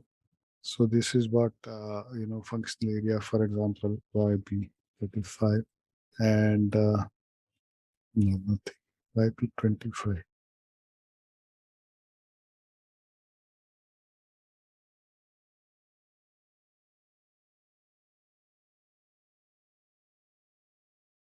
So selection of let's say the fund, or rather the fund center.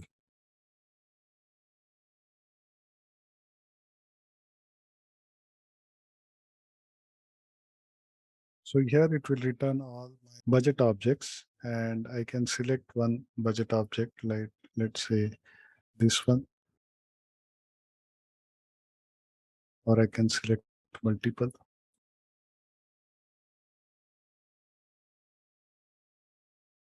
And this gets copied over here, and therefore you can enter the whatever budget you want to enter.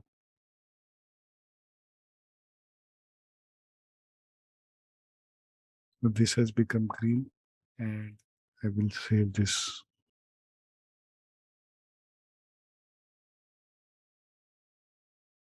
Specify budget. Yeah, I need to specify. Now we have entered this ENTR. So with that, it will default to the BT01. This ENTR, I had entered it earlier, but now it is, the text is like ignored. So let's stick to BT01. So now this document is posted. Now document 6 has been created. Yeah, so this is actually a budget document. And against these account assignment elements, we have created certain budgets. So let us go back and go to the another screen called budgeting workbench. In this screen, it is a similar screen, but it gives you kind of overview of what is posted or pre-posted, undone, held, etc. So you have, as you can see here, there is a if I go back, there is a thing called hold also. So for example, let me select the master data and let's hold one.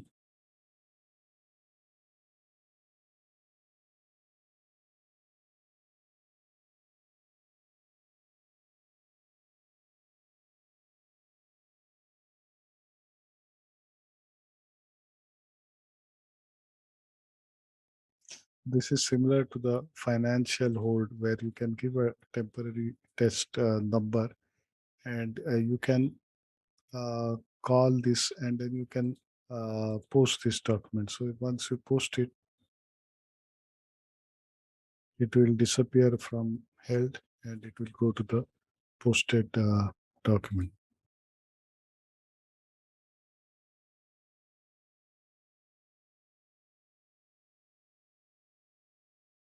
This is the seventh document just posted. Some of the documents, I think I deleted recently because I wanted to recreate the data.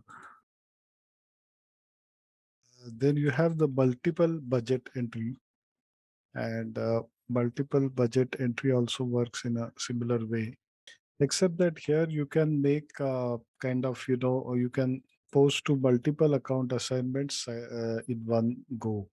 So you at the header level, you select the account assignments, and then you can post variations of it into the lower levels. Yeah, Fury apps as well. Yes, we could check the Fury apps also. But in this case, the Fury apps will look very similar to This one? this one. Yeah.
Okay, then there is one more concept that for a budget made available. So it's not like you post the budget and then that budget would be automatically available for the consumption. So there is a concept of release. Let's see if they have considered that here.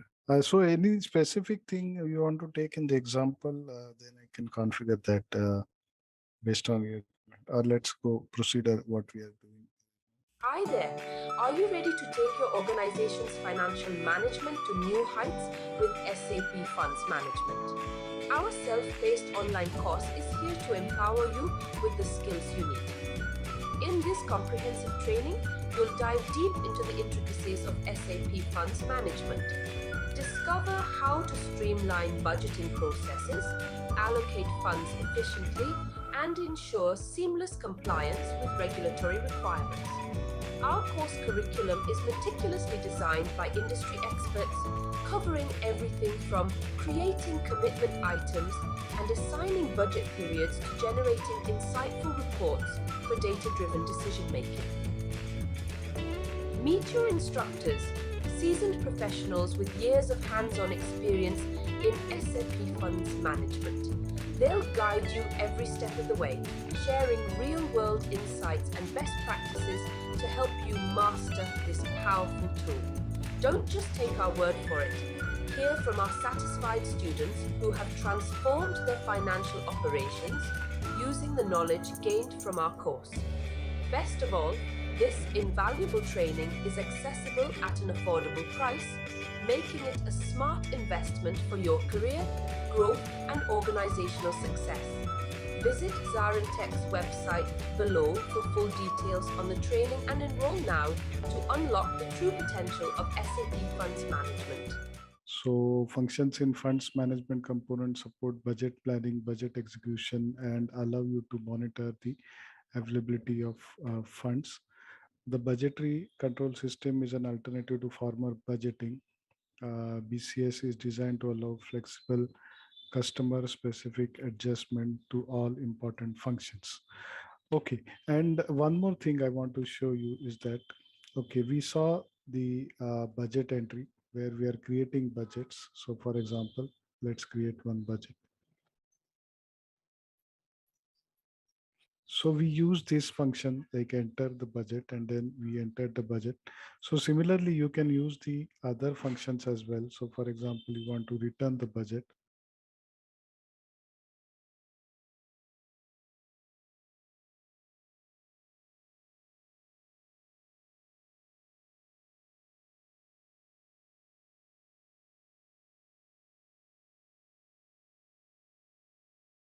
And let's say we have done some planning here.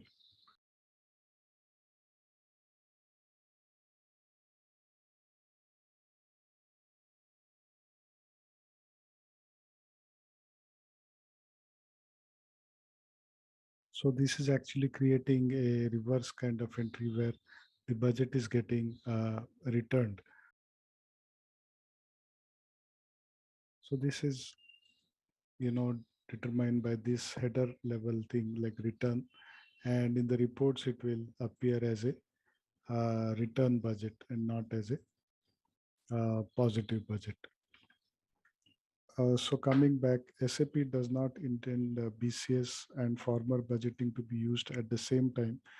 Therefore, menu transactions, functions, and necessary customizing are separate.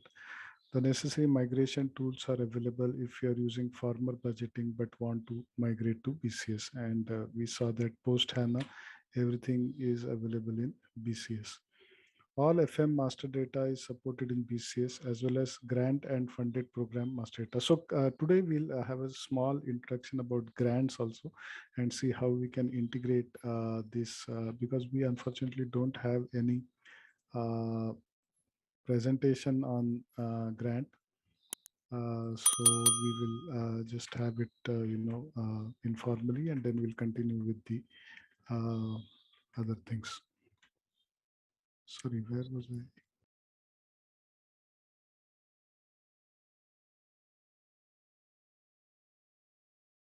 If you want to use comprehensive budget planning, you can exchange data with, okay, this budget planning and all, it is mainly to do with the BI part of it.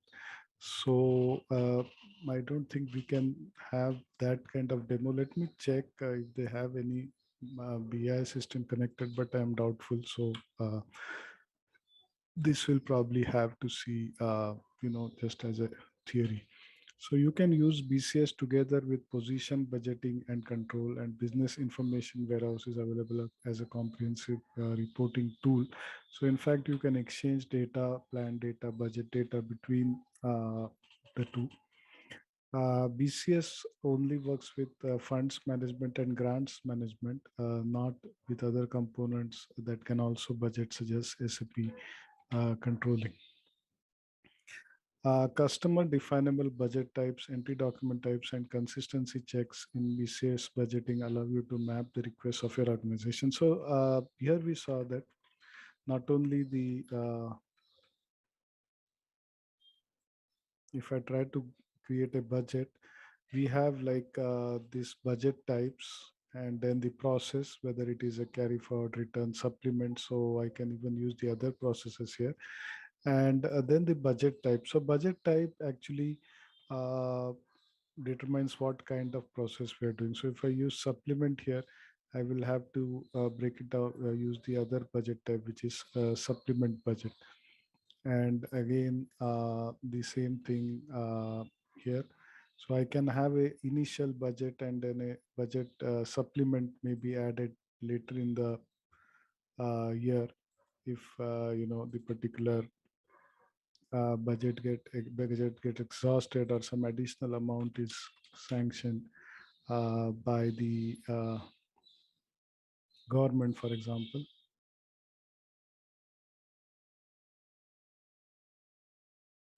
Okay, so again, we have the various status types, and here I can give the various statuses. So you can define which phases of budgeting during the course of a fiscal year, and you can define a budget status for each phase. So budget planning, budget entry, budget consumption, um, and these statuses are assigned to different budget phases. And here we will see now, here we have defined the various statuses. Status one is actually all. So if here the permitted things is enter and return, supplement is not available here. Then if we want to include, ideally all combinations may have, all the things. And then the status two is kind of, okay, this.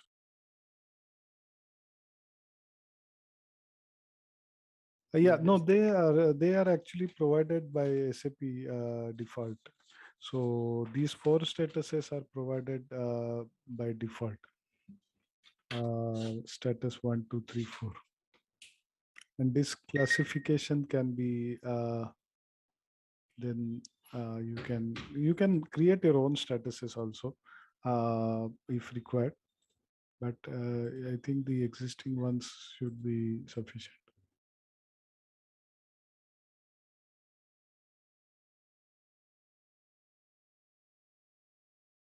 So this is actually in status 3, and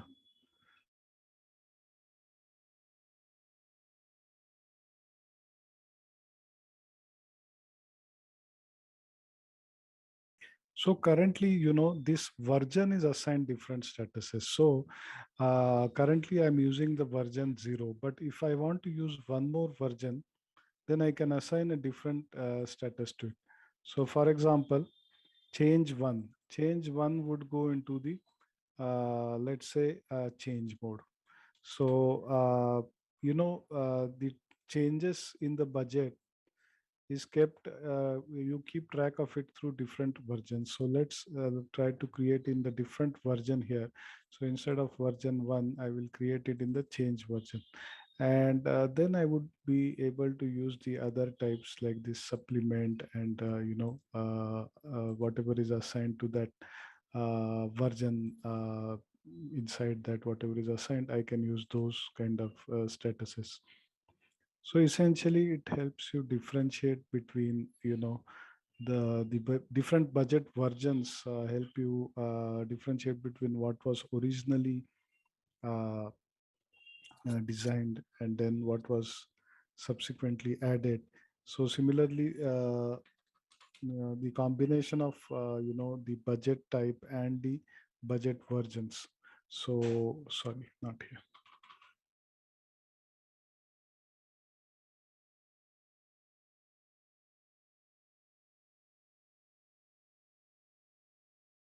Yeah, so there you can see. But if I try to give it in zero, I'll just make a note of it in our spreadsheet.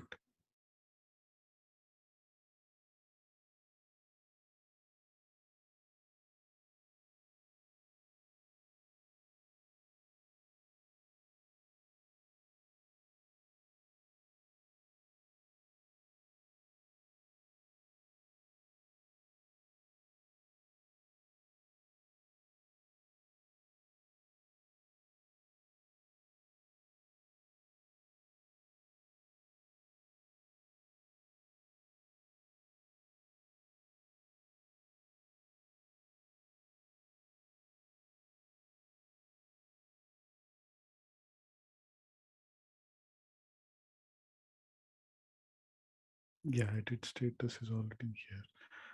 And then I want to,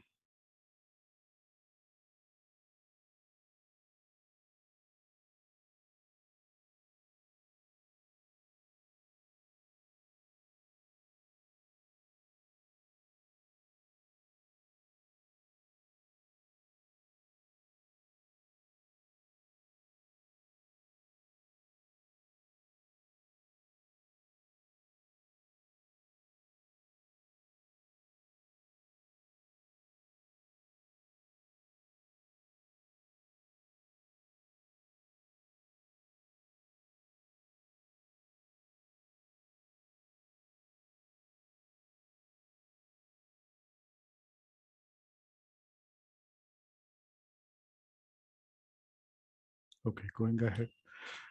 Custom definable budget types. Yeah, we saw that budget types, entry document types, and consistency checks in BCS allow you to map the requests of your organization.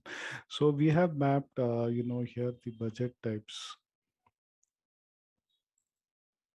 We have created different budget types according to the what kind of activity we are doing in the budget. So the entry budget, then the transfers, then the usual supplement, unusual supplement, etc. Budget entry and budget update activities are based on documents and are logged in budget entry documents. You display and maintain these in the budgeting workbench. A budgeting workbench is very similar to what we saw. It will show you in addition what is the documents posted and held, and then pre-posted, and so on. Status management allows you to subdivide the budget execution process in individual budgeting phases and define user specific roles through different authorizations. Yeah, so you can also define status management, and it will allow you to subdivide the budget process into different phases. So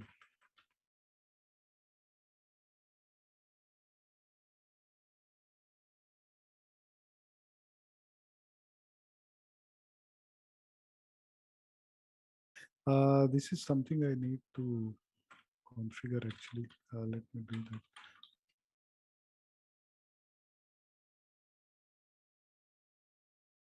Yeah, and multiple data entry also.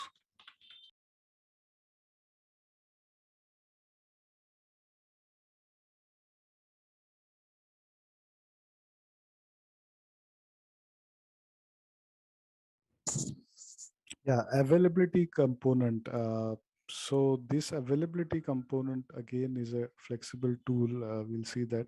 that you can customize to monitor and compare budget values and commitment actual values. So it's kind of shows you how much budget is available for use and how much is already consumed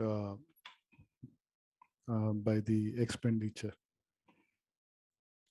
You can use independent availability control checks. You can distribute budget data between different systems using application link enabling. In this way, you can send budget information from sender to receiver system, which will then post this budget data. But yeah, this is from sender and receiver systems. But at a lower level, you can also send and copy budget data as you can do in controlling between different fiscal years or between different fiscal periods or from one version to another version. So you want to actually start with the base version and then you want to add something to it. So those kind of things are possible. In the budgetary control system, you can execute and manage your organization's budget planning activities. Yeah, planning again, yeah. So these kind of functions are available, but generally the planning function, we set the planner profile, but these are more used in conjunction with BI tools. Okay, so this is how the BCS planning version. So you have plan data 2005. Then okay, this planner tasks we can divide and we can the FMBDT is the plan and budget data table, and these are the budget entry documents that we are generating, the actual version and the plan version. And these these would ultimately go and sit in the backend in a FMBD table, and the actual budget data. So the plan would kind of get rolled into the actual budget versions. So planning, as you can see, is not a mandatory activity, but you can use planning as a basis for budgeting, and then have the plan versions generate the budget document. So some kind of rough cut planning can be done, and it can be fine tuned, and then it can be copied over to the actual budget versions. And that budget version will actually serve as your base for the budgeting and availability control. So whenever you incur expenses based on that, it needs to stop you, or it needs to give you plan versus actual reports. So those kind of reports will happen based on the actual budget data. And we saw that even within the budget, we can have different types of versions, like 0, 1, 2, and different types of supplements, returns, etc. on those versions. Yeah, this is what they have done, how to do define planning. So define one or more number of planning layouts and planner profiles, and each user who carries out planning must be assigned to a planner profile, and that user can carry out planning, and then that planning can be copied over. Planning layout. So formula that defines which characteristics and key figures from a total table are used to carry out planning, and how the entry screen is structured during planning. So this also we'll see tomorrow, the planning layouts,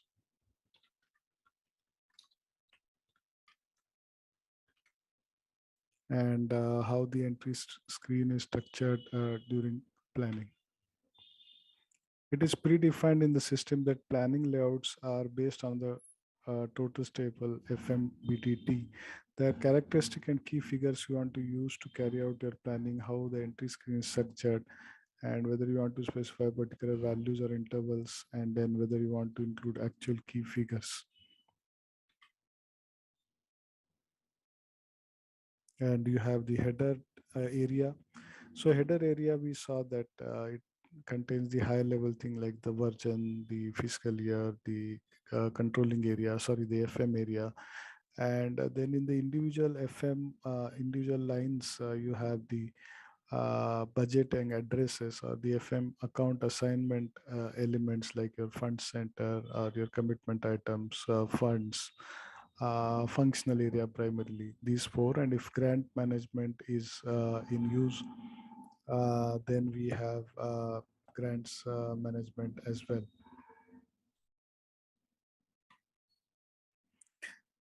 Value column. So value column contains the key figure to be planned, and that is the plan value or display values, for example, the budget data of the previous year.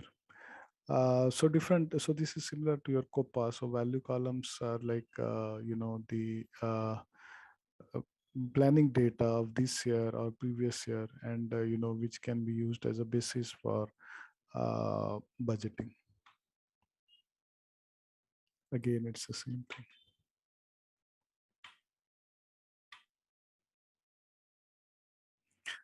So you have to assign an authorization group to a planner profile, and then you can ensure that the individual planners only plan within their area of responsibility by defining planner profile tailor for each planner and assigning authorization groups. So similar to your authorizations, we want to control how the planning is done, and we want to, because the planning will be kind of decentralized.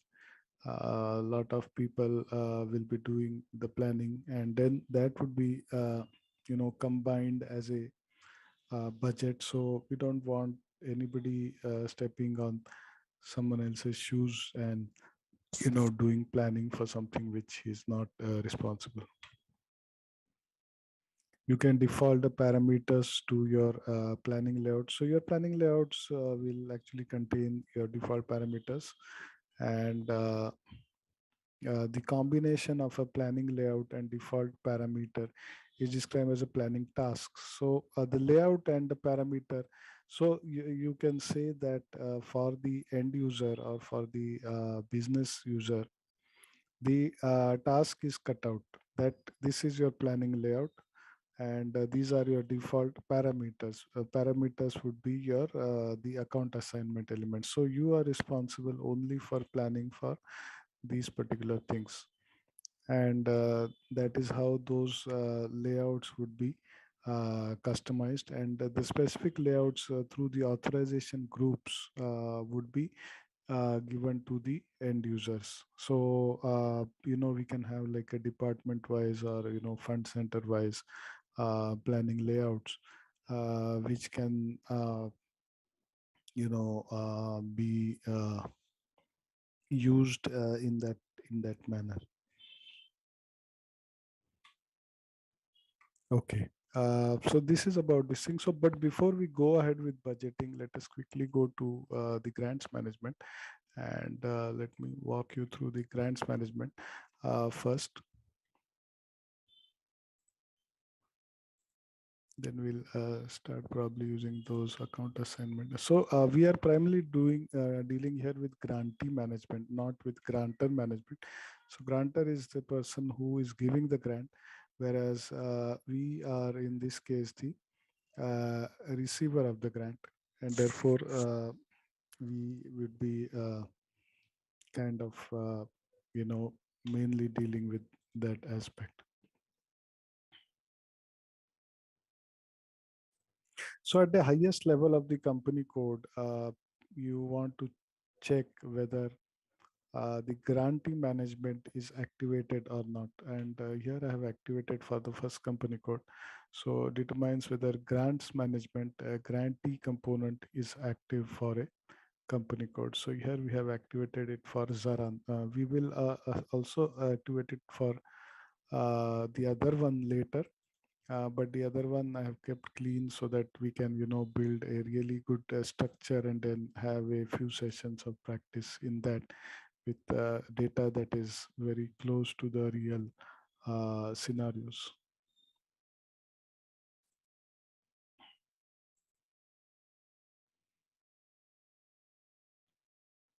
Mm. Yeah. So these are the these are the general update settings set for which GL accounts you want to use the grant management functionality. And here I have given a range of GL accounts. so we can narrow it down later, uh, so that yeah.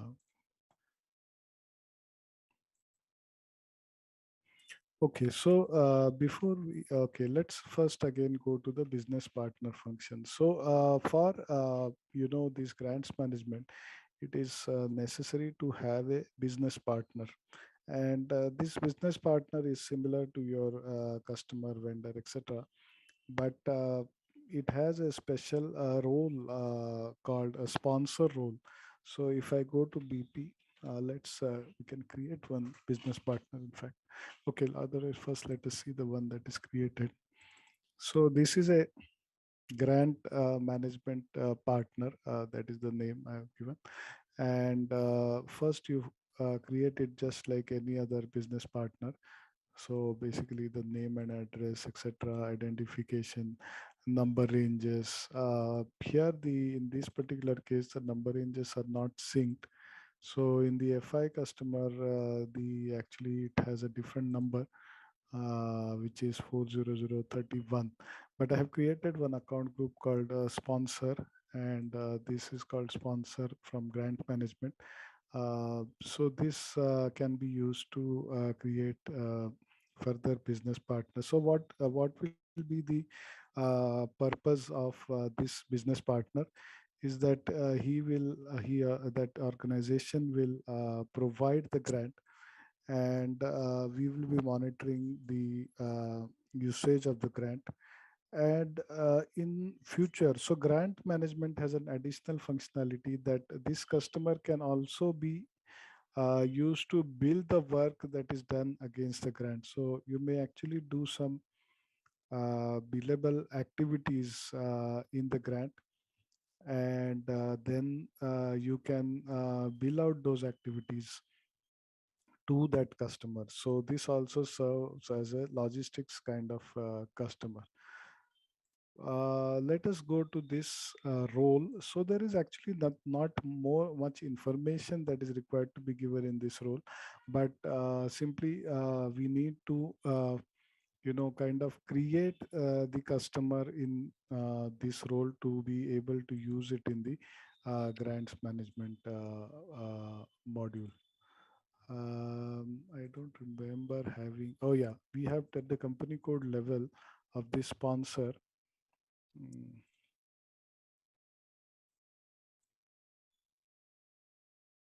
So surprisingly, I don't see it assigned to the uh, mm, our FM area anywhere, but that assignment happens through the when we create the grant, because that same customer may exist in different roles in different FM areas and in different sales and distribution areas, general areas. So there is no hard linkage to the FM area.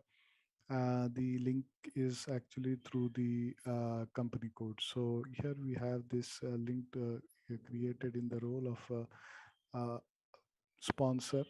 Not much additional information that is required, I mean, anything specific to funds management or something. So we just need to create this as a customer. Okay.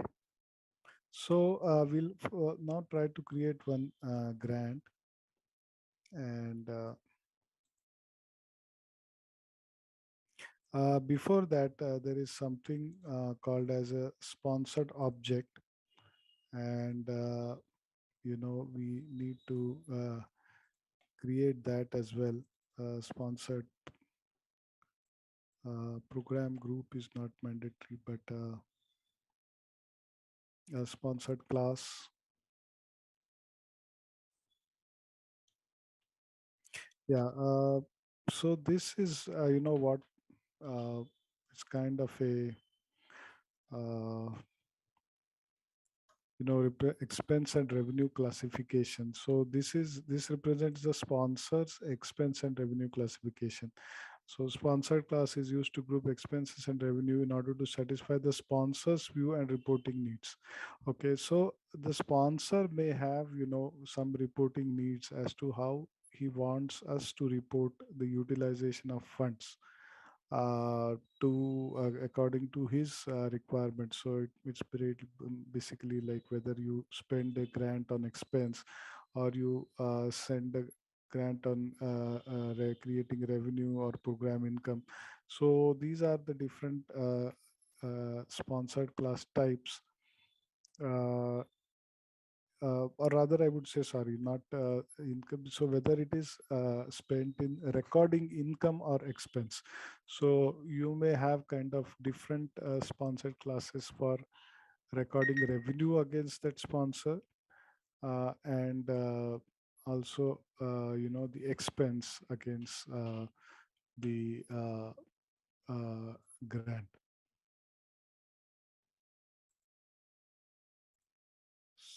Then I created one grant.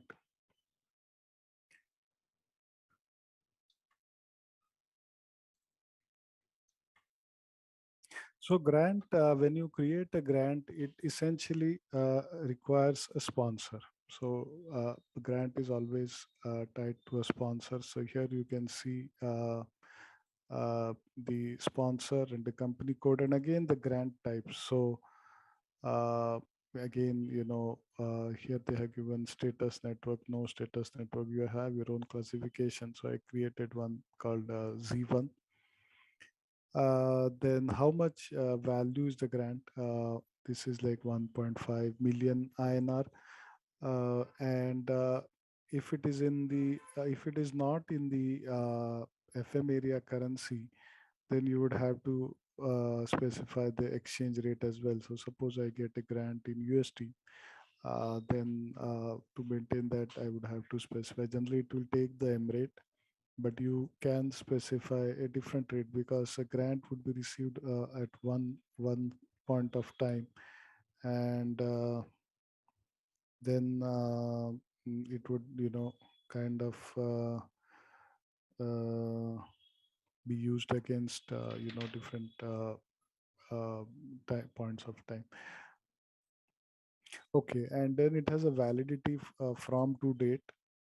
If it is, generally a grant would be need to be utilized in a particular way, and then it would, in future when you it allows you to have what kind of posting activity can be done against this grant, and whether the billing is manual, milestone based billing, periodic billing, RRB, resource related billing, or those kind of things can be mentioned here. So for the sake of simplicity, I have kept it uh, simple.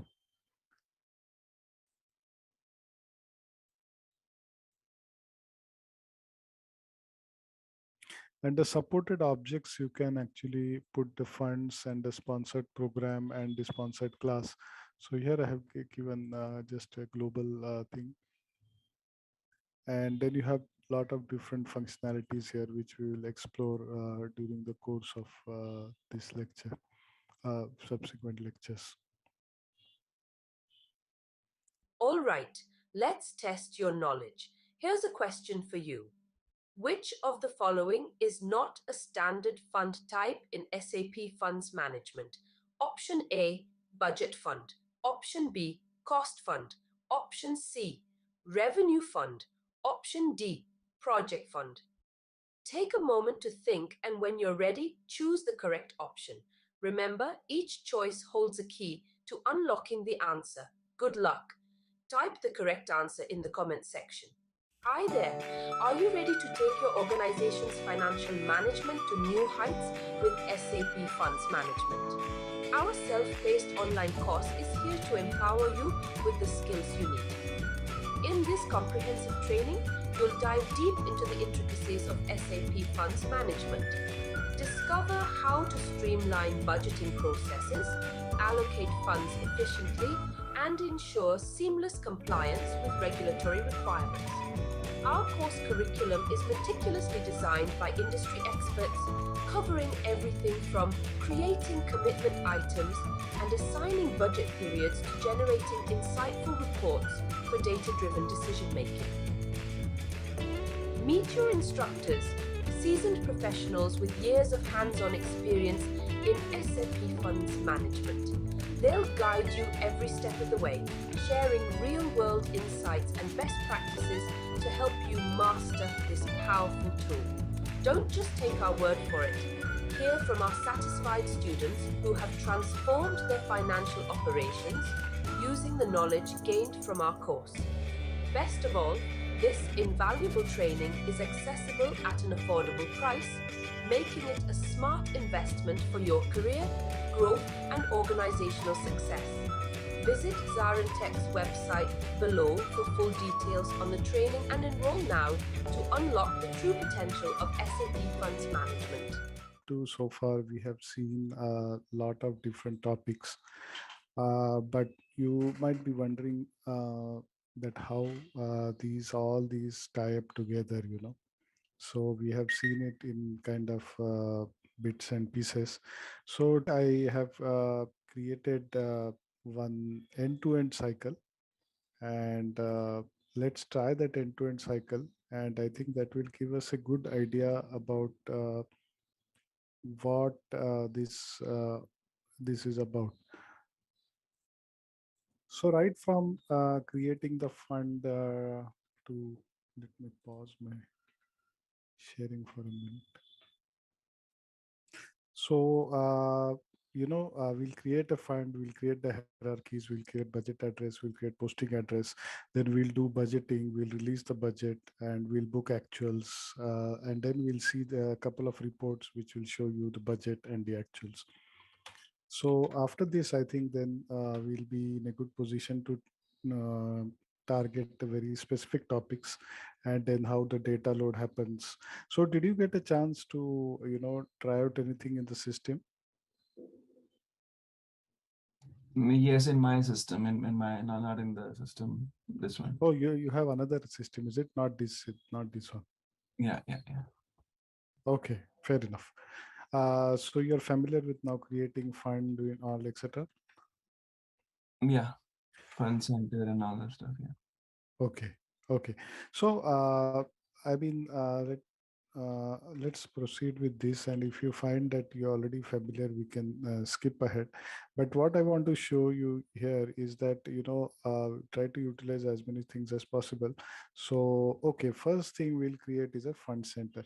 And when we create a fund center, see, generally what we will do is whenever we have funds management active, we will make those fields kind of mandatory, because if you are trying to sidestep, I mean you in the sense the user is trying to sidestep this thing, then there is the whole purpose of having the funds management will be defeated.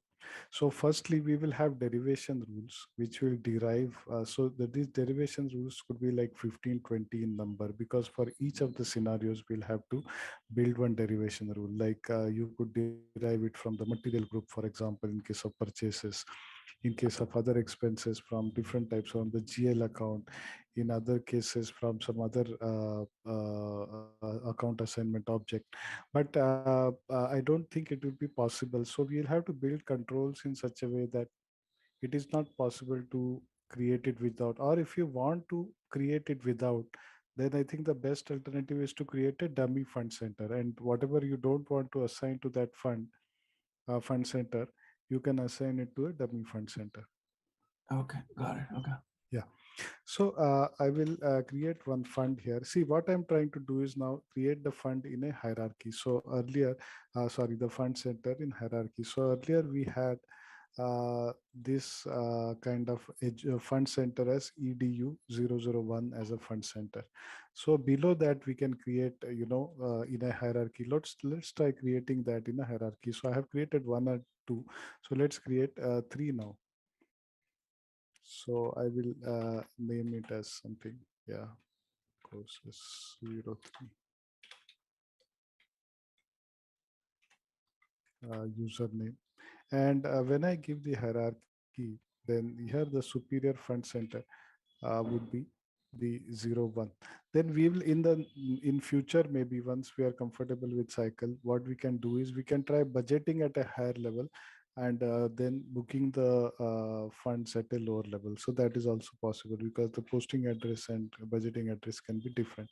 But for the time being, we can stick to this thing. So this is valid from 31/12/1990. So I have created a firstly I have created a fund center.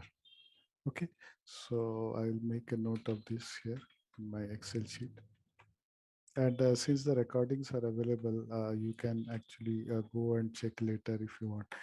Now, what we are going to do is we are going to create the budget address and the posting address, since we are using the hierarchical structure for budgets. So we need to create the posting address and budget address, so that we are able to budget for that particular fund center using other cost elements, account assignment elements, and we are also able to book the actuals. So firstly, I would create the budget address. So we can go through the menu also.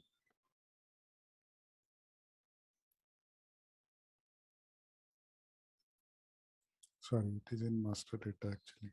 Fund, funded program, use of account assignment elements, budgetary control system, budget structure, budget address. So first I'll create the budget address.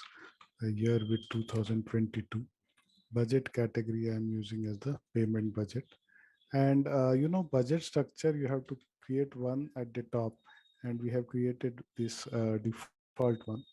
Then with what combinations I'm going to create the budget address. So the posting ledger is 9F, not 9A.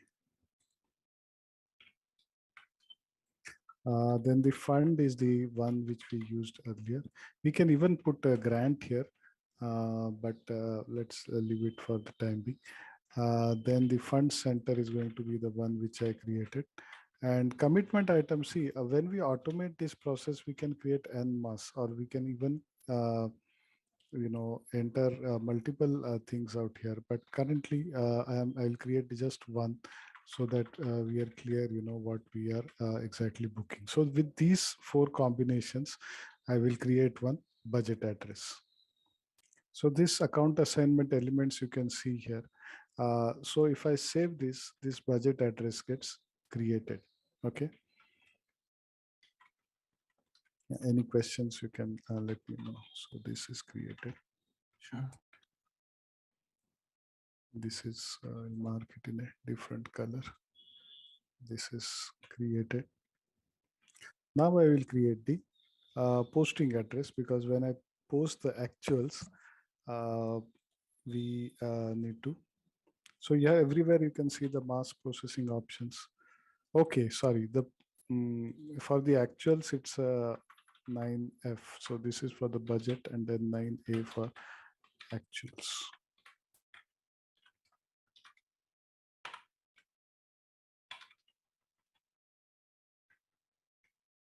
So similarly, I'll create with the same combinations, fund center, commitment item, and functional area. Okay.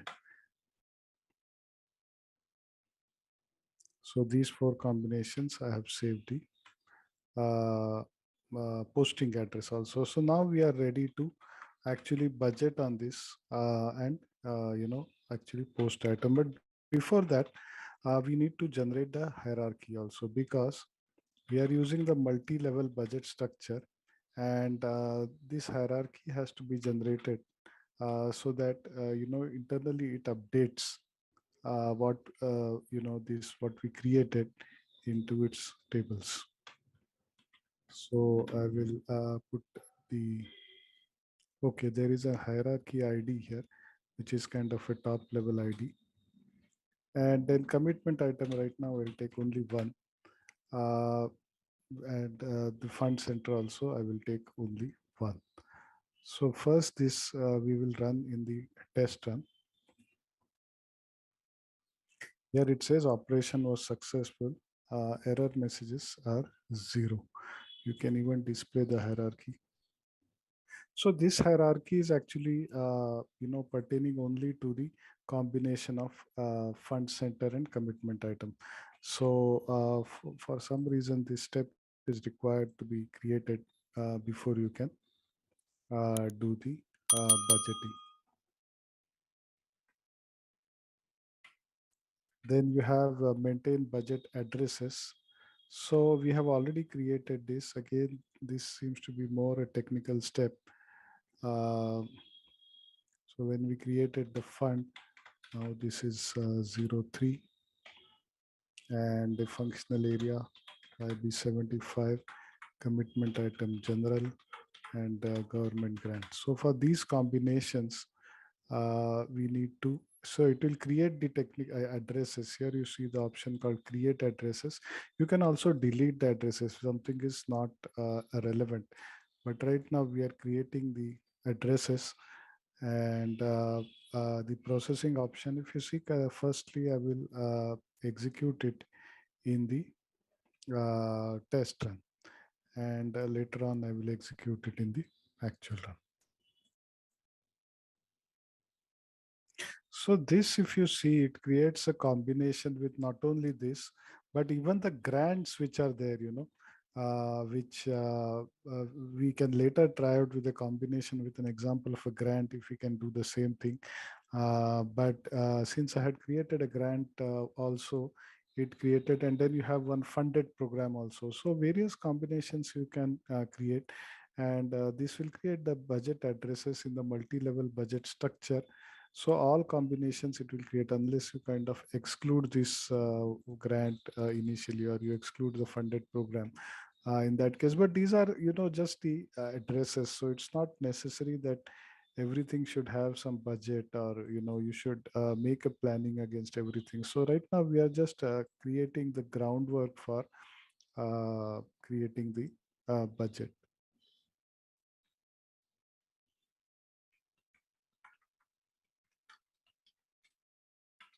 Okay.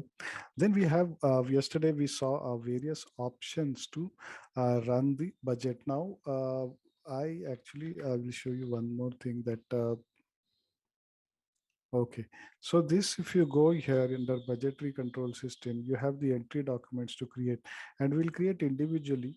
But here actually I tried to create a template, but there is some issue. I'm not able to create, save it. It gives some weird error. So let me try it again. Or if you, in your system, you are able to do it, just let me know. It says held document does not exist. So this message seems to be bit odd, because we are not holding any document here. We are just trying to assign a template here. If you go to the drop down also, it doesn't give you anything. If you go to the help also, it doesn't give you the right configuration node here. And whatever the procedure they have assigned, I thought I followed it, but it's not working. So we'll figure it out in the coming days. Uh, but right now we'll do manual planning. So we could either do it with this, or we could do it with budgeting workbench. So right now I'll do it with create. Now, when we create, yesterday we saw that, you can actually go and select the various criteria. So let us assume that first, let us put some budget figures here. So the entry budget, I want to put it as 25,000. And then the return, I want to put it as, let's say 3,000. So the net available budget would be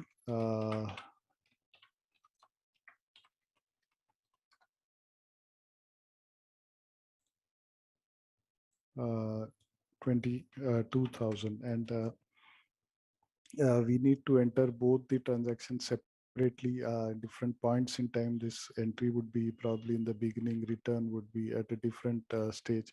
So let's start with entering the budget. We know that this is okay. Carryover also we'll see tomorrow. Carryover is, you can carry forward from one year to the next year. So that is what we'll see tomorrow. Version for entry is your zero version. Document date, let's say today. Fiscal year is 22, and budget entry. So right now I'm taking only one each, but in practice, of course, we will be required to do multiple at the multiple levels. So we could actually we need the mass entry tool there. So if you remember, these are the four dimensions that we use: government grant. Oh, sorry, fund center is not correct. This fund center is this one. So the lower level one. And funded program, I'll keep blank. And at the entry, let me enter 25,000 as the budget. So you can also enter some text like initial budget load, loaded.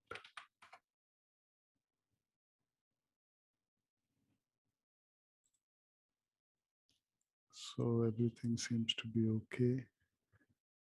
Here you will see that has updated the expenditure budget as 25,000, and then I will save this. So this saving actually created one document. So your document 20 has been successfully created. Uh, so let's say document 20 posted.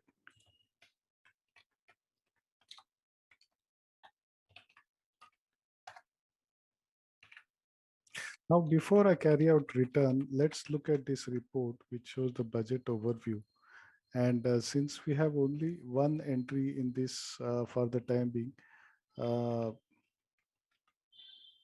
we are going to see only one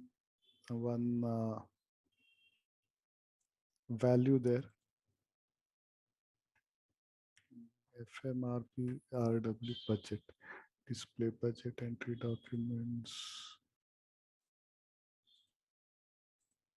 Yeah, this one, budget overview. So there are a lot of different reports, and I think the strength of this module is more in reporting, gives various type of report. So this one, if you see financial management area, budget categories, payment budget, version is 0, fiscal year 22. And let me give only the fund center here, sorry, because there is only one entry. So anything you give unique is fine.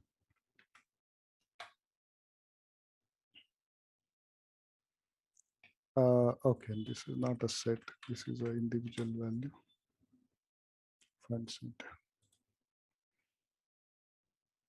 So here you can see that, based on this, you got a report that current budget and the original budget and return supplement, etc. are blank because we have only one entry. And probably you can call up the uh, individual line item report from here.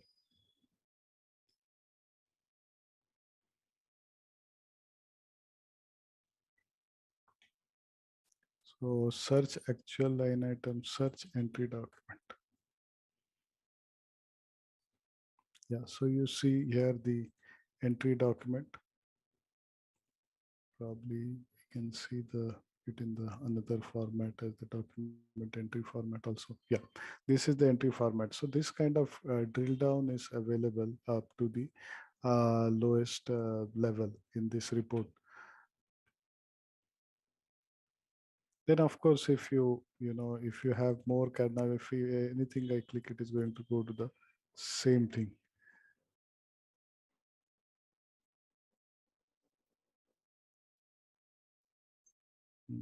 Any other report we can try?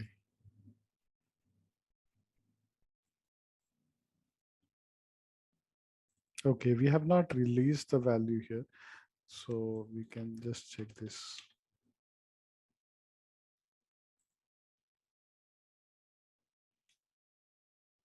Oh, this layout is funny.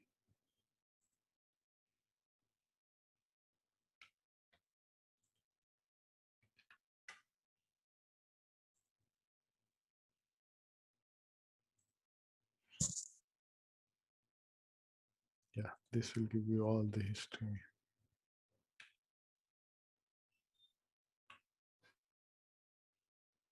of the budget.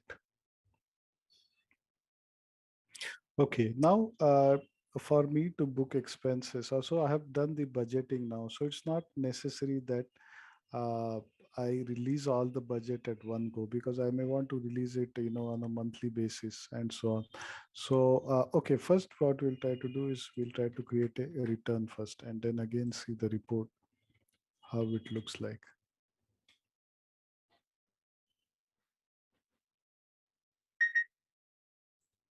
Now I'm going to do the return.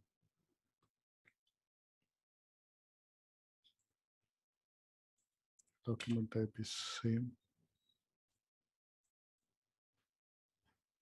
This also allows the return. Let's see, I'm not sure whether it is version 0 or version 1, but we'll find out.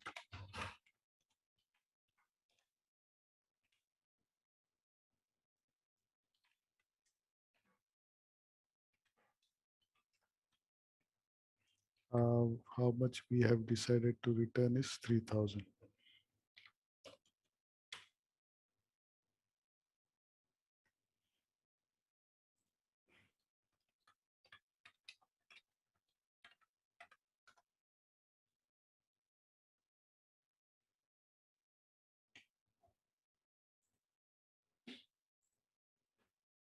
Okay.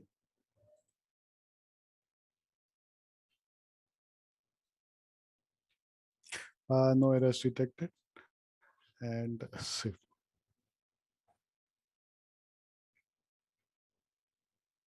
Yeah, so document 21 has been created. So here it doesn't actually show any signs like plus or minus, but it will show you under the relevant bucket.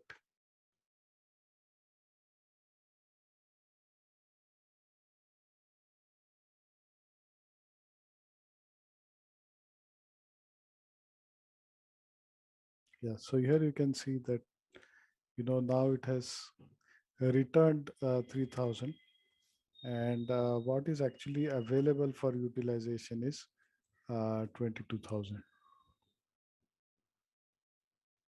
We could also try a supplement here. Let's try that.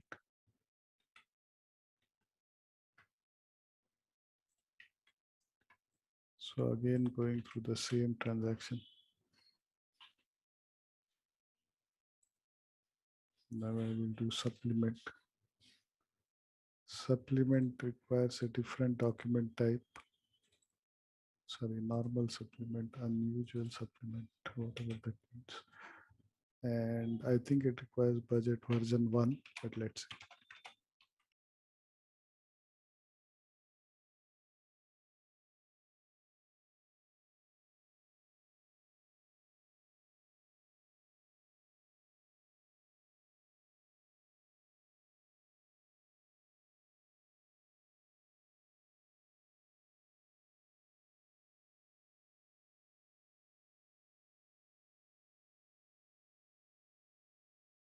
Yeah, this will create an issue here. So I think you require budget version 1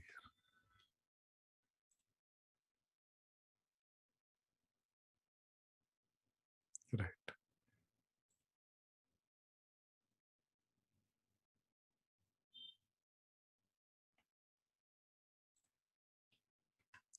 Now let us go back to the budget overview. This is a good report. And we're still on the budget itself. So we have not gone to the actuals.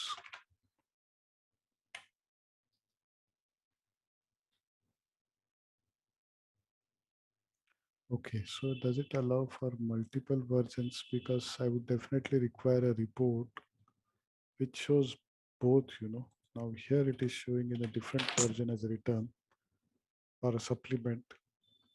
And maybe what I need to do in that case is then transfer the budget from the original to the next version, so that so as to make it 0 and then carry forward to the next version. So these are some practical issues we need to figure out. but the system will not allow you to do the supplement the same version because the status type has to be different. Unless you, yeah, you want everything in the same also, that's fine. But we have currently assigned a status type to different thing. If you want everything in the same also, SAP allows that. So that's not an issue. Okay, so return, I think document 21 was posted. And net available in that without the supplement is 22. Let's see it again.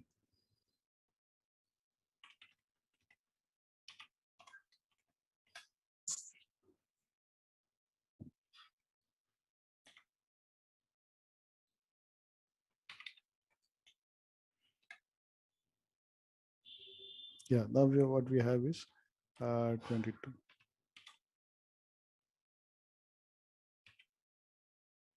Right. Any questions so far?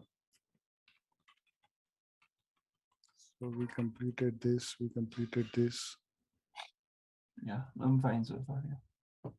Okay. I have to do this on my own too. Sorry.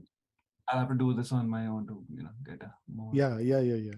And maybe you'll discover some things which you can also share. Because these reports are very vast, and it's difficult to get everything in one session. Yeah. So now, if you see here, this report budget view by process, it is giving you everything like enter, return, and supplement. If you look at it, but here the problem, it is not giving you line item wise by the commitment item. So okay, now we'll go to the next step is this release the budget data. So that release is required for making it available uh, to the commitment item. Otherwise what happens is okay, let's try to book one expense. So currently, I will tell you one limitation here, that the transfer is not happening automatically. I'm running one T code called FNO0. This is 0 to transfer documents from financial accounting to financial management. But these checks and all should happen online. So let's see if standard allows that. Because in my project, what I saw, the checks used to happen online. But I'm not 100% sure if they are using some user exit to dynamically get those values at document entry. Let's see. So right now, if I enter this thing for, let's say, now I have not transferred anything. So I have not released the budget, and I will try to enter the values against the particular, fund center and commitment item 03.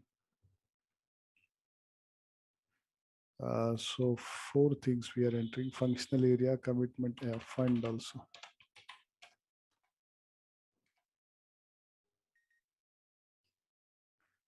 And then 50.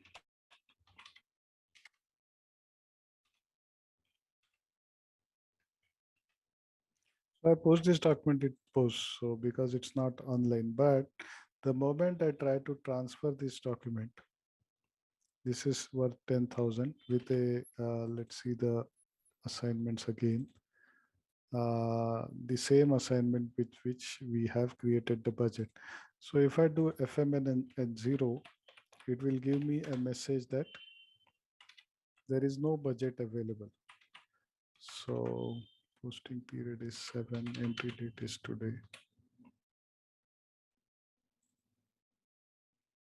And test run, and you remove this display errors only, because we want to see all the messages, not just the error messages.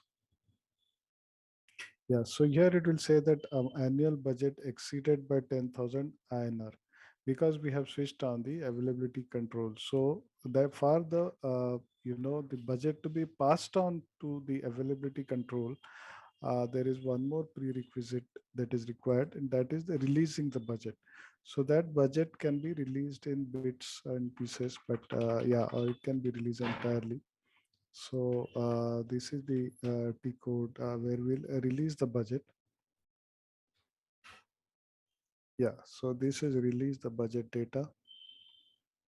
So okay, so when we when the availability control gets activated, it creates two special GLs. In case of 9F and 9G, it creates something like 9L and 9S. So those things are stored in a separate special GL, and they are tracked from there. So I did some configuration for this, some document types, etc. But these seems to be kind of standard. So here also we have, let's select this releasable budget, and then our target period is again 1 to 12, because I have selected here fiscal year, entire fiscal year. And okay, let's restrict these things to the fund center where we want to release the budget, and not necessarily the commitment item, etc. But later on, we can try that. If I try to book one more document in a different commit using a different commitment item in the same fund center, then also it should not allow, because that budget, that posting address is not there. And that is where this hierarchical comes into picture, that I may not want to track this at a granular level. So either I can use a hierarchical structure, or I can use a commitment item which is broad, but a GL account which is at a detail level. So here I'm releasing it.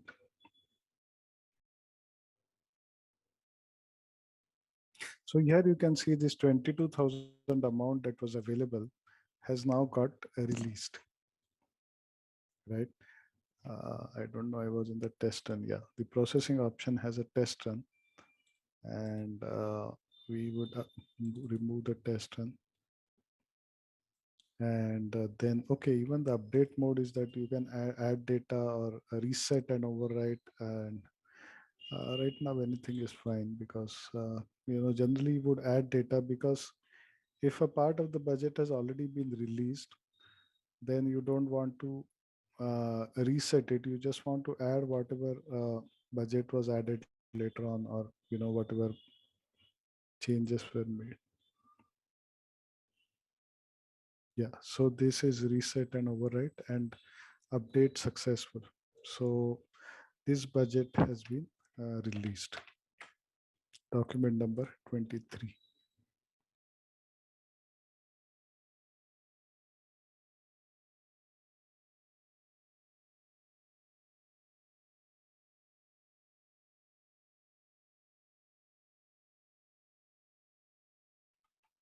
Okay, now what we'll do, we have already booked the accounting entry. So we will again try to pass it to the financial management. And this time we have a budget of uh, 20,000, 22,000 there.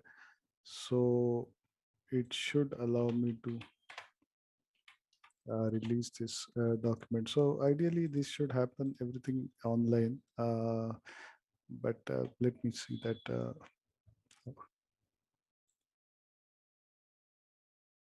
See, now it says document updated. That means the document is passed on to the funds management.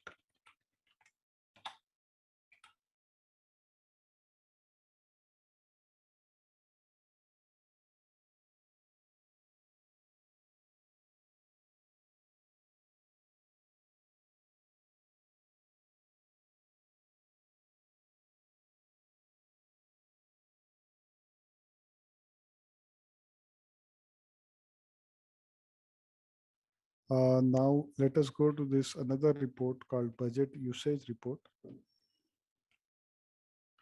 Did we see this report earlier? Yeah, here it is, overview of budget usage report.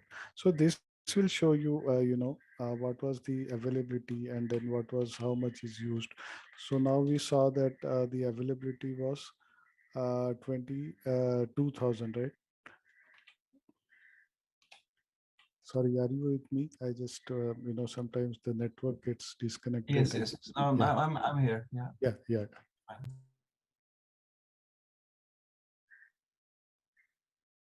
Oops, why is it not showing anything?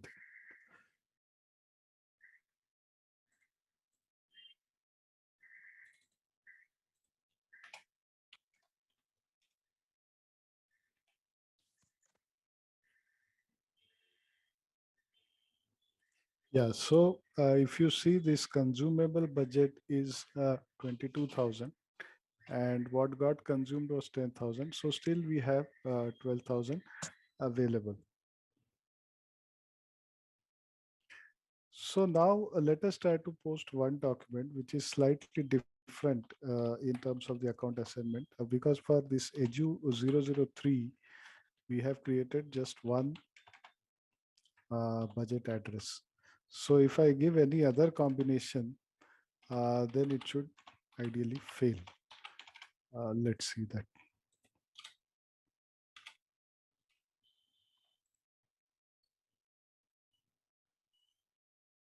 So fund center is not this one, but edu 001 03. And the commitment item here, it's derived automatically. If you see, we had some rules, but we can always override. So instead of general, I will select this as the commitment item. And instead of YB75, I will select YB25 as the functional area. And the fund, let us keep the same. So this document I can book. Definitely, let's book it for a smaller amount so that we have some amount left for another example if required.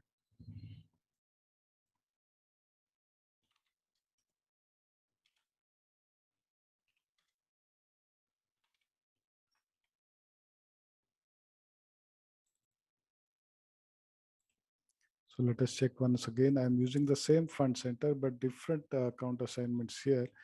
And after posting the document, I'm going to do FMN0 to transfer this document. So this document number is 16. All right, let's test your knowledge. Here's a question for you. Which of the following transactions is used to create a fund in SAP? Option A, FSS0. Option B, FMSA. Option C, FMR1. Option D, FM08. Take a moment to think, and when you're ready, choose the correct option. Remember, each choice holds a key to unlocking the answer. Good luck. Type the correct answer in the comment section.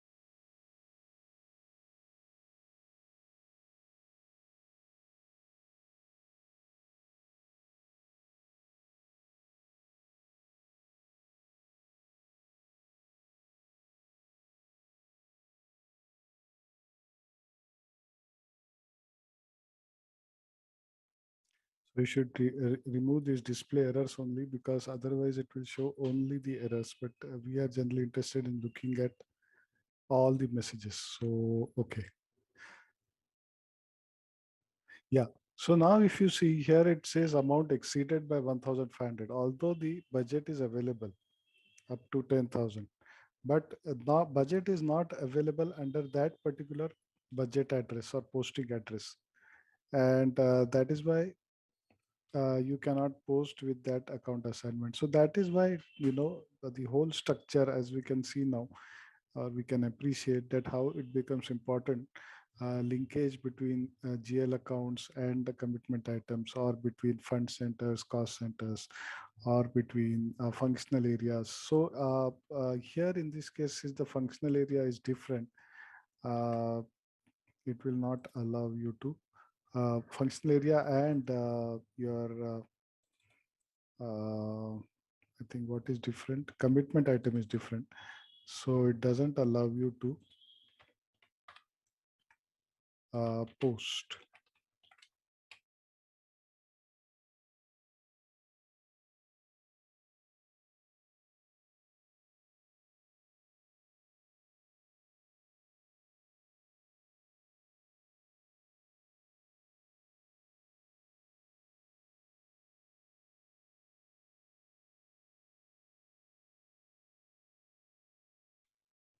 Okay. Uh, yeah, I will try to show you one more report which I saw.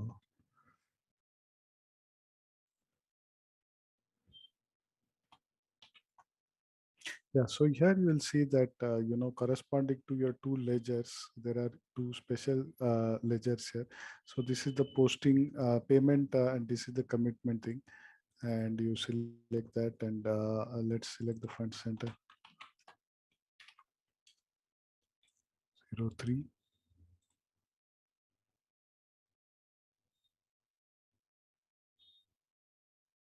Yeah. So it shows you in another way, this consumable amount, consumed amount, available amount. Then you can drill down to the details.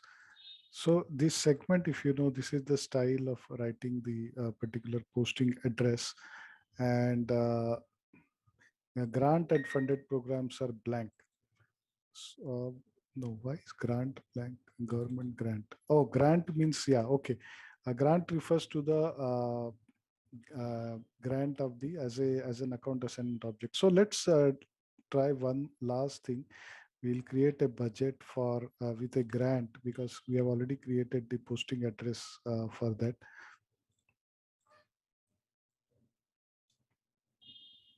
And let's see if we can book something against it.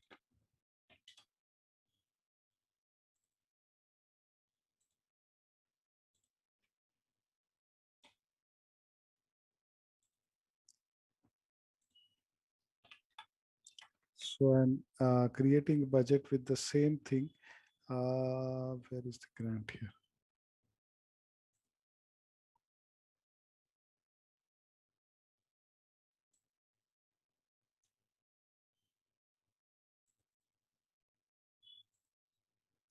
This layout doesn't have grant.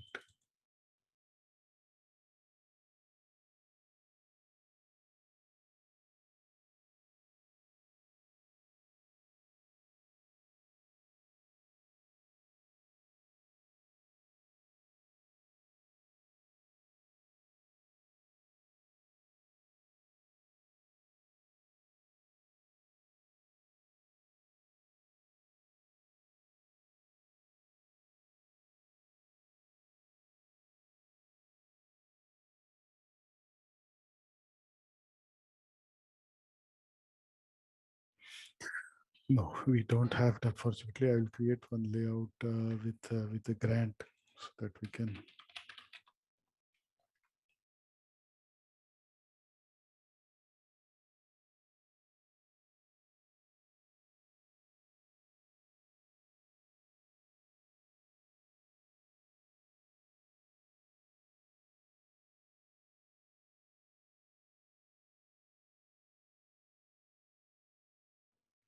Okay, and there is one more here.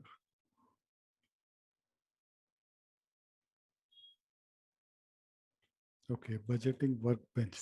So budgeting workbench will actually, it's very similar. Okay, just I want to check what is this pre-posting. So okay, here it has a layout. In the layout, which layout is this? Need to check. But it has the grant here. So let's enter the grant.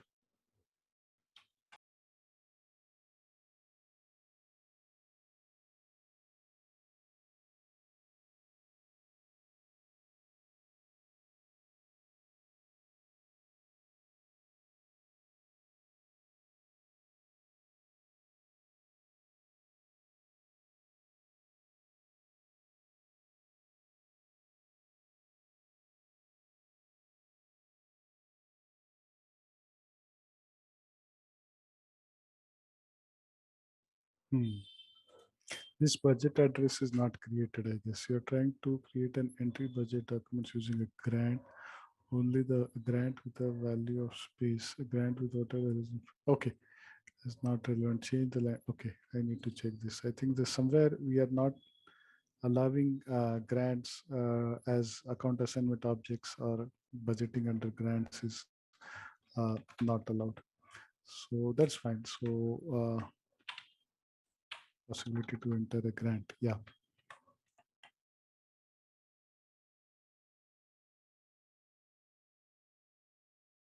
Okay, let's try to pre-post.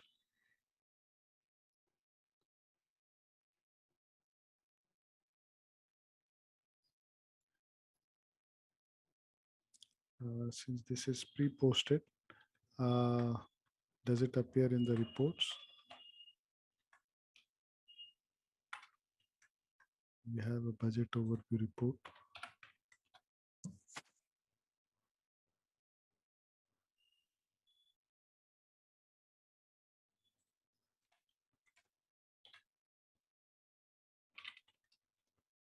Okay, this is for the set.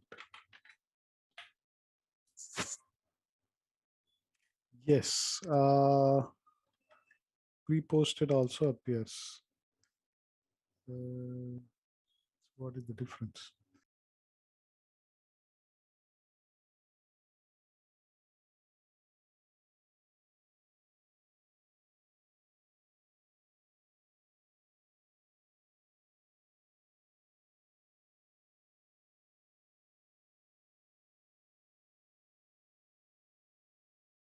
Pre-posted, posted. Yeah, I think, let me check this. What is the facility offered by pre-post?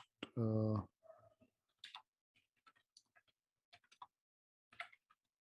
how, what are the differentiators actually between?